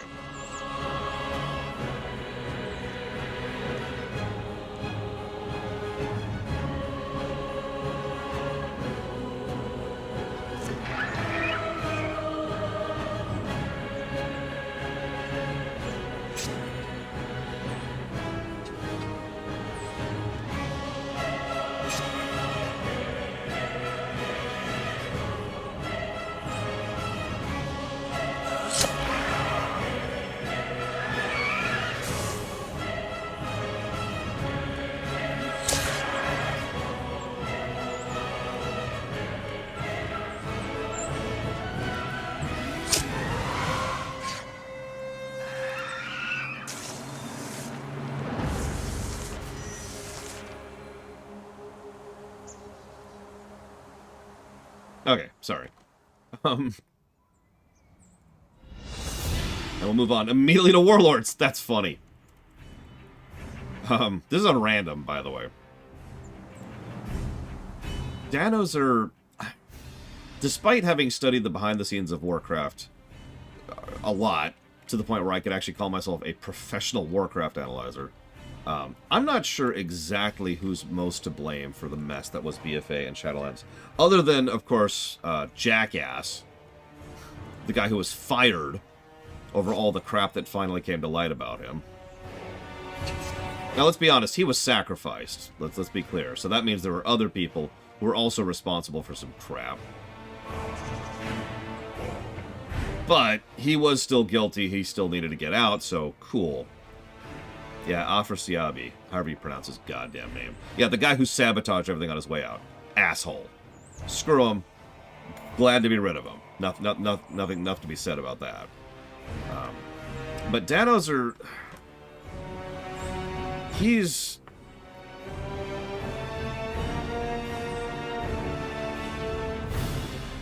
not the worst that they have, which I suppose isn't really a great thing to put it. The really, really biggest problem with WoW in BFA and Shadowlands can be boiled down to one thing. And I know that most people are going to disagree with this, and they're wrong. The problem with BFA and Shadowlands is they got rid of medicine. Now, I know there's more that goes into it than that. I understand how complex of a situation that whole thing was. I am aware of the fact that I'm giving a simplified take on it. But the fact of the matter is, as soon as Metzen left, nobody knew what they were doing. Nobody knew what they wanted to do. A lot of people threw a lot of ideas out, and nobody did anything with any of them.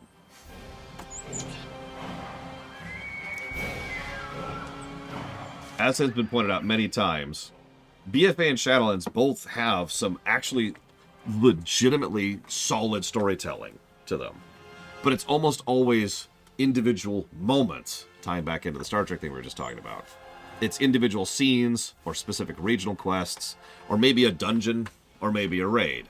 But when you zoom the camera out and you look at the story as an aggregate across the whole expansion, it's a mess. It doesn't connect to itself at all. It doesn't really have any kind of cohesion. Even the long... Zandalar, pretty much the entirety of the 3 Horde zones are legit. And are probably as close to good storytelling as we got, as far as MSQ, across both expansions. Because you did one zone, which had its own story, the next zone, which had its own story but tied into the previous one, and then the third zone, which had its own story, which also tied into the previous ones, and then they culminated in one massive attack on the city. Boom, and then the moment happened with oh my god, I can't think of his name. He's so cool. The Loa of the Dead, the Loa of the Troll Dead. It was cool. That worked. But that's it. That's the only one that worked in that whole arc. And in 2 expansions. One Zamdi, that's him. You like deals? I like deals.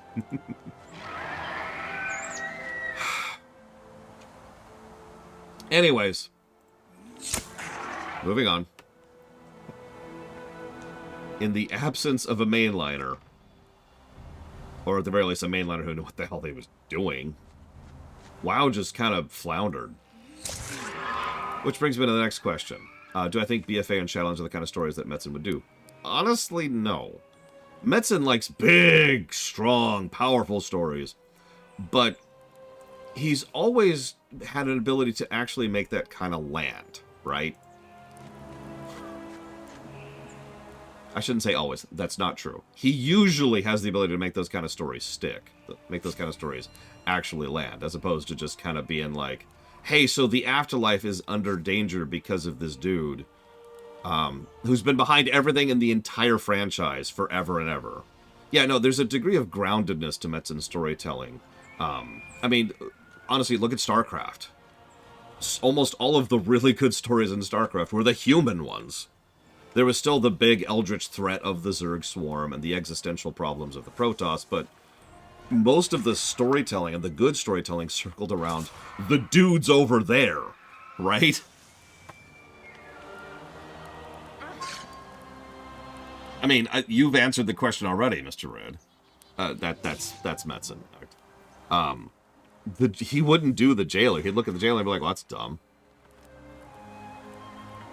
Let's do something else. And he'd do something else. It is supremely sad that a character that has less screen time than the jailer, who is actually the main villain of the entire Warcraft setting, is better characterized than the jailer, despite that absence of screen time. I am, of course, referring to Sargeras. Sargeras is not what I would hold up as a pinnacle of villain design, but he is still more of a character than the jailer ever was. Yeah, hit me, Spartan. What do you got? Yeah, you know what? Not a bad idea, Pillars of Snow. The massive amount of death recently, especially because of the Legion invasion. Yeah, boom. The afterlife just kind of starts being flooded. It wasn't built to deal with that kind of mass, so now we have issues. Cool. Story idea. Done.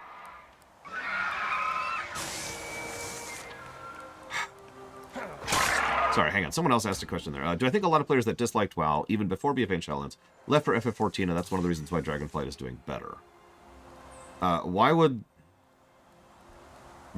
players leaving... Hang on, I'm sorry. I'm misunderstanding the question there, Zaz.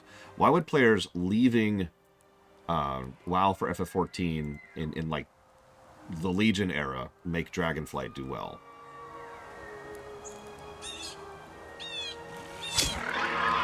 I like that idea, actually, Dakota. Tie in the third Lich King. Tie in the dude sitting on the throne, holding back the tide, as the reason why the afterlife hasn't been completely flooded. And then someone goes after the third Lich King and knocks him over. Probably, out of ignorance. And then, whoops! Now we've got a problem. Actually, I like that idea. I'm going to steal that idea. Hang on. Steal horribly. There we go. Guys, I've got a great idea.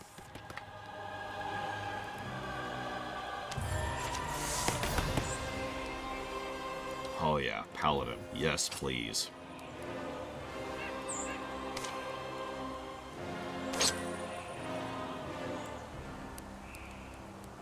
Let's give some dodge to Zeiss so he doesn't die. Quit dying, Zeiss.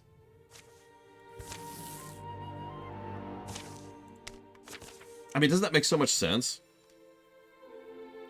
So many people would think that the third Lich King is a villain because his name is the third Lich King.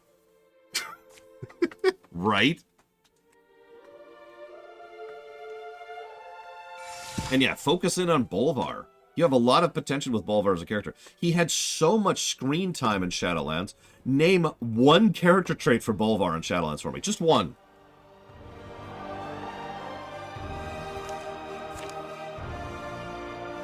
It's okay. I'll wait. Sorry, getting off topic.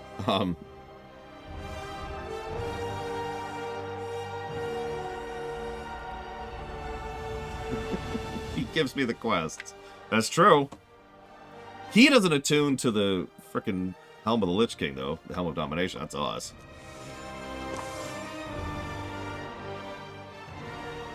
No. I don't know.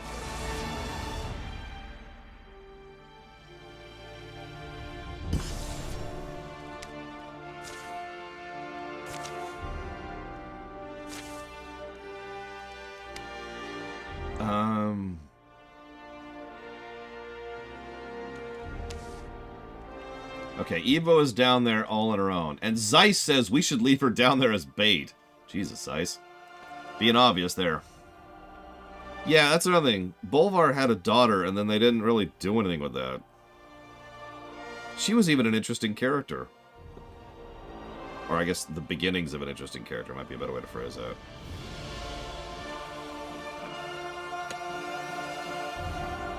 Yeah, BFA and Shadowlands. Ross, if you're watching the VOD, I'm sorry. BFA and Shadowlands are the Voyager of Warcraft. There's so much storytelling potential there. And it's BFA and Shadowlands. Well, Warlord's music kind of leaned heavily on the big drums of war kind of approach. So that makes sense. Although Warlords also has songs like... Hang on, I'm going to skip over this for a second. Like this monster. I love this song. Probably my third favorite song in Warlords. Let's get in position and start shooting people.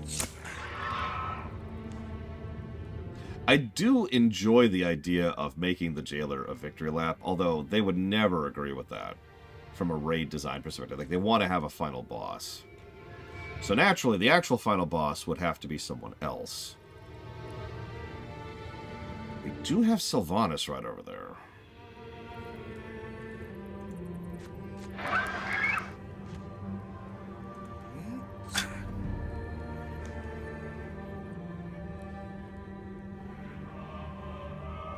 I can't decide what I like more.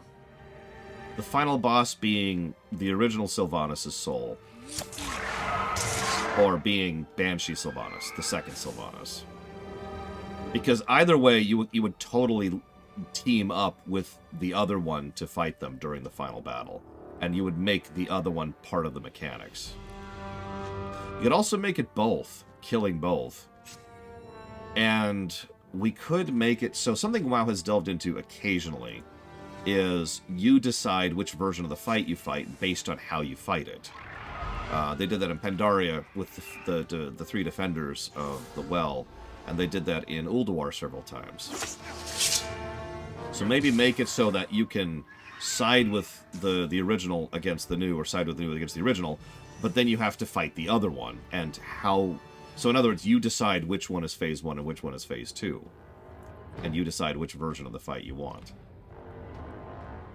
I kind of like that idea.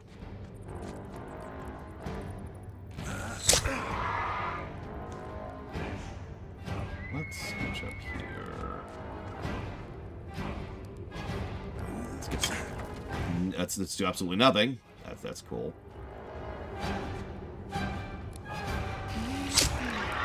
I mean, narratively, we'd have to...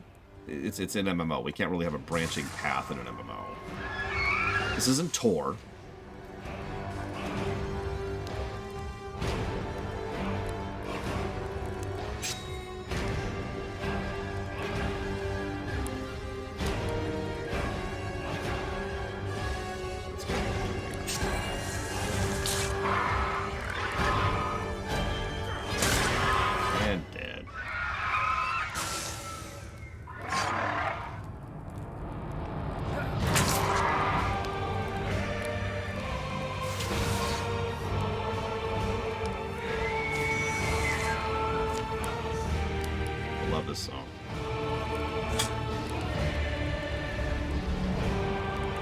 See, that's why I'm thinking Pillars of Snow. The way I lined it up would make it guaranteed that both Sylvanuses would die, no matter what. The only thing that would matter would be the order, right? That's why I was thinking in that direction. But, let's scooch here. Kill him. Or miss. That's also cool. Okay. Could you please kill him, Melkorblade? Thank you.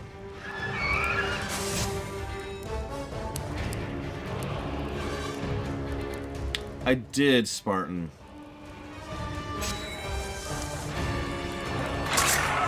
That's why I'm kind of on this thought process of making the jailer not the final boss, right? If anything, what I would probably do is I would make... You know how there's usually, like, a first patch boss? And then there's, like, a second patch boss and a third patch boss. Something that'll settle your stomach, Evo. Plain eggs. With some salt, actually. Anything like ginger, if you have pickled ginger, stuff like that. Carbonated liquid helps, so like seltzer water, soda, something like that. Plain toast is another very good one. Speaking of someone who has a lot of issues with nausea in my life, I've got some ideas there. I think I would actually stop there, but also just rice, just plain old rice, not a bad idea. If you've got good quality noodles, that could work. Oatmeal is another excellent one, especially if you don't add anything to it. I'm not sure about bananas.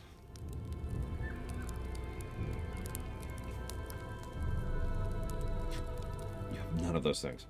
I will give you money right now if you will get something ordered or go get something. I don't care which.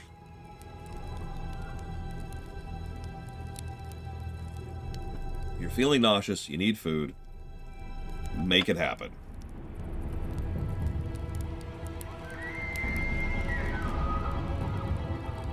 Let's give this crossbow to your son, Evo.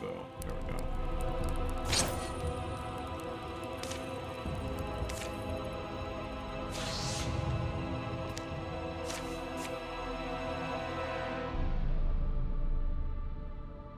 Actually, yeah, I like that idea, Pillars of Snow.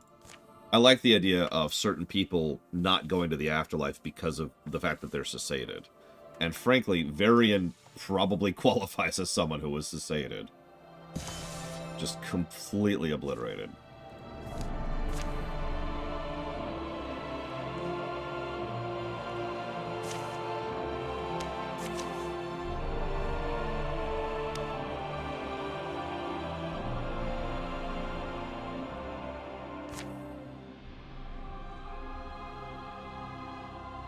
I mean, boo-hoo, Triaxia.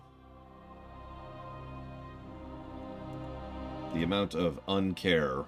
Like, I'm sorry. At this point, I have already suffered a tide of people whinging about me changing stuff in the rewrites. I'm good. I suffered that before the first rewrite even came out.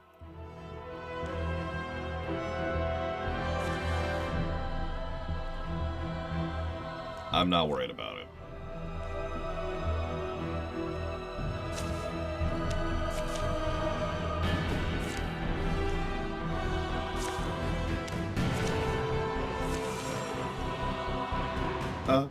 Oh, excuse me. Actually, no, we're sweeping right now, Jay Palmer. As you can see, the map's kind of nice and neat.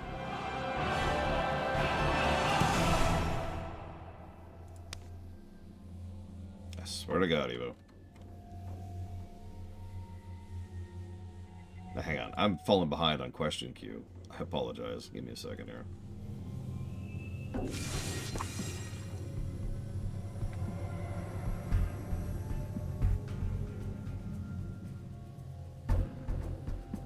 Oh, nice.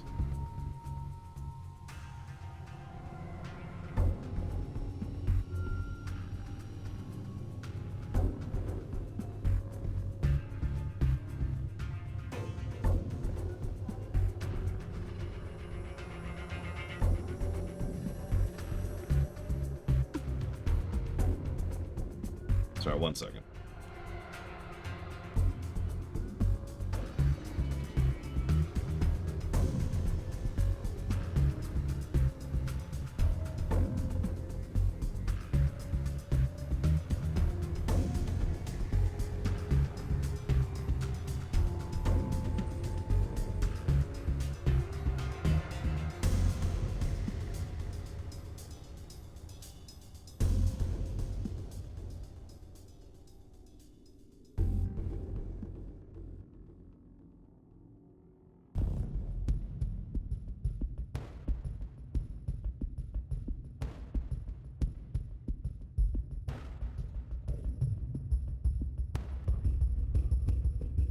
We're now over into StarCraft music. I actually put several StarCraft and Warcraft songs into the same playlist for pretty obvious reasons, I would say.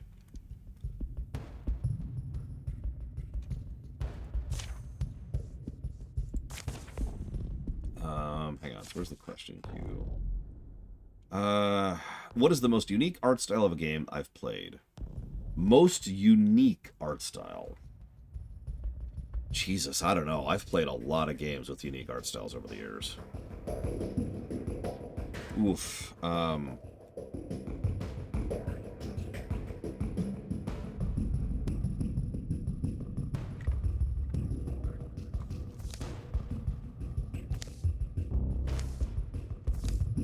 Oh, this one. Yeah, okay. No. Get it out of his mind.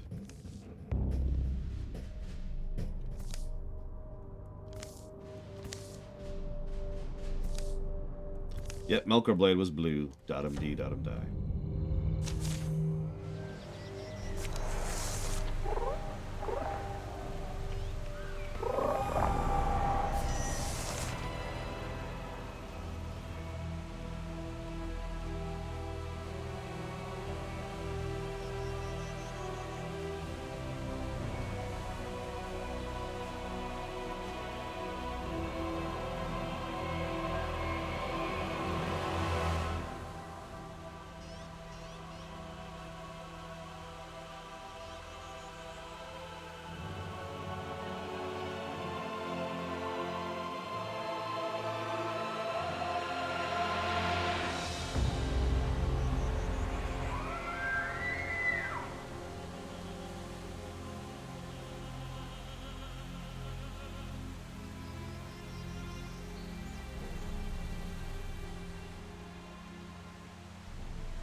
Okay.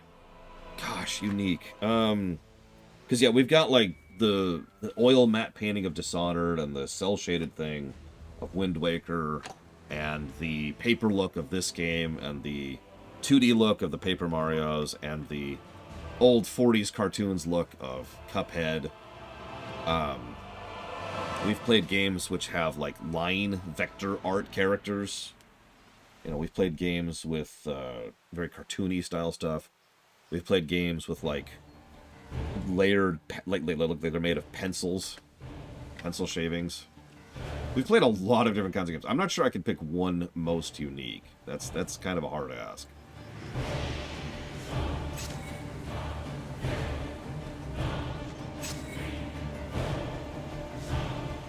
I love this. You have a party of 3 archers. Here's a tight, concealed space. Now, the other part of the question was, what's my favorite?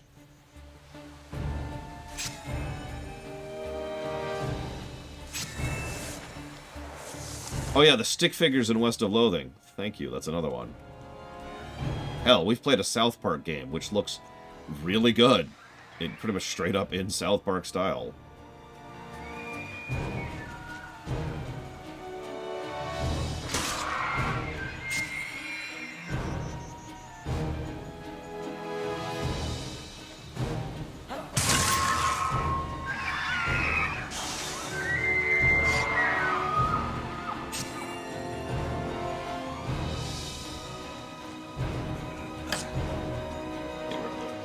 Him, and then let's kill him with him. Oh yeah, Okami, that's another one. Now, Okami was kind of headache-inducing, but still quite unique looking. I've actually reviewed Shadows Over Loathing. I recommend it, it's good stuff. Looking forward to the sequel.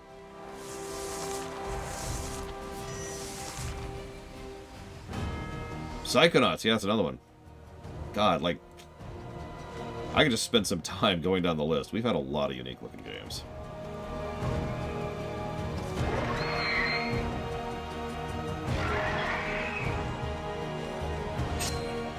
That is a water spirit. Yoshi's Island, another one. That's recent. Now, honestly, Mario Wonder is actually kind of unique in its visual style, especially in its animation style, which is kind of where it really shines.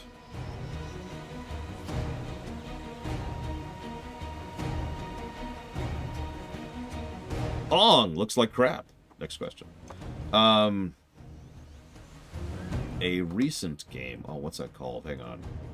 It hit my radar recently, and I can't remember the name of it. Give me 1 second.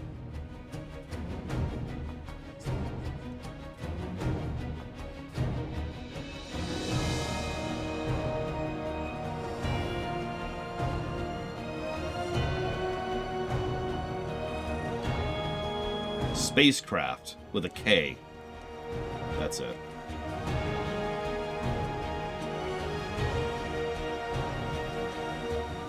Everyone in chat, what the hell is that? Yeah, no. A surprisingly interesting looking game.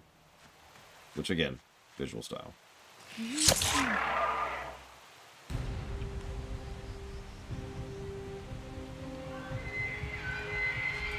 Anyways. I'm not sure I could name a favorite, honestly. Other than Yoshi's Island. Any questions? Can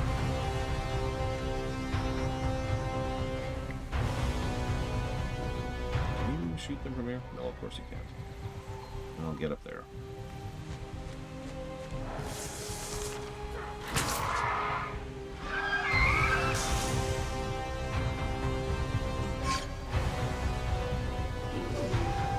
What kind of weapon do you have, Melkor Blade?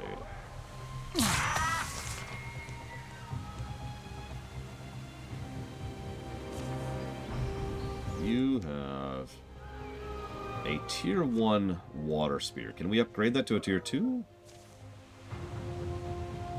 We cannot. Well, that sucks, but okay, whatever. I'll take a legacy point. Be free. Be free.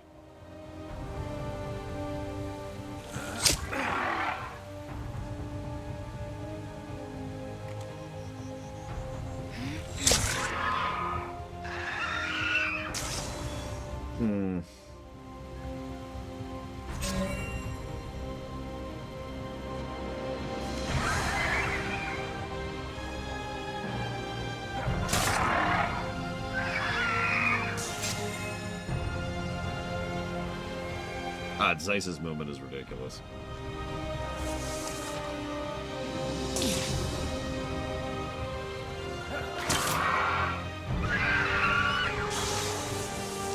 Let's just give Zeiss the boots of haste here.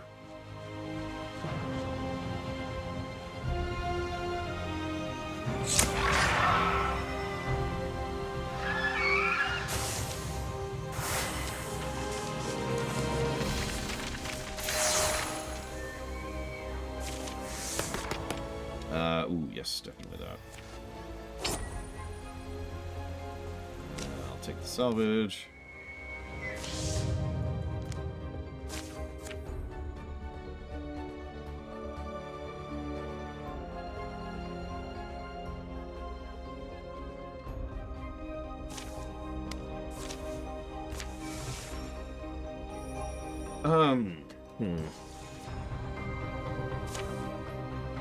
Another idea I like, Spartan, if you're still there, which you probably aren't, so I'll wait to see if you're there.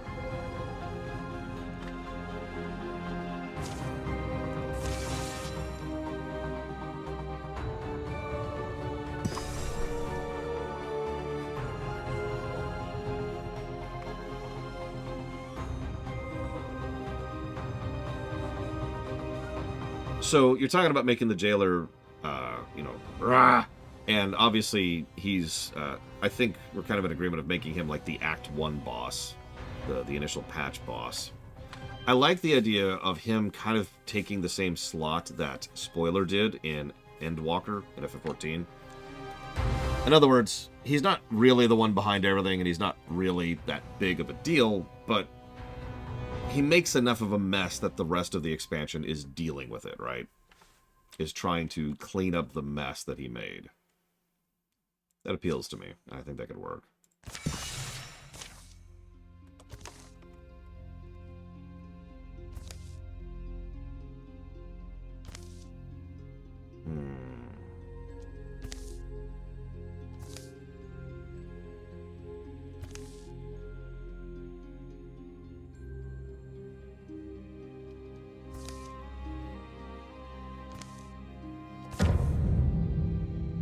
Yeah, rather than making the jailer some big, ancient, eldritch death doom.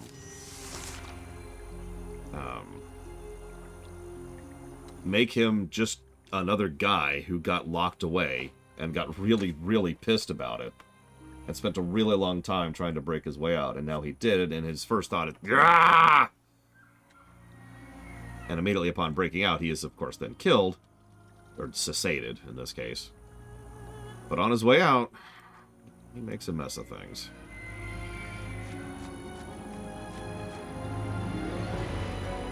We could also make it him just another mismanaged afterlife. I mean, the Maw probably shouldn't exist, let's be honest with ourselves.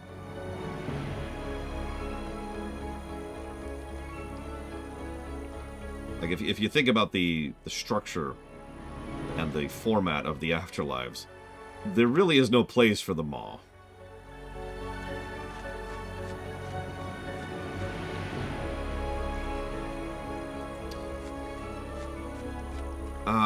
Is that similar to what I'm doing with Zemus? I don't know. I admit I had an idea for Zemus last night, which I will of course not share here, because it needs a lot of hammering out.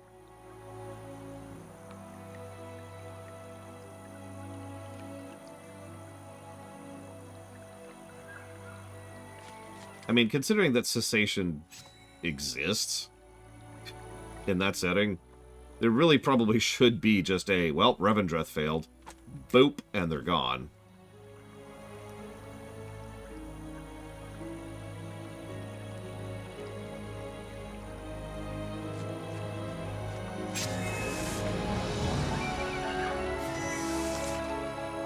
I mean, even if you want to be evil about it, they could keep draining anima from souls for a very long time. Like they're doing with Garrosh, for example. So they don't really need to, get rid of them at a certain point.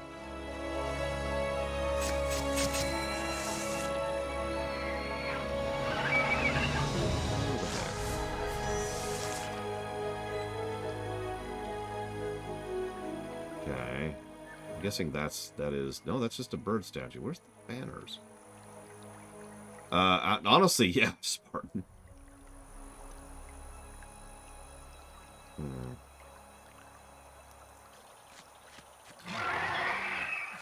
See, I don't want to lean into this too much, Blade because I don't want to spoil too much, but something I've been thinking about lately is I kind of like the idea of Zemus being the ultimate evil.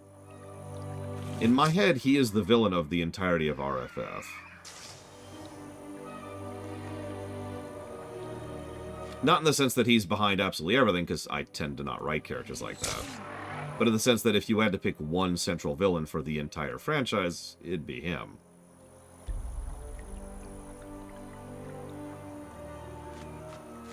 But we'll get there. So you're on Zeiss.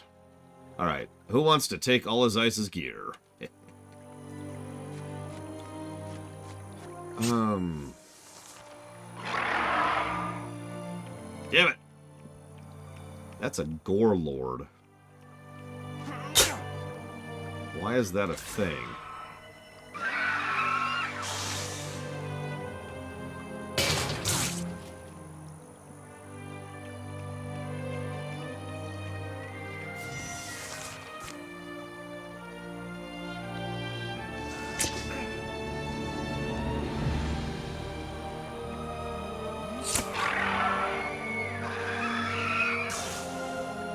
Have I ever seen I Was Behind Everything written correctly or well? I feel like I have, but the fact that I don't have an automatic answer for you probably says something. Let me think about that for a minute.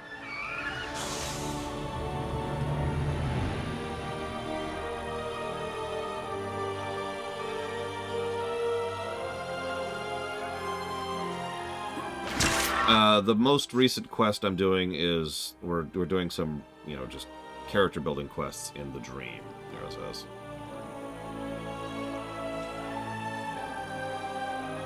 The original Blofeld.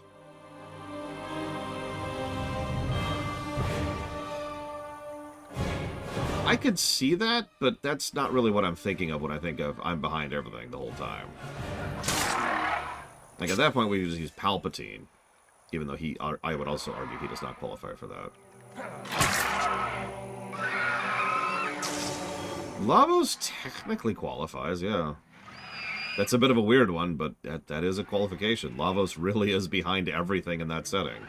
He is the central pillar of the entire setting.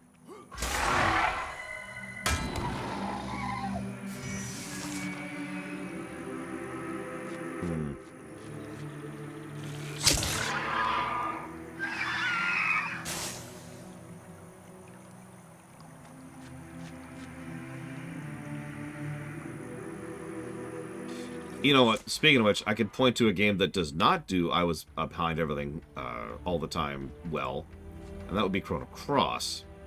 I will not spoil, but the person who is actually behind that entire game, that reveal was just kind of... sure.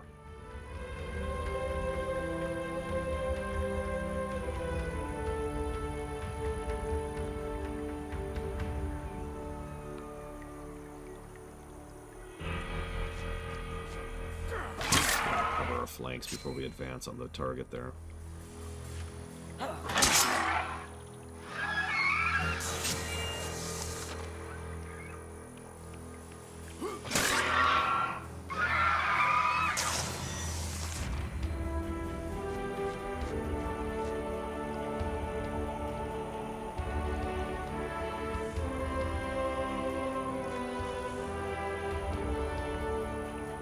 I was gonna say, I haven't played Sly Cooper. I think I actually played one of them for a rumination, but that means, of course, I don't remember it all. Oh my god. I mean, that one, there's some behind-the-scenes reasons explaining it, Spartan, but yeah, it's still bad.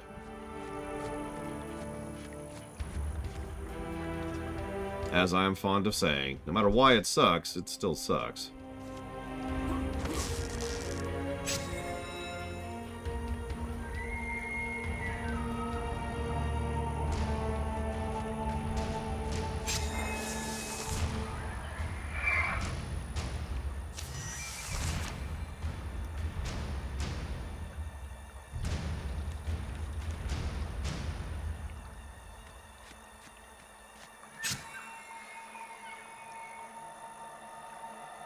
No. I would say Morrowind is structured as more of a traditional mystery.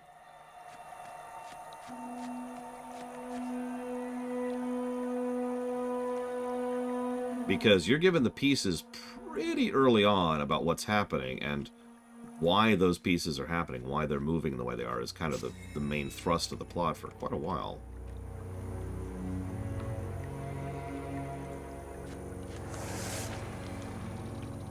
The Jack series? I think I've played one of those. Just gonna blank for a second here.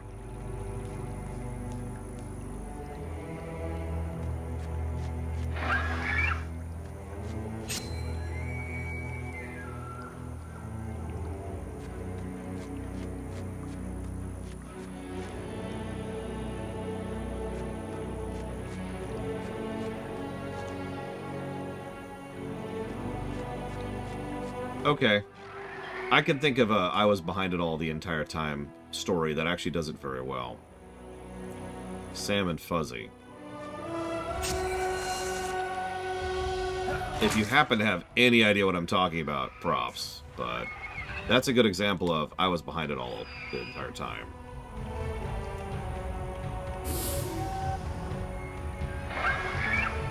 I can't even talk about that in more detail without spoiling lots of stuff. So, if you know, you know.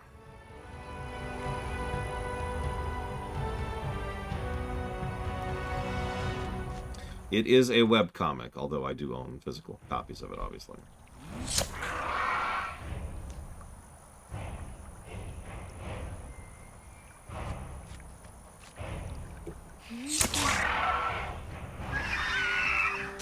Sam and Fuzzy.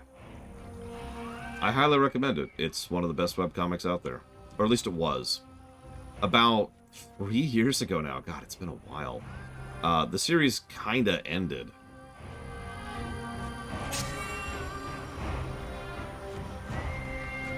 No, Sam, end word, and, end word, Fuzzy.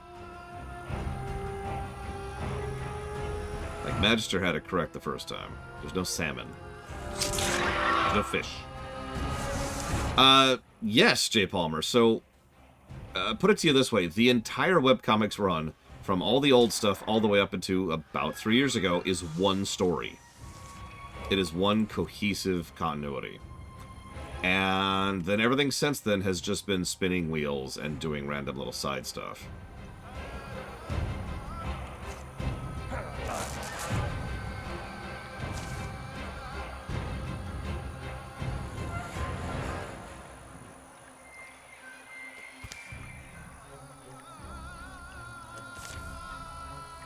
Oh, we have successfully pulled in the boss.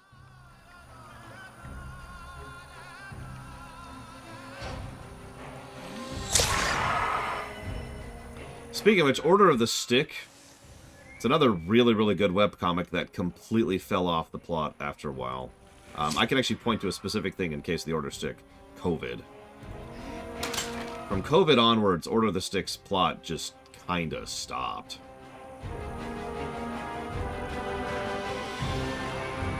Like, that story hasn't really moved forward so much as 1 inch since then, and that was a few years ago.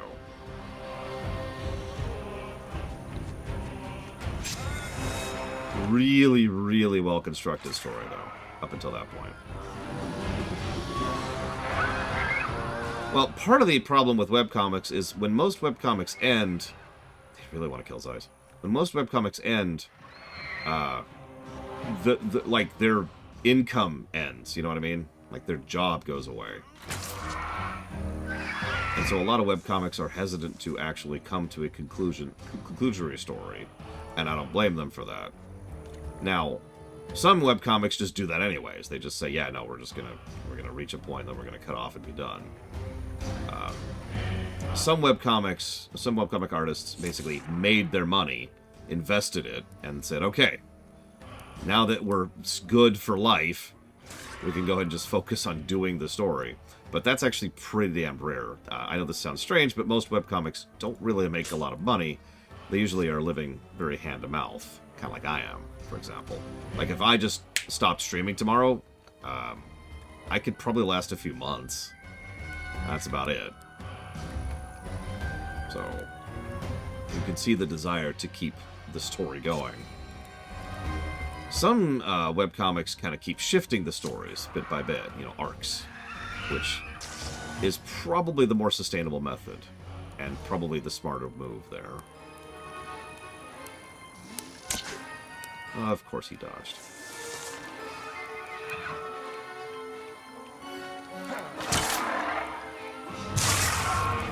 I will always give credit to Farside, by the way. Gary Larson just definitively ended the story. And yeah, it's done. Farside is concluded. Probably, honestly, right about when it should have been. Wow, that just straight up killed him. He did not have that low of health until he was killed dead.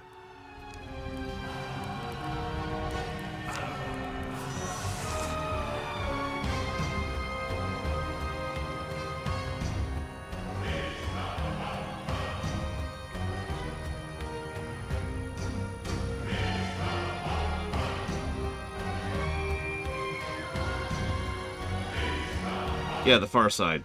Calvin and Hobbes is another one. Calvin and Hobbes, man. Let me just pause for a moment and say that Calvin and Hobbes was awesome. Let me just get that out there.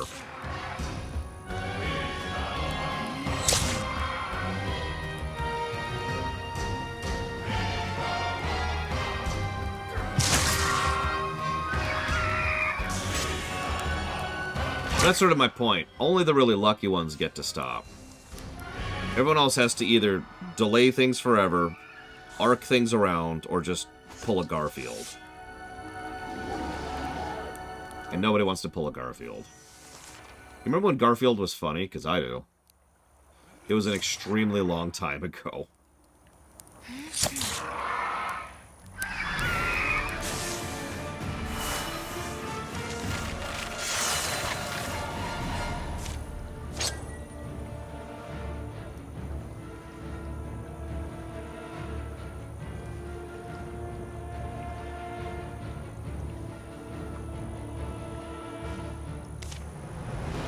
Yeah, it was still in, like, the 80s and 90s is when Garfield was actually still worth a damn.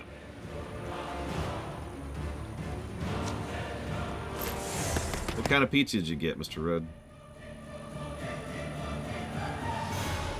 Yeah, let's go ahead and get even more endurance. I still have my original Garfield books. You know, the original ones. They're pretty legit, yeah. It's the Warlord. With a groan, his huge hand grips the crossbow from the dirt. And he shoots.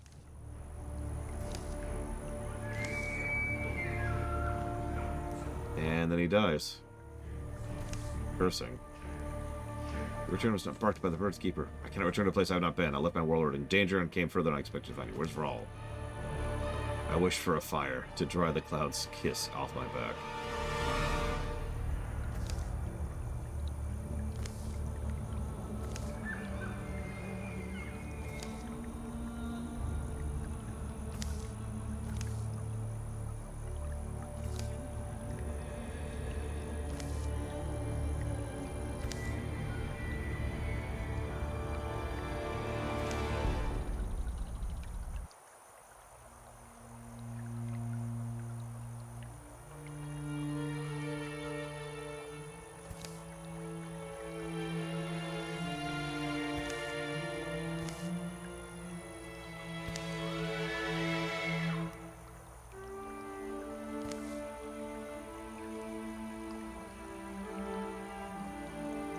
Yep, more Draven politics here.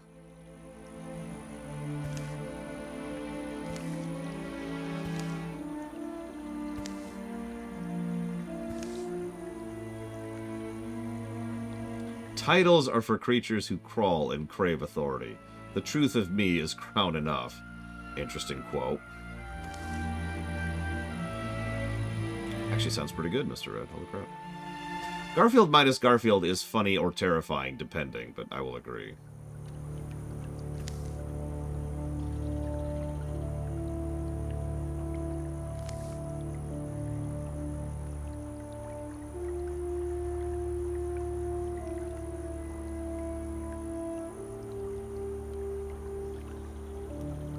Jesus. Yeah, the dragons... Okay, that's going to be our final boss, then. That's gonna suck. Well... It's an artifact, but it's only a freaking sword.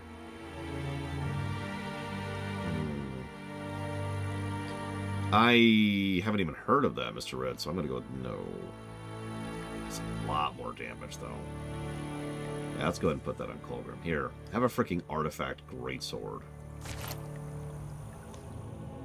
It's 11 years apiece. 11 years apiece.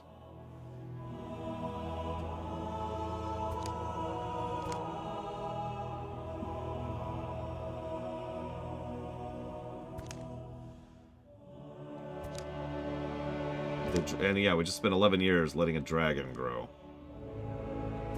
That's cool. But Brigwin's about to retire. Yep, Brigwin has retired. We will send all your experience to Palbane.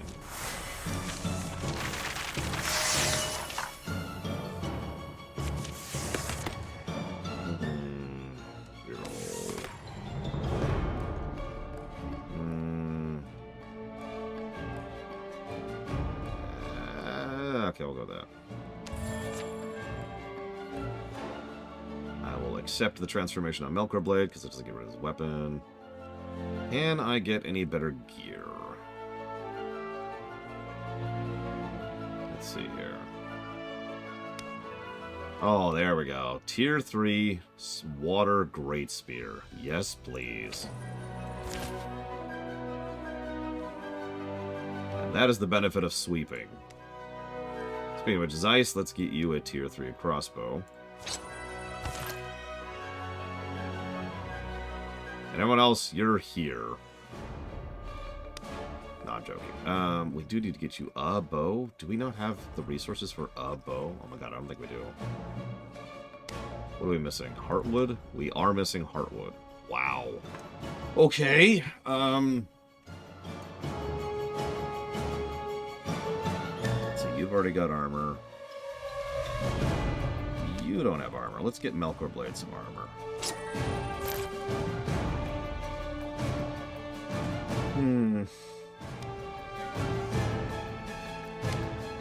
We need at least a bow on him, so let's get him. Hit like little tier 1 nothing.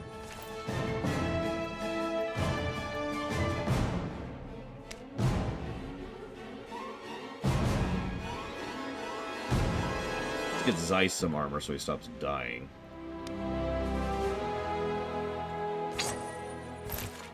And if we can afford it, let's get Evo's son some armor, which we cannot. Okay, we're good. Chapter 4 or 5?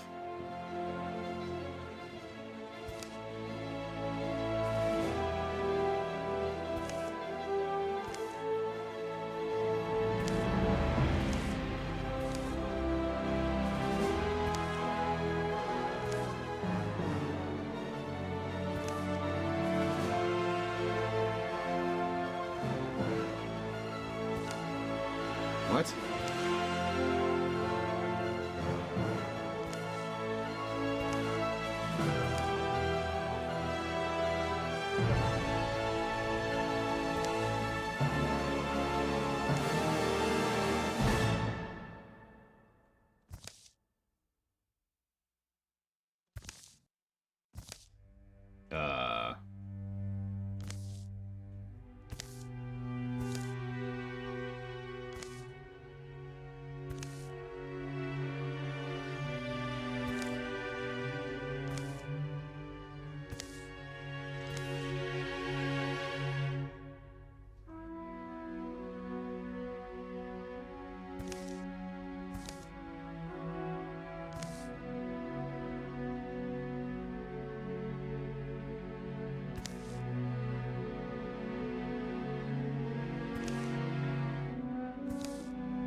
Okay.